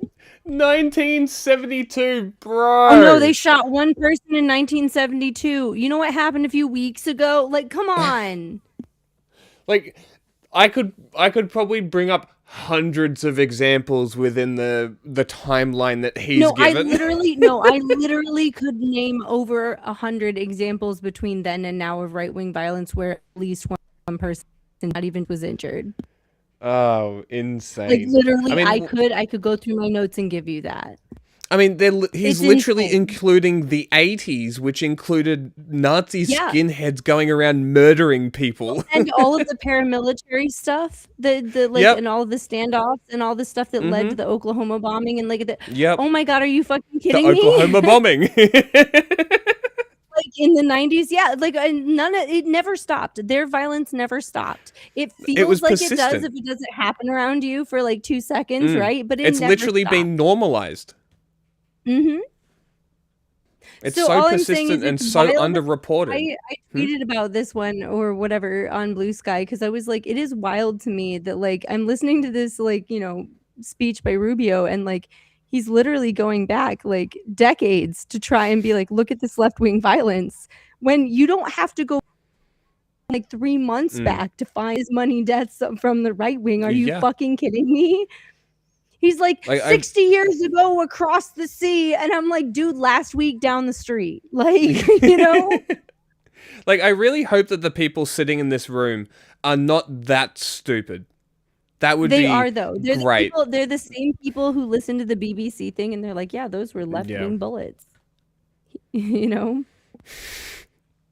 Fuck's sake. Because they don't know any better and they listen to the people that they trust. And so it's all Yeah. about that is what grifting is getting people's trust so Mhm. you can say whatever you want.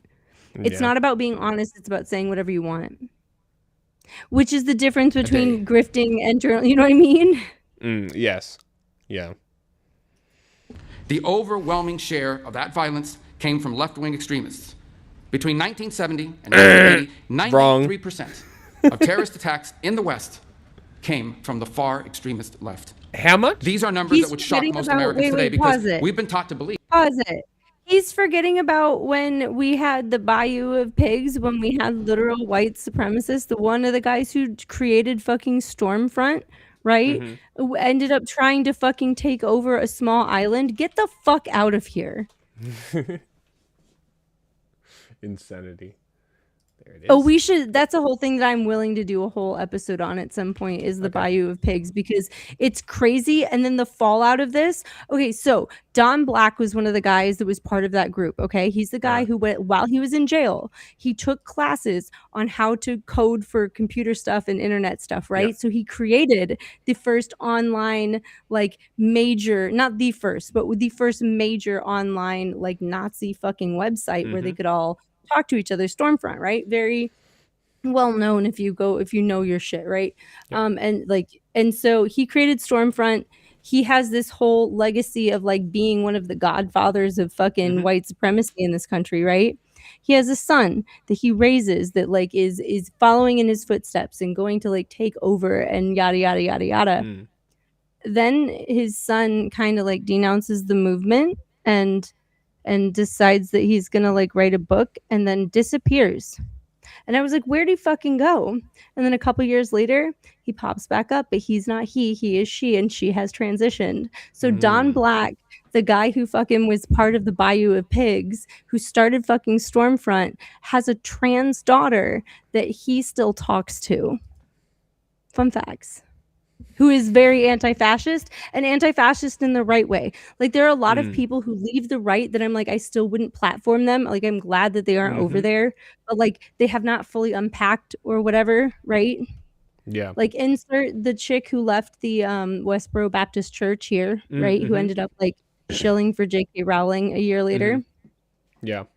Ashley St. Clair is dangerously close to this group, even though she sounds like the other group. But like, but no, it sounds like again, I don't know her, but it sounds like she has done a lot of unpacking and a lot of like community work and like whatever. Like it started with her like joining like this Jewish like talking group or whatever. Anyway, I've like listened to a bit of her story and it sounds like she has actually like she's like, you can't just be like, oh, I don't like this. You have to be actively and vehemently anti-racist and anti-fascist. So like she seems like she gets it. She has a book out that I would like to read. But yeah, anyway, we should cover the Bayou of Pigs because they literally, it was like a boat of white supremacists who tried to take over a small island in the... Interesting. Yeah. That's interesting. There we go. We got some feedback. Oh, remind me next time to argue with you about what? Good show. Oh, he's a shit stirrer. Hey, someone was here. Hello, goodbye. So this is the Global Terror Index.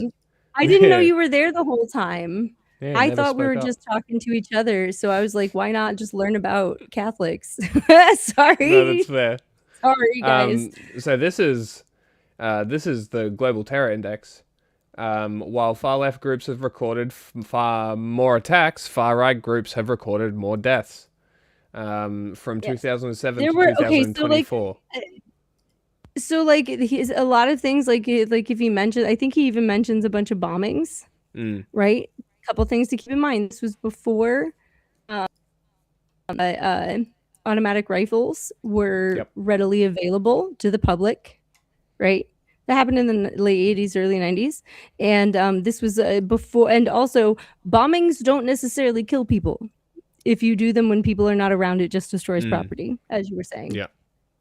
There were a lot of union bombings. There were a lot of bombings, and not all of them were left wing. I want to say that too. He also seems to blame a lot of right wing bombings on left wingers here. Yeah. Just blanket all of the bombings were left wingers. Yeah. When clearly a lot of, by the way, there were also a lot of right wing bombings that did kill people in this time period. I mean, let's not even talk about how like a majority of, well, maybe not the majority, but a significant amount of mass shooters are fucking Nazis. Yes, and at the time the mass shooters were Nazis too. Most of there were not very many mass shooters back then, but there were like individual shootings, like when they shot Alan Berg, or like, you know, anyway. Believe that this kind of political violence, it simply doesn't exist, or it's being exaggerated. But it does exist, and we're actually underestimating it. And our nations bear the scars to prove it. And today we face a new wave of this old evil. Here in the United States, the share of left-wing terrorist attacks and the old evil of anti-fascism. Yes, that tracks. Has risen to levels not seen in decades. In Germany, far-left violence has jumped by more than... You know, the big evil of World War II was anti-fascist Nazi Germany. Makes sense. 40% in just yeah, the last isn't year. That how you read the story? That's how history works, right? Are we the baddies? In Greece, more than 80% of radical violence is now driven by far-left and anarchist actors. These are not abstract statistics. Oh my God, get fucked. Americans have seen what those numbers mean. An all-out assault on our immigration officers, sniper attacks, explosives, armed ambushes, a transgender shooter opening fire on Catholic elementary school students as they pray, his gun marked with slogans like, "Where is your God now?" A healthcare executive executed. Hey, buddy, how about literally every fucking Nazi shooter that writes with white shit all over his gun before going and writing a manifesto pledging allegiance to fucking Anders Breivik? You fucking dickhead. Originally funded by the feds. Like, what a dumb fuck. Like, it's astounding that people are this ignorant that this is all you have to do to convince them. No, this is why I'm constantly screaming about these different groups and telling people about them, because like I know people get annoyed by it, but like once you know, it's harder to unknow, and once you start to realize that it's not all the same, and that like all of these different movements like have a history that intertwine and like are affected by I don't know. I feel like it matters. History matters. It does. That's all I have to say. In cold blood, in the streets, multiple assassination attempts on a sitting president, and the murder of the greatest conservative activist of a generation, a man who happened to also be a husband. Literally none of those were left wing, and you can't prove that they were. Father of 2 young children, shot and killed while speaking to a crowd of students. Hilarious. This is a distinctive He became and a unique water evil. fountain. It has always been driven by a hatred, above all else, a hatred for He finally lived by his principles, blood and soil. civilization itself. Oh my God. It is a revolt of the worst against the best, a revolt of the weak and the cowardly against the strong and the good. It is perpetrated by those who cannot build, who cannot create, who cannot achieve great things, and take their revenge upon the world for their own inadequacy by seeking to destroy those who It can. cost him everything. This is what radical leftism is. It may wear various different slogans and ideologies across place and time. They can call themselves anti-capitalist or anti-imperialist, communist or anarchist or Marxist, but the fundamental character is always the same. They're It's always against the same. us. It is a poisonous resentment cloaked in the language of equality and justice and liberation. And Isn't it wild how the anti-fascists are always against the fascists? Isn't it Crazy. funny? It's almost like that's their entire politics.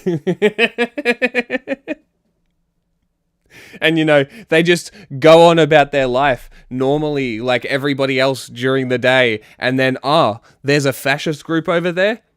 Let's go. That's almost like that's exactly how anti-fascists operate. Crazy. Who knew? What is beautiful and what is right on behalf of people who are only filled with ugliness and have nothing else to offer the world. Through violence and through terror, they once again seek to impose their ugliness on all of us. The old dogma was wrong.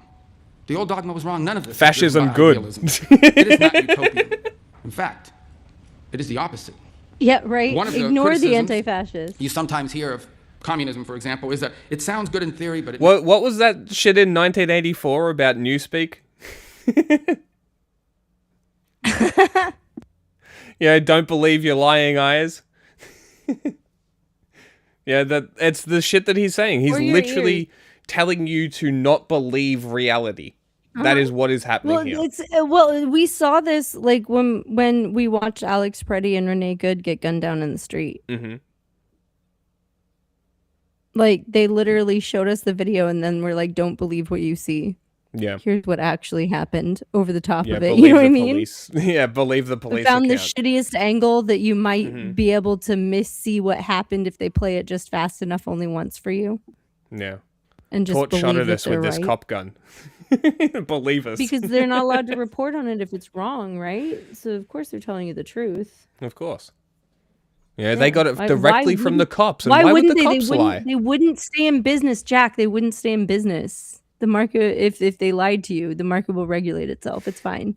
But the cops aren't like that. Why would the cops lie to you? They're here to protect and serve. By the way, after the last few years, I never fucking ever want to hear one more fucking capitalist or fucking capitalist bootlicker tell me that the market will regulate its goddamn self. No, it fucking won't. The best market regulation we've had ever since Trump got in office was Taco Bell admitting that they were part of the cyclospora outbreak. Hilarious. Because the government cut funding on literally that parasite. So before the government figured out what the fuck happened, Taco Bell is like, don't worry, guys. We actually have a great tracing program and we know who did this. Crazy. And came out publicly about it without, like, you know what I mean? Like, Taco Bell is the one, and I hate that capitalists are going to use this as an example for years and be like, see, it'll be fine. Just like Taco Bell, the market will regulate itself. Yeah, In a ignore sea of everything examples else. where Taco Bell is the only example. You know what I mean? Like, What's that called? Cherry picking fallacy? it's literally the only cherry on the fucking tree, dude. And it has cyclospora, so be careful. never works in practice. That's actually not true. Communism does not sound good in theory. The world it envisions for all of us is small, flat, gray, leveled of all exception, drained of all that is good and noble in the human soul. The world it envisions is a world without courage, a world without creativity. Communists made it to space first. Or ambition, a world without heroes or glory or great causes to strive Actually, towards. wait, pause quick. Without a world. Okay, we need to pause real quick. So I think that it would be really interesting to read a short story at some point by Kurt Vonnegut on this channel. It's called Harrison Bergeron, and people love to talk about it as an anti-communist, like a critique of communism. And that's how I was told to read it when I read it as a short story in school.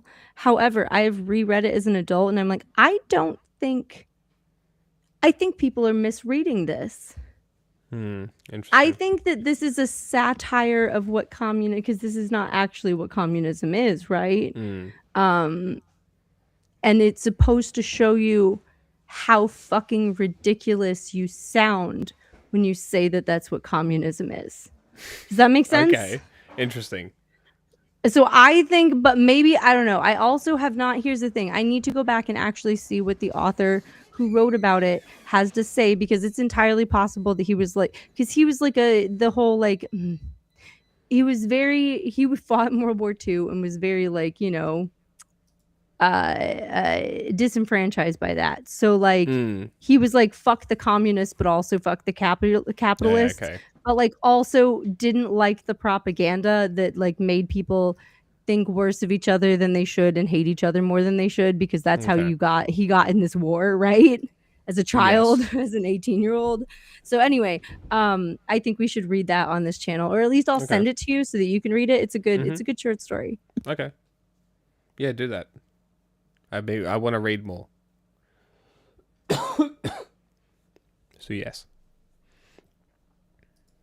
Without miracles, without myths, without men who rise above the rest to do incredible and extraordinary things. Myths. And the world communism envisions. The myth of is a the world nation? without God. For these architects of revolutionary violence, the towering achievement of our civilization, for them, it's an unbearable humiliation, a reminder of what they cannot do, and a reminder of what they cannot be. You haven't built shit to destroy. You fucking parasite. You and your fucking bullshit shining city on a hill nonsense. I don't want your fucking city. The physical embodied symbols of power and invention and achievement. Oh my God. This is the nature of the terrorism we face today. They despise the West because the West is great. This is an international conference because we are facing an international. We are facing a They hate us because they ain't us. These are not distinct and isolated cells. They are interconnected networks. They do not recognize our borders. They're literally doing the satire. They do not believe, in satire. fact, in the nation state itself. They coordinate, they communicate, they travel, they train. Like, we've literally had, like... He's projecting. He is so jealous of the things that people can build in common and with each other. Oh, And yeah. he's like, they hate us because they ain't us. And it's really him who's hating. I'm just saying, he's...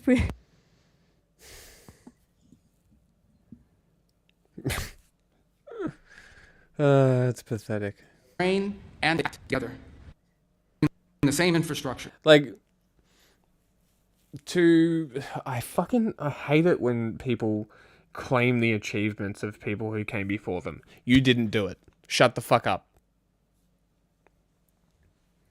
Like, acknowledge you didn't do it. Yeah, who the fuck is this we? They're dead. Yeah, exactly. They did don't it. know you. They don't think of you. Like, they would probably be ashamed of you. They'd be like, this dweeb? What part of using separation of church my and work? state did you not fucking understand? All of it, apparently. Sharing the same enemies, sharing the same mission. What the fuck, Kat? Antifa militants and their comrades travel from across Europe and to the Americas to participate in each other's attacks. That's to funnel true. They propaganda do and travel. training materials and target information through But shared it's mostly encrypted for channels, mutual aid, from my moving understanding. through underground networks of safe houses and finance and sustain their operations through transnational funds. And they work. Hey, isn't that what you guys do? Certainly sounds like exactly what you guys do. You know how there's like CPAC that goes internationally for some fucking reason, even though it's a conservative political action committee from the United States? Seems a bit strange, doesn't it? Do you think that that's maybe collating some kind of network internationally for this very fringe?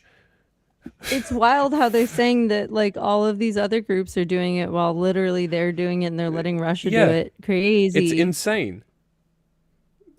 Work alongside Every hostile accusation foreign is a states that confession. share their mission, like Iranian proxy networks, who are increasingly intimately tied to leftist militant groups around the world. The Cuban regime's sprawling intelligence and ideological network helped to build the far left in our country and in our hemisphere. Proof? And it remains inextricably linked to the far left groups and movements across and beyond the West. Put the pipe down, buddy. Today's far left terrorists can raise money in one country. They can host their communications in a second country. Can they? They can receive training in a third country. They can recruit militants in a fourth country. And then together strike a So you're doing this target in 4 in a fifth countries, country. then, Rubio. That's what I'm hearing, So right? we have no choice but to confront this menace together. Hey, what about Israel that goes overseas and trains people with their military? Is that something you would consider a terrorist group? Interesting. Don't you fund them and arm them? No, they also train us and we train them. It's like a mutual aid thing. It's mutual aid. Oh, and that's Hashtag. okay. Hashtag mutual aid. Hashtag build back better.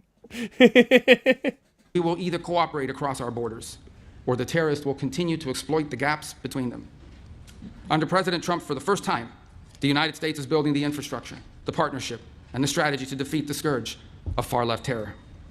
The President signed National Security Presidential Memorandum No. 7, outlining a comprehensive strategy to investigate and disrupt Antifa terror networks and their allies. Last November, the State Department designated 4 violent far-left extremist groups as foreign terrorist organizations. And there will be more designations soon.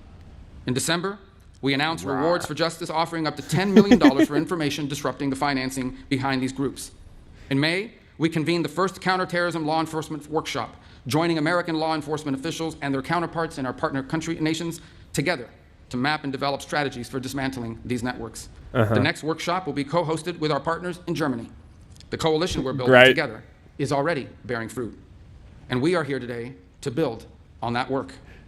We can and we must. It's going to be so cool seeing the German police state go through attacking the left again. That's going to be a great look. Identify and map this threat and rebuild our counterterrorism architecture to defeat it, just as we have done together before. Now we must do it together again. Through intelligence and information sharing, through coordinated law enforcement strategy, through financial targeting and disruption, we will dismantle these You networks mean that brick part of our by brick. history where, like, yeah, we targeted people for no fucking reason? That part, the McCarthyism? Really seems like that's Jesus what they Christ. want. Yeah. Maybe we'll get people... They want the black scare instead of the red scare this time yeah. because they know who their actual fucking enemies are. Yeah, but they're not going to say that They out don't loud. understand us, but they know who we are. You know what I mean? It's always been a black scare. I was actually talking to someone about this earlier, and I legitimately don't think that, like, fundamentally that they can understand our world. No, they don't. They literally 'Cause cannot. if you do, then theirs doesn't make sense. Because we don't And function even on if profit. you don't believe, and here's the thing: if you fully understand the leftist worldview, even if you don't agree with it entirely, that extreme nonsense that he's spewing stops making sense. Yeah.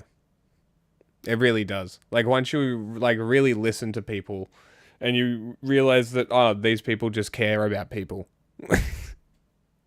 And are willing to go to, like, violent ends to protect people. You're like, Yeah, instead of property, got it. property and wealth. Yeah. And then you nation start states realizing, and oh, ideas. it's really, like, you might not Oh, like these violence, people are but actually fucking evil. if fascists didn't exist, the violence wouldn't be needed. It's that simple. That's why Yep. fascism, anti-fascism exists. Because fascism is inherently violent. It lives, it breathes in violence. And that is what's coming. And people are prepared. And you can't expect to bring a violent ideology and not expect resistance. Even the founder of Israel acknowledged that the Palestinians would rebel and attack them and that they would be essentially justified in doing so. Still did it anyway. They don't even understand. Yeah. And we know that America has no ability to fight insurgencies. Imagine an insurgency in their own fucking country. They would lose it. They can't carpet bomb American cities. I mean, they did the move bombing. That's true, right? they did, but that was a police department. I think if the federal government launched army to start bombing neighborhoods, that would be a different story. Yes, but wait. Yes, but Yes, but we now have ICE. That's true. Who's being increasingly militarized. true. Our police have been increasingly That is also militarized true. and had even less accountability and whatnot to the public. And we have our National Guard that we are now conflating with ICE in certain states like Indiana that are quite literally military. And someone, the military fucking shot someone the other day in the street. Where? Remember? Our National Guard shot someone Which state? and lied. There was a lie about him brandishing a gun. You didn't hear No? about this? Our National Guard shot someone. Huh. That's intriguing. Yep. I did not hear That's about that. not supposed to fucking happen. No. And when that happens, we're supposed to have protests like after Kent State. And nothing? And yet you didn't even hear about it, No. did you? Or if you did, it just blended in with all the other shootings and Yeah. killings that the state does.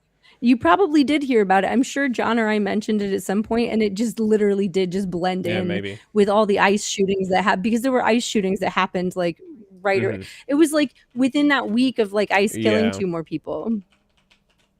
Or 3 rather. Oh, by the way, did you hear the man in Florida who ran and across the street and got hit by the truck and died? He was a vacationer. Yes, actually, I did. Right? He was here on vacation and he had a plane ticket back 2 days later. He was just terrified of ICE detaining him while he was on fucking vacation and he died. And I hear people saying like, "Oh, if he had papers, why did he run?" Because he would have been fucking detained anyway. Yeah, exactly. Just, it makes me so mad. Anyway, July. sorry, I'm... National Guard soldier fatally shoots someone in Memphis. Tennessee Guard.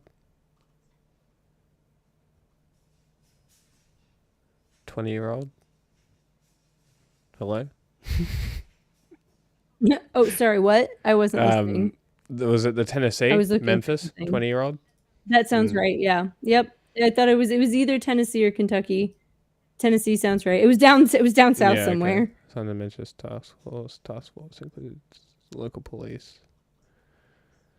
Of course, it's in Democratic cities where Trump had deployed federal forces to further his immigration anti-crime agenda. A TBI spokesperson said Monday that the ongoing investigation in the state's Attorney General office declined to comment further. Of course, it was a black guy. The White House referred... Of course, it was also a black guy, right? White House spokesperson said the task force in Memphis and Washington had led to drop in Trump words. Sure it has. For reasons under investigation, the situation escalated, resulting in 2 National Guards, 2 of them firing. Great. Striking and killing him. Yep. Yeah, 2 people killed him. I think it was a man and a woman. If Cool. I'm So correct. summary execution. Awesome. Yeah, we also had a woman in it this time. It wasn't just a man. DEI. That's equity, right? DEI summary Yeah, executions. DEI. Oh my God, DEI shooting. We had our first DEI National Guard shooting. Jesus Christ. I hate this, but you're not wrong. Like, you are correct. But did you have to be? Officers saw a man carrying a gun who fled on foot. Apparently, the Second Amendment doesn't apply. Great. Oh wait, is Tennessee an open carry state? It should be. It's fucking Tennessee, my dude. State. Was he on? Wait, if he was on federal property, then no, it doesn't. Tennessee Because you are not is allowed to have generally guns on an federal open property. carry state Because if for you have both guns on federal handguns and property, you long might guns. shoot a Fed. They know that. Enough Feds have gotten shot. So yes, it is an open carry state. So breach of the Second Amendment and National Guard summary execution. Very cool. As police and National Guard soldiers assigned to the area were chasing him, the man turned towards National Guard members with his weapon, and the soldiers discharged their weapons. I don't believe you. Terrace Nelson, Yeah, so a cousin. see what I mean? And so our National Guard shot someone, and that guy who got killed on a highway running from ICE was here on fucking vacation. Awesome. Legally. Had a plane ticket back. Was not like, had just spoken to his family about how he was having fun here. Fucking crazy. That's insanity right there. You know what I mean? It's not good. It is time for the people of the civilized world to defend ourselves, to stand united against this encroaching darkness and fight. You could also just like stop being a fascist. That's always an option. I don't know if they considered that or not, but it is always, in fact, an option. Good point, Jack. Thank you for bringing that up. Like, literally, if you stop doing fascist shit, anti-fascists will stop bothering you. It's crazy how that works. Fight for what is ours. Right. It is easy to destroy great things. It is far more difficult to make them. Fuck up, dude. The enemies of civilization are only capable of the former. You're They're only destroying capable of great destroying things. great Shut the things. fuck up. All they know is destruction. But we All you have know built is great things destruction, you together. piece of shit. We have done it time You and Guantanamo Bay piece of shit. All they know is destruction. It's so easy to destroy things. Yeah, it is easy to destroy things. You destroy things constantly, you fucker. Look at all the shit they just destroyed in Iran. Yeah, like, goddamn. Yeah, right. Like, literally. God damn. And all the shit that they allowed to be destroyed in Palestine and Lebanon. Like, literally Like, we're not- civilian infrastructure. War crimes. Are we really pretending to be the good guys here? Like, Jesus Christ, this is literally rewriting history. But remember, anti-fascists are the bad guys. Yeah, that's the whole again- point. That's the take-home point, right? That's what we're supposed to take away from this. I think We that know I what we think must you do. do at least have good reading comprehension if that's what you took away, because I think that's the point. All right. I think we'll save Miller's for another time because I think that's going to take a while. How long is Miller's? I haven't even looked it up. I'll look it up now. Can you pull it up real quick? Because I would almost rather watch it real quick tonight than do it next week if we're trying to do Prairieland. Because every time we put stuff off, there's more news, and we just don't catch 13 up. minutes. I think that here's the thing: if we can do that. if we get more viewers and whatnot, and here's the other. Okay, so once the kids go back to school, I will have to wake up in the morning, drive over there at like 7 a.m., give everyone breakfast, get everyone to school, and then the entire time that they're in school during the day, as long as no one is sick, I don't have shit to do other than work on this bit, like not this business is in the podcast, but the business that I'm in the office of and other things that I want to do. So like I will have from like 8:30 a.m. till like 2 p.m. every day, Monday through Friday, once school starts, that I'm here in the office because I don't want to go home unless I have something, specific to do that day. Yeah. So like I will be here in the office constantly. So I will have more time to sit down and like actually write a little blurb or like actually prepare to talk about certain things. You know what I'm talking about? And here's the other thing. I could never figure out, like I always struggled with like when I would bring you guys videos, I would watch them beforehand. So like I would already know what they're gonna say and have like my thoughts gathered on it. But like John would get like almost mad that I had already seen things, and he's like, "No, I haven't watched this. I'm gonna watch it blind." Blah blah blah. Like when I'm like, "Oh, have you That is seen how this we do yet?" things. And like, well, that's the thing. Do you want me to have a blurb on things, or do you want me to watch it blind? Because I can't watch it blind if I'm gonna have a blurb because I actually read it and I didn't do an AI, So I I didn't use think AI to something. I did it. I think for clippable reasons, having a little intro and being like summarizing the story before finding out more specific information is probably a good way to go about it, because then we can clip it and be like, and there's more information if you come look at the actual videos. Well, and we can also, I don't know if you save or like, do you save all your streams or no? I don't They're know how on many of this YouTube. works. They're on YouTube, so All I of can them? pull them Okay. from there. Well, I guess my I can point also is- pull them off Restream, but they Well, my expire point is- after like well, 28 my point days. is if we're sending people to watch old streams.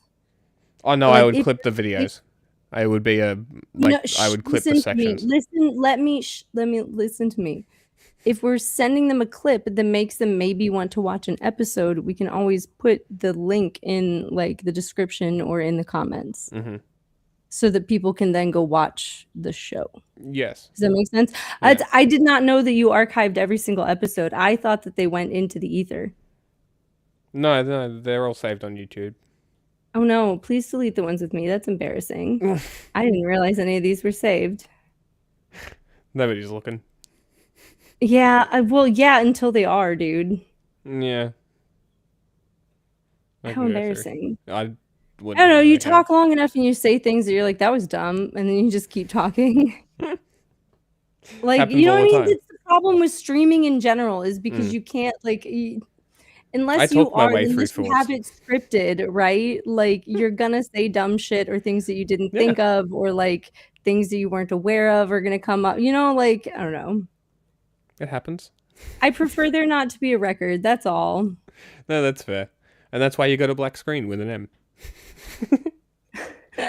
You're a black M&M. A black M&M. Oh my god. Tastes like licorice. Gross. Thanks. What am I? What are you saying? I'm an acquired taste. Hold on. Does everybody eat red licorice if they get the chance, or is it like licorice all bad? No, red licorice is good. Twizzlers and red vines are two different kinds of red licorice that are very red licorice. popular. How dare you? Listen to me. That are very popular here. I'm going to be real with you. The best, both red and black. I don't even like black licorice, but the best, both red and black, like soft licorice that I have found is actually Australian and imported. Is it Daryl Lee? I don't know. I'd have to look at that. Show me a picture, and I'd be like, "That's that one." They look like almost like little flower things. Like, you know what I'm talking about? Was it the soft one? Yeah, I like the soft the red ones. one Maybe other anymore. people like hard. Why would the fuck would you eat the hard ones? We don't live in 1750, okay? Why would you do that to yourself? This is likely the one you were thinking of. Let me see. Oop. I need to get an actual computer. That is one of them, but that is not the one. 1 minute. Okay, 1 minute. Let me find it. I'm gonna have to Google it. Soft Australian. Wow, this is going. What does Google think I'm gonna put next? Soft Australian licorice. How the fuck do I spell licorice? Oh my god, this is me realizing I don't know if I know how to spell licorice. Oh, it looks so wrong, but it was right. No, it's I like not. this one. Which one I is like it? the red one. Again, I'm trying to find it. Maybe they just changed their packaging and it was them. But there was, I swear there's different. Wait. There's also one that's called Wiley Wallaby or whatever, but that's not the one I was thinking of either. Actually, that might be the one that I was thinking of. They're pretty good. And then there's also, but there's another one.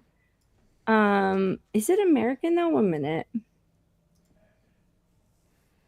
Soft red licorice.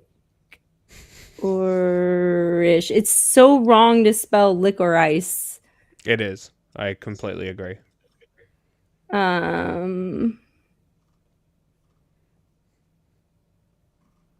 Huh. I can't find any in the shape that they used to be in. Maybe oh, I found them. Okay, maybe this is an American brand. A minute, I'm looking for the brand on this one. They don't have a brand name. Those are unbranded. Stop it. Go away. Maybe I'm thinking of an American one that I just thought was Australian, but no. The Australian one. No, you know what? Nope. It is. It's Wiley Wallaby, but they're like a specific kind. Okay. Yeah, it's the Wiley Wallaby brand I'm thinking of. There we go. It was them.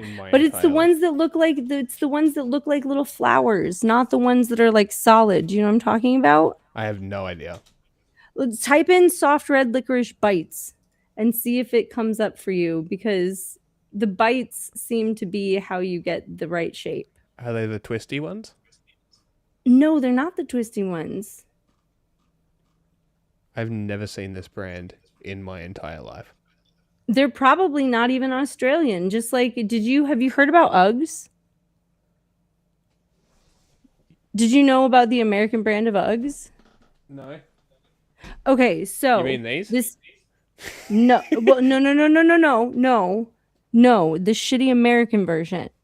So, when Uggs got Please popular, tell me it's synthetic.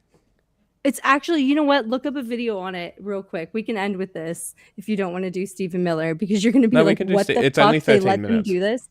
The Australian, I was going to say, because the Australian court finally, after like over a decade of fucking fighting them, decided that because they were like a cultural like thing in Australia. Okay, so basically Uggs were a thing, right? And like they weren't, because Ugg was not like a brand, there were multiple brands that made Uggs. It was a kind of shoe.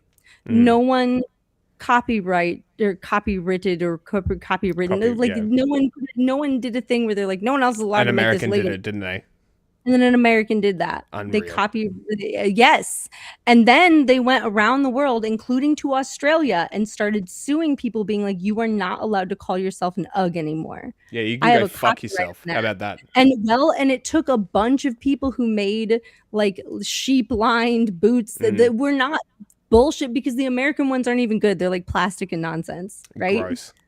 Yeah, right? Like there's a difference. I had a pair of actual Uggs back in the day, and it lasted me fucking years. They're My amazing. friend gave them to me secondhand. Like she got them secondhand, gave them to me. I got a third-hand pair of Uggs that lasted me damn near a decade, and I got rid of them not because they were wrong or broken, because I had fucking spilled so much shit on them and gotten so like I had ruined them, okay? Like because That's I great. had them in college and I would just like fucking wear them everywhere, man. It's Anyway, like and like there were like cigarette burns on them and stuff. Yeah. Like they were not pretty, and they were like my smoking shoes, like right, because they're warm. You can Yeah. you can put those on and go outside in any weather. And so like yeah. Anyway, I loved my Uggs, and then I got rid of them because like I fucked them up, and I was like, these are ugly and gross, and I'm moving across the country, and I need to parse down what I have. And then I went to go get another pair once I moved out there, and I ended up with one of the like cheap American pairs, and it like the inside is just you're not supposed to wear socks with actual Uggs, right? That is, and I was taught that, and I took care of them somewhat properly, right? So like I didn't wear socks with my Uggs, and you have to wear socks with microplastic fake fucking fur. Gross. Yeah. I learned the I learned the hard way that the American Uggs are not the fucking same, and I cried about it, okay? Because here's the other thing, it was so expensive to like get the other ones like imported and stuff, and at the time you had to find them under a different name, and like now they can like use the name Ugg but like along with a specific other thing. It's a whole thing. Anyway, an American fucked that up. Because they were like, yeah, I just own this now. That's like the person who like fucking punch that cunt in the tried to head. copyright, what was it, Hot Girl Reads or something like that. React. I don't know. I don't remember. Like, dude, people have just been copywriting the dumbest shit, which is why the Patagonia lawsuit fucking popped up in the first place. Because there have been other drag queens that spent a decade like cultivating their character only for someone to swoop in and like copyright that name and then try and charge them for it. So like I don't know. Such American behavior. Punch that cunt in the head. I might actually be thinking of soft Twizzlers bites at the end of the day. Maybe. Anyway, the Wiley Wallaby, is that not actually, I feel like is that not actually a fucking Australian brand? Not sure. Do we just call it Australian because it makes it sound? Because it says wallaby. Do we just call? You know, it's no, funny. I'm having a realization that I may have just been eating American soft licorice that was called Australian because it sounded exotic and it was soft licorice. Oh my god! You want to know what's funny? Not this. What? This is USA Foods. God fucking damn it. They fucking say wallaby on it. We don't have those. See what I mean? Where I was like, oh no, have I been duped into just believing that this was some kind of exotic licorice? Because they put wallaby on it. Okay. That is the cheapest. That's the cheapest fucking way to trick me into thinking that you're selling licorice when it's now. Dude, I'm mad. Okay, if you see this logo False advertising on any product, okay. it is a genuine Australian product. You know what's funny? It reminds me of the break dancers' uniforms that like you guys had a whole thing of. You know what the funniest part about that whole thing is? She could have chosen to wear anything, and she chose the tracksuit. She chose the tracksuit. So many things for that to happen, and like they shut out. Did you hear the whole story where they like shut out?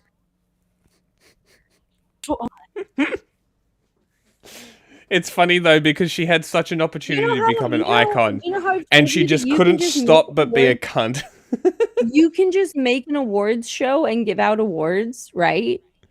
Yeah. You can just, if you have enough money, right? And your country is not competing in something already, you can host, you can pay to have the official things to qualify and find your official people. And if it's quiet enough and you've never done it enough before, you can just get your friends in there. That's how we ended up with that one chick who didn't actually know how to do the like ski and shoot thing, but she was doing the ski and shoot thing and she was so bad at it. Do you remember that? It was like a decade yes, ago. I think I do. Fucking funny. Oh man, Okay. I guess it wasn't a decade ago. It feels like a decade ago. So but here's like, that's all I'm saying is you can join an Olympic team if you have enough money. It just might not it's be amateur in your home sports. country. I don't know why people are confused by this. It's amateur sport. It's amateur sports. It's literally the competition for pro amateurs. Yes, exactly. So if you have money, you can do You can this. get in. Like Yeah. literally. Mm-hmm. And that's wild, but it's true. There was a guy that bought his way into F1. Did you hear about this? No. He but lost that's every time. He lost every time. Oh my god, that's so great. No. You have to be shitting me. No, I'm completely serious. That's funny. Lance Stroll is his name. Canadian billionaire who purchased the Force India Formula One team, rebranding it and getting a seat for his son. What the fuck?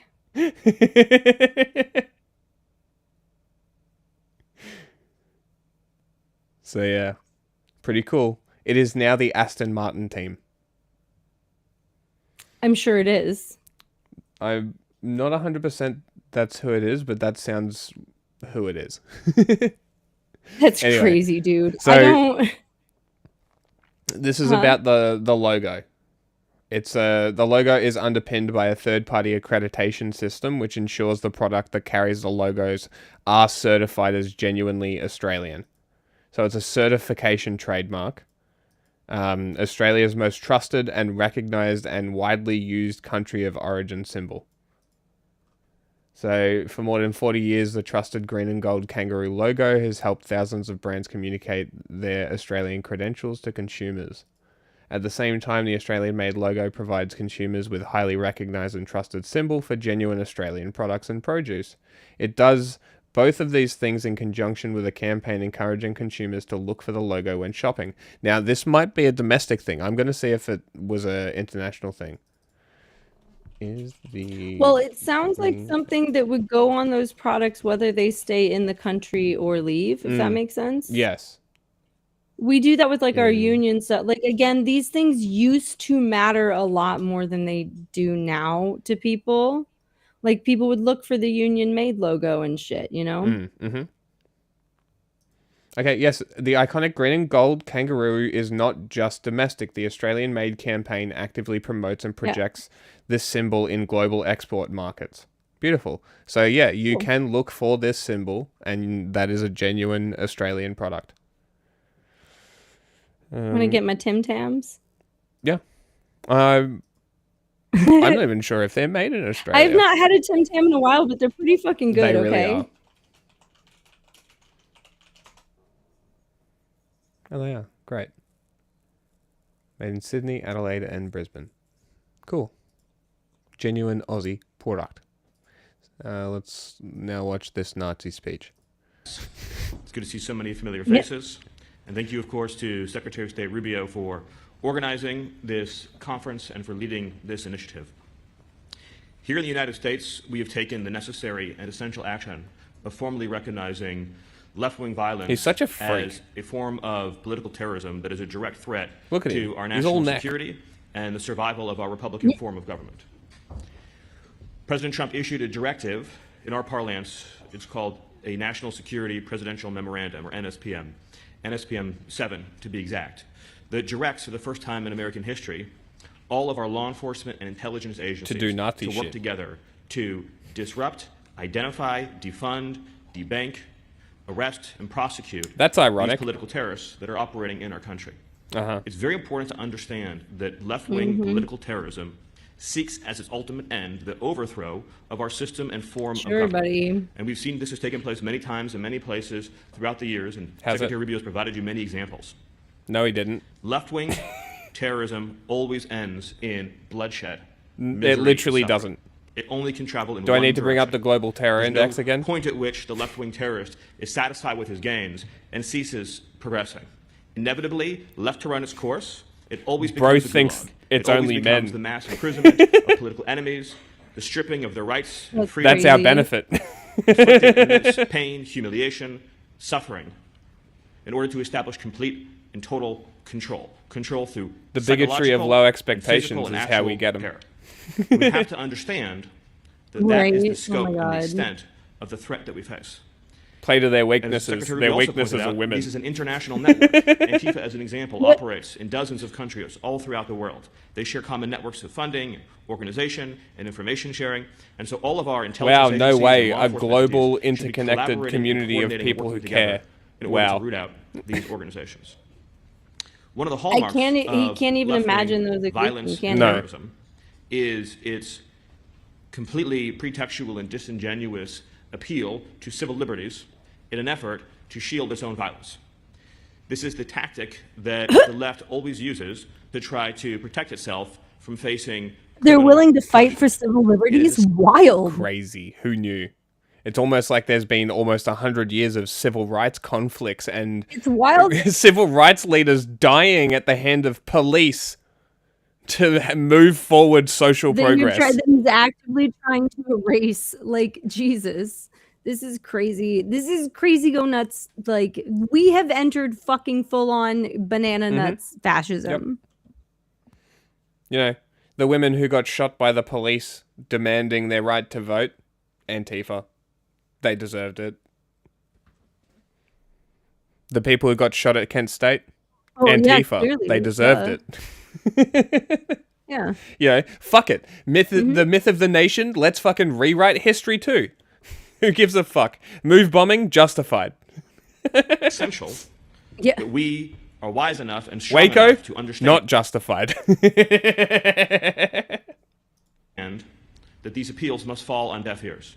When the That was leftist bad who does not police. believe in freedom, who does not believe in civil rights, who does not believe in any ordered notion of justice, protest that we are violating his rights, understand that he is lying to try to persuade people who are not closely following the political scene that some injustice has been perpetrated against him. Every fascist accusation is a confession. And that is exactly what we just saw.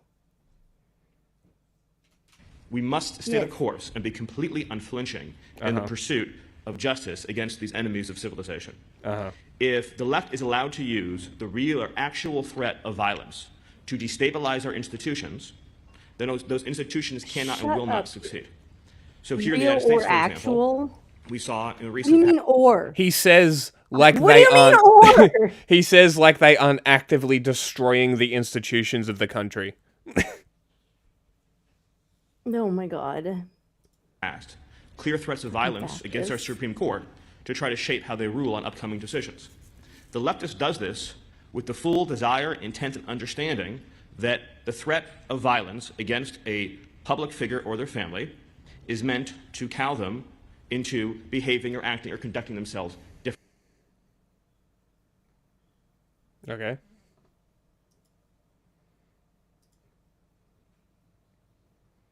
Distinguished leaders and guests, it's good to see so many familiar lynching to behaving as highest court, and the federal government and the Department of Justice turning a blind eye to it. Those are the conditions in which this kind of violence can fester as a cancer and ultimately destroy a society. Nothing that we do works if the threat of violence and terror goes on unchecked. Our political systems don't work, our judicial systems don't work, our legal systems don't work. They don't work. You destroyed them. Sorry, he's just so annoying to listen to. He's such a fucking weasel. He is. He's Someone should literally do a fucking something weasel. about this. Someone should jury fucking trials don't do work. something about it. I agree. You know, Someone should I don't fucking do think something he'd have about as it. much protection. I think viable. At the same time, we have to understand there's Throw an egg at this man's real egg. threat. Throw that an those who egg are not at this themselves man. but who support left-wing violence. You remember Yeah, when they made here. it so you had to, after someone threw egg, after teens started throwing eggs in the UK, they made it so you had to have an ID to buy fucking eggs. Do you remember that? That's so British. It is. It's the most British thing. It's like Yeah. you can't have knives, so they bought eggs, and they're like, "Oh, children can't buy eggs anymore." Now this is what Cannot be we trusted. need to see happen to Stephen Miller. It's like, how far can we push that? Children just aren't allowed to buy food anymore because when we banned them Well, a from shocking eggs, moment they started caught on camera. growing Things other happen foods. when- How far can we take that, kids? Let's see what we can do with this. Oh look, even Americans were interested in this story. Politician defended what he said about the mosque attack. Take a look. A lot of things happen when people are getting attacked in their own. Yeah, you can see this man. That's funny. Oh, by the way, that guy is also a fascist. So we Oh, should make this a thing. well. Egg fascists. Egg fascists. Will Hashtag egg create the fascists. conditions that allow that violence to go on without any meaningful inhibition. So, to be specific, we've seen some of our nation's But cities that's in such a America, solid like one. Washington, D.C., Like, and New York City, wasn't even something thrown, Americans straight do, up just but it's known plop. as jury nullification. This is when a person is obviously guilty of a crime, but the juror, because they're ideologically sympathetic to the perpetrator, Ideologically. will not sentence them to the crime. Yeah, that's that was literally obviously committed. why we have We've jury seen in the United nullification. States, again and you again, bastard. individuals who are part of left-wing organizations who've committed assaults against ICE officers or federal law enforcement who've been brought to court where clear evidence has been presented against them that the jury has refused to convict for purely political reasons. When you've reached that point, it demonstrates how deeply the cancer has begun to infest your society, where people have created an internal rationalization Dude, you just structure got someone to for 60 justify years on Zooms. Shut the fuck up. Yeah. Also, if a jury considers not voting towards convicting someone out of political allegiances, maybe you should take that as a fucking message that the No, people don't jury agree with your nullification fascist garbage. is a thing and it's legal. Look up jury nullification. It's legal. If an entire jury agrees, all 12 people, Mhm. that they're guilty, but the law is unjust, you can do jury nullification and be like, yeah, they did it, but the law is unjust. We're letting them fuck off. Literally part of our fucking judicial system. Interesting. So he's once again they're crying about You will, the if you laws want out and of the jury systems of the duty, if country. you want out of jury duty, all you have to do is mention people get kicked off that jury That's funny as fuck. because they don't want you in the deliberating room Because you could convince people. having an opinion. Amazing. Yeah, well, having an opinion. Yeah, so I'm just telling you that is a fucking thing. And so the fact that he's like, how dare they do the thing that we have literally written into our so like here's the thing. If you murder a rapist who raped your daughter and killed her, the jury might nullify that. And be Gary, like, yeah, you did it. It's on film, but goodbye. Just don't do it again. We don't actually think you're a danger to the public. Because no one, your daughter's dead. No one else is gonna rape and kill your daughter. She's already dead. We don't think you're just gonna do this to people. So I'm just giving you an example. Or I'm gonna be real with you. You know when it gets used when white juries don't give a fuck that white people kill black people. Yeah.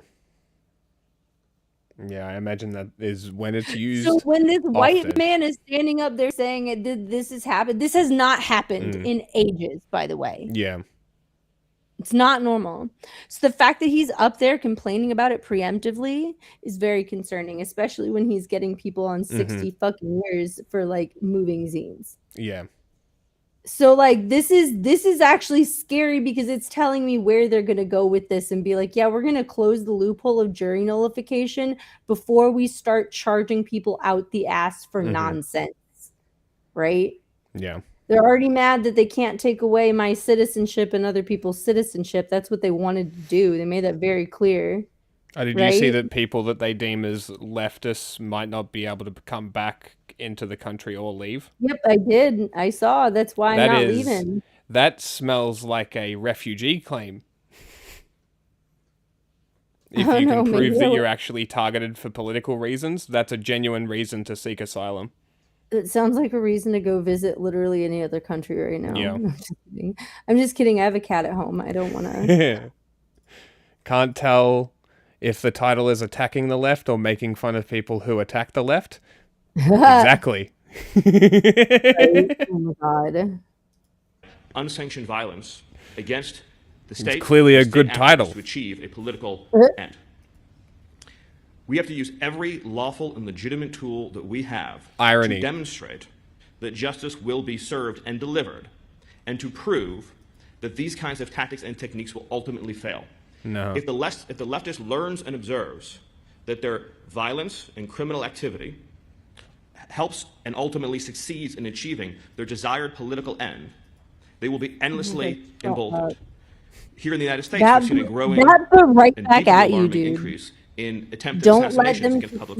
They'll just be emboldened to keep fucking going, and everyone is so fucking sick of this shit. I mean, look at what has happened so far because people have just let them do whatever the fuck they want. Right? Insanity. It hasn't gone well for us, has it? The multiple assassination attempts against President Trump, the successful assassination attempt against Charlie Kirk, many others. This is a fatal cancer to civilization. Hopefully. And the greatest risk that we have is that our institutions have grown too Not soft, one tear would be shed cowardly, either. to be able to defend themselves against a mortal threat. If your civilization is your home, you must defend it with the same passion and force as if an enemy intruder is inside your own house where your family lives. That is the level of dedication and urgency that This guy doesn't have a family, does he? He does, though. Oh, he does? His wife was fucking Elon, remember? Oh, they do have... Yes, of course, Katie Miller. Yes, she's an asshole. Yes, of course. She's out there doing the whole maybe women shouldn't vote thing, I think. As far as I believe, you're going to have to, don't quote me on that, quote her on it. But also, I'm trying to think what else she did. I'm pretty sure she was fucking Elon. That was the other. He got mad at Elon. Remember when Elon had that? Yeah, like there was 1 minute. I don't trust the internet to find something from 3 years ago now. Yeah, it's a bit like that, isn't it? It's not even 3 years ago. It's last year. I'm literally on the edge of creating my own local aggregate searcher. Well, so not even I don't just have that. to use Google anymore. I have literally been saving articles as PDFs on my own fucking device. Yeah, you told me about that. I don't know if I'll be able to find them again, or if they'll be altered, or if they'll, or if they'll be behind a paywall next time, or. Okay, let's see. Musk is forced to correct his. Oh no. Ha! Okay, wait, here we go. Musk is forced to correct his own AI after X tool claimed that he took Stephen Miller's wife.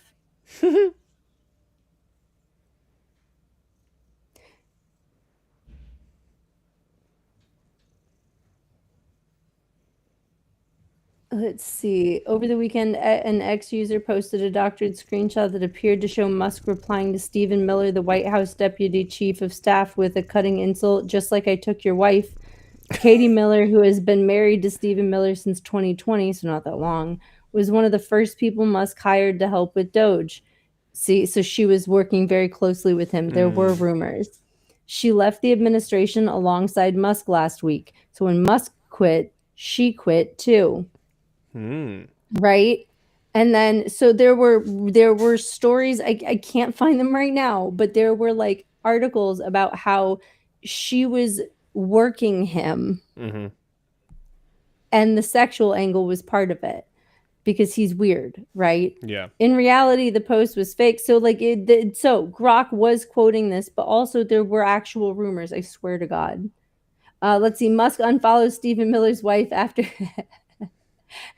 So yeah, no, it was this whole thing where like she left the administration with him and then he like unfollowed her after this whole drama thing. It was a whole thing. You're gonna have to find I can't believe I was not saving things in June of 2025. Unlucky. Anyway, I don't care if it's true or not. In my head, Musk cucked Miller. That's great. Which is really pathetic, honestly. It really is. You know, alpha bro proven is an alpha bro. Oh, once again. All right. There's like 5 minutes left, so we'll punch this through and we'll close up. And the greatest threat is that even though there are far more of us, there are far more people who believe in order and civilization and liberty and the rule of law, is that if we are softer than those who seek to end us, then the smaller but more radical minority will succeed. It is easy to dismiss what I'm saying and to say, surely it cannot be that bad, it cannot be that dire. Who the fuck is but again, us? I point to the examples in our own country where, for example, our Immigration and Customs Enforcement, right. which has been duly statutorily authorized to carry out routine enforcement of immigration law. Who is us, though? To an over 8,000% increase in violent assaults. These are not one-off episodes. I can't imagine why. Organized, funded insurrection. Sure it is. Prove it. Resistance against the federal government. There was a sniper from a sniper's nest who, using an assault rifle, tried to shoot ICE officers in Dallas, Texas. These are the episodes that we're talking about, where we have had repeated, direct, violent attacks on federal law enforcement in order to veto the ballot box with violence. And the ballot box, this cunt says. By saying that they alone are the arbiters. Are you fucking kidding me? Of what is right or wrong. Not the law, not history, not civilization. History, not huh? opinion, yep. Certainly not God. The guy you quoted at Charlie Kirk's funeral. Lost, bitch. But let's not pretend for a moment that these radical or should I say plagiarize from a place of sincere political conviction. Sure, there are plenty of useful idiots. Most of them put a gun in their mouth. Discredited ideologies. The leftist is fundamentally motivated by envy, by hatred, by jealousy. The leftist looks says at what every is loser on the internet and what is ever, and what is natural, and is filled with envy and hatred. You're just jealous. The leftist looks at a perfect family with a perfect life and a perfect job, perfect kids, that goes to church every Sunday, and is filled with a feeling of inadequacy and jealousy, and they covet, and they turn those emotions ultimately into a desire to subjugate, to oppress. Every accusation is a confession. Violent and horrific demonstrations. He's literally projecting right now. Yes. Yep. To be blunt, not one of the people that is demonstrating looks like a normal person. He doesn't feel adequate right now. Maybe you shouldn't have let your wife get cucked by Elon. Well, no, the dude with the weird dick. Yeah, no, he got cucked by Elon. Embarrassing. What? What's normal? That is They're all deformed in some way, in their appearance, in their dress, in their mannerism. Hope he got money for it at least. Photographs, and you see a normal American street, you see an Antifa protest. Probably not. Why did the people that are violently demonstrating, why is there not one normal-looking person among them? Every one of them, through the course of their life and their decisions, has scarred their body and their appearance. Look in the goddamn mirror. Many different ways, to the point in which their outer appearance becomes a manifestation. Oh my god, he's literally complaining about people having tattoos and piercings. This is incredible. What a pathetic manlet. I need this man to stop and look in the mirror. What do you mean? He has no reflection. What do you mean? He said, oh my god. He said not a normal looking one. Get fucked, you ugly ass, gross ass motherfucker. As I said before, the man is old neck talking about the appearance of other people. Oh my god, though. Your hatred. Trust. Talk about hatred. To all people and across all civilizations. You know what Are you jealous of my luxurious hair? You know what good is. You know that families are right. You know that children are Did precious and your beautiful. hairline started You know that receding at criminal and the 15, so junkie you started and the become a predator fascist? is a threat to normal, healthy I'm a victim living. of genetics. It's so much deeper than I am the superior issues white about man, taxation trust and me. regulation, although they're incredibly important. It's about normal, healthy, ordered living. And the violent leftists, for these deep-seated reasons, going back to the earliest wisdom taught to us in the Source? Bible, Made the about fucking shit up. and I'm not talking about rich versus poor. I'm talking about a much deeper kind of coveting. Coveting people who are morally superior, who are superior in the simple, truthful way they live their lives. People that they look at who are happy and ordered and peaceful and contributing to the communities. That burns an ember in them, you and that's what contribute end to up with the horrors community. we've seen throughout history, where good families are dragged out into the street and I'll executed. believe that when You I might see say, it. Again, you're describing a future that seems impossible to conceive of. When it comes to preventing these horrors, it is the burden and the duty of good people of all walks of life to understand that you will always be accused of raising the alarm too loudly. If you wait until the point... Yeah, it's almost like how everybody is saying that everybody who was calling out fascists 10 years ago, everybody you don't like is a fascist. Look at what we're watching. Literally, it's come. though. It's here. It's behind the presidential seal of the United States. Or is that the Department of State? Is it the presidential seal? It might be the Department of War. Who knows? Who cares? Honestly, doesn't matter. True. Who gives a fuck? It's an official, it's an official The worst emblem outcome seal is thingy or whatever, you know. so obvious that no one can deny it, you've already lost the battle. That's the fundamental point. If you say, I will not raise this alarm until the threat is so present and so clear and so obvious and so imminent that none can Projecting. deny it, it's Again. already too late. It's already too late. Yeah. I would rather prevent a threat from occurring and be accused for the rest of my life of having falsely raised the alarm. Man, if he wasn't a Nazi, you'd think he was an anti-fascist. Right? In myself, that I was right, then for fear of being judged, having waited too long until the point of no return has been crossed. The good news is that we are far away from the point of no return. So all of us should organize together and work together for the good and the benefit of all the people in our societies, of all walks of life, of all persuasions, to deliver for them what they are justly entitled to, which is to live with safety, with fundamental human dignity, and with the ability to live in peace and harmony with their families and neighbors. Thank you all, and God bless. Should introduce your mouth to a couple barrels. Oh That my would God, be right? very, very good. That would be great. That would be nice. Actually, Trump just got a bunker gun, right? Use it. Oh my God. Fuck this guy. Honestly, fuck this guy.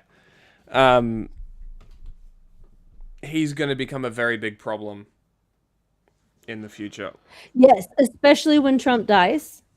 Yeah. He's going to become a very, very big problem. Especially when 'Cause Trump Trump's- dies. Like, it's going to be real bad. Yep. Because he's going to have so many people that'll just follow him. Mm-hmm. It's Well, going to be bad, dude. Yeah. Not going to be great. It's not Anyway. going to be great, is it? Anyway. On that note... Yeah, on that note, next week... well, I guess Goodbye. do We'll talk Prairieland. about Prairieland. Prairieland. Okay, later, And dude. Goodbye. Thanks to the people who are still here. Goodbye.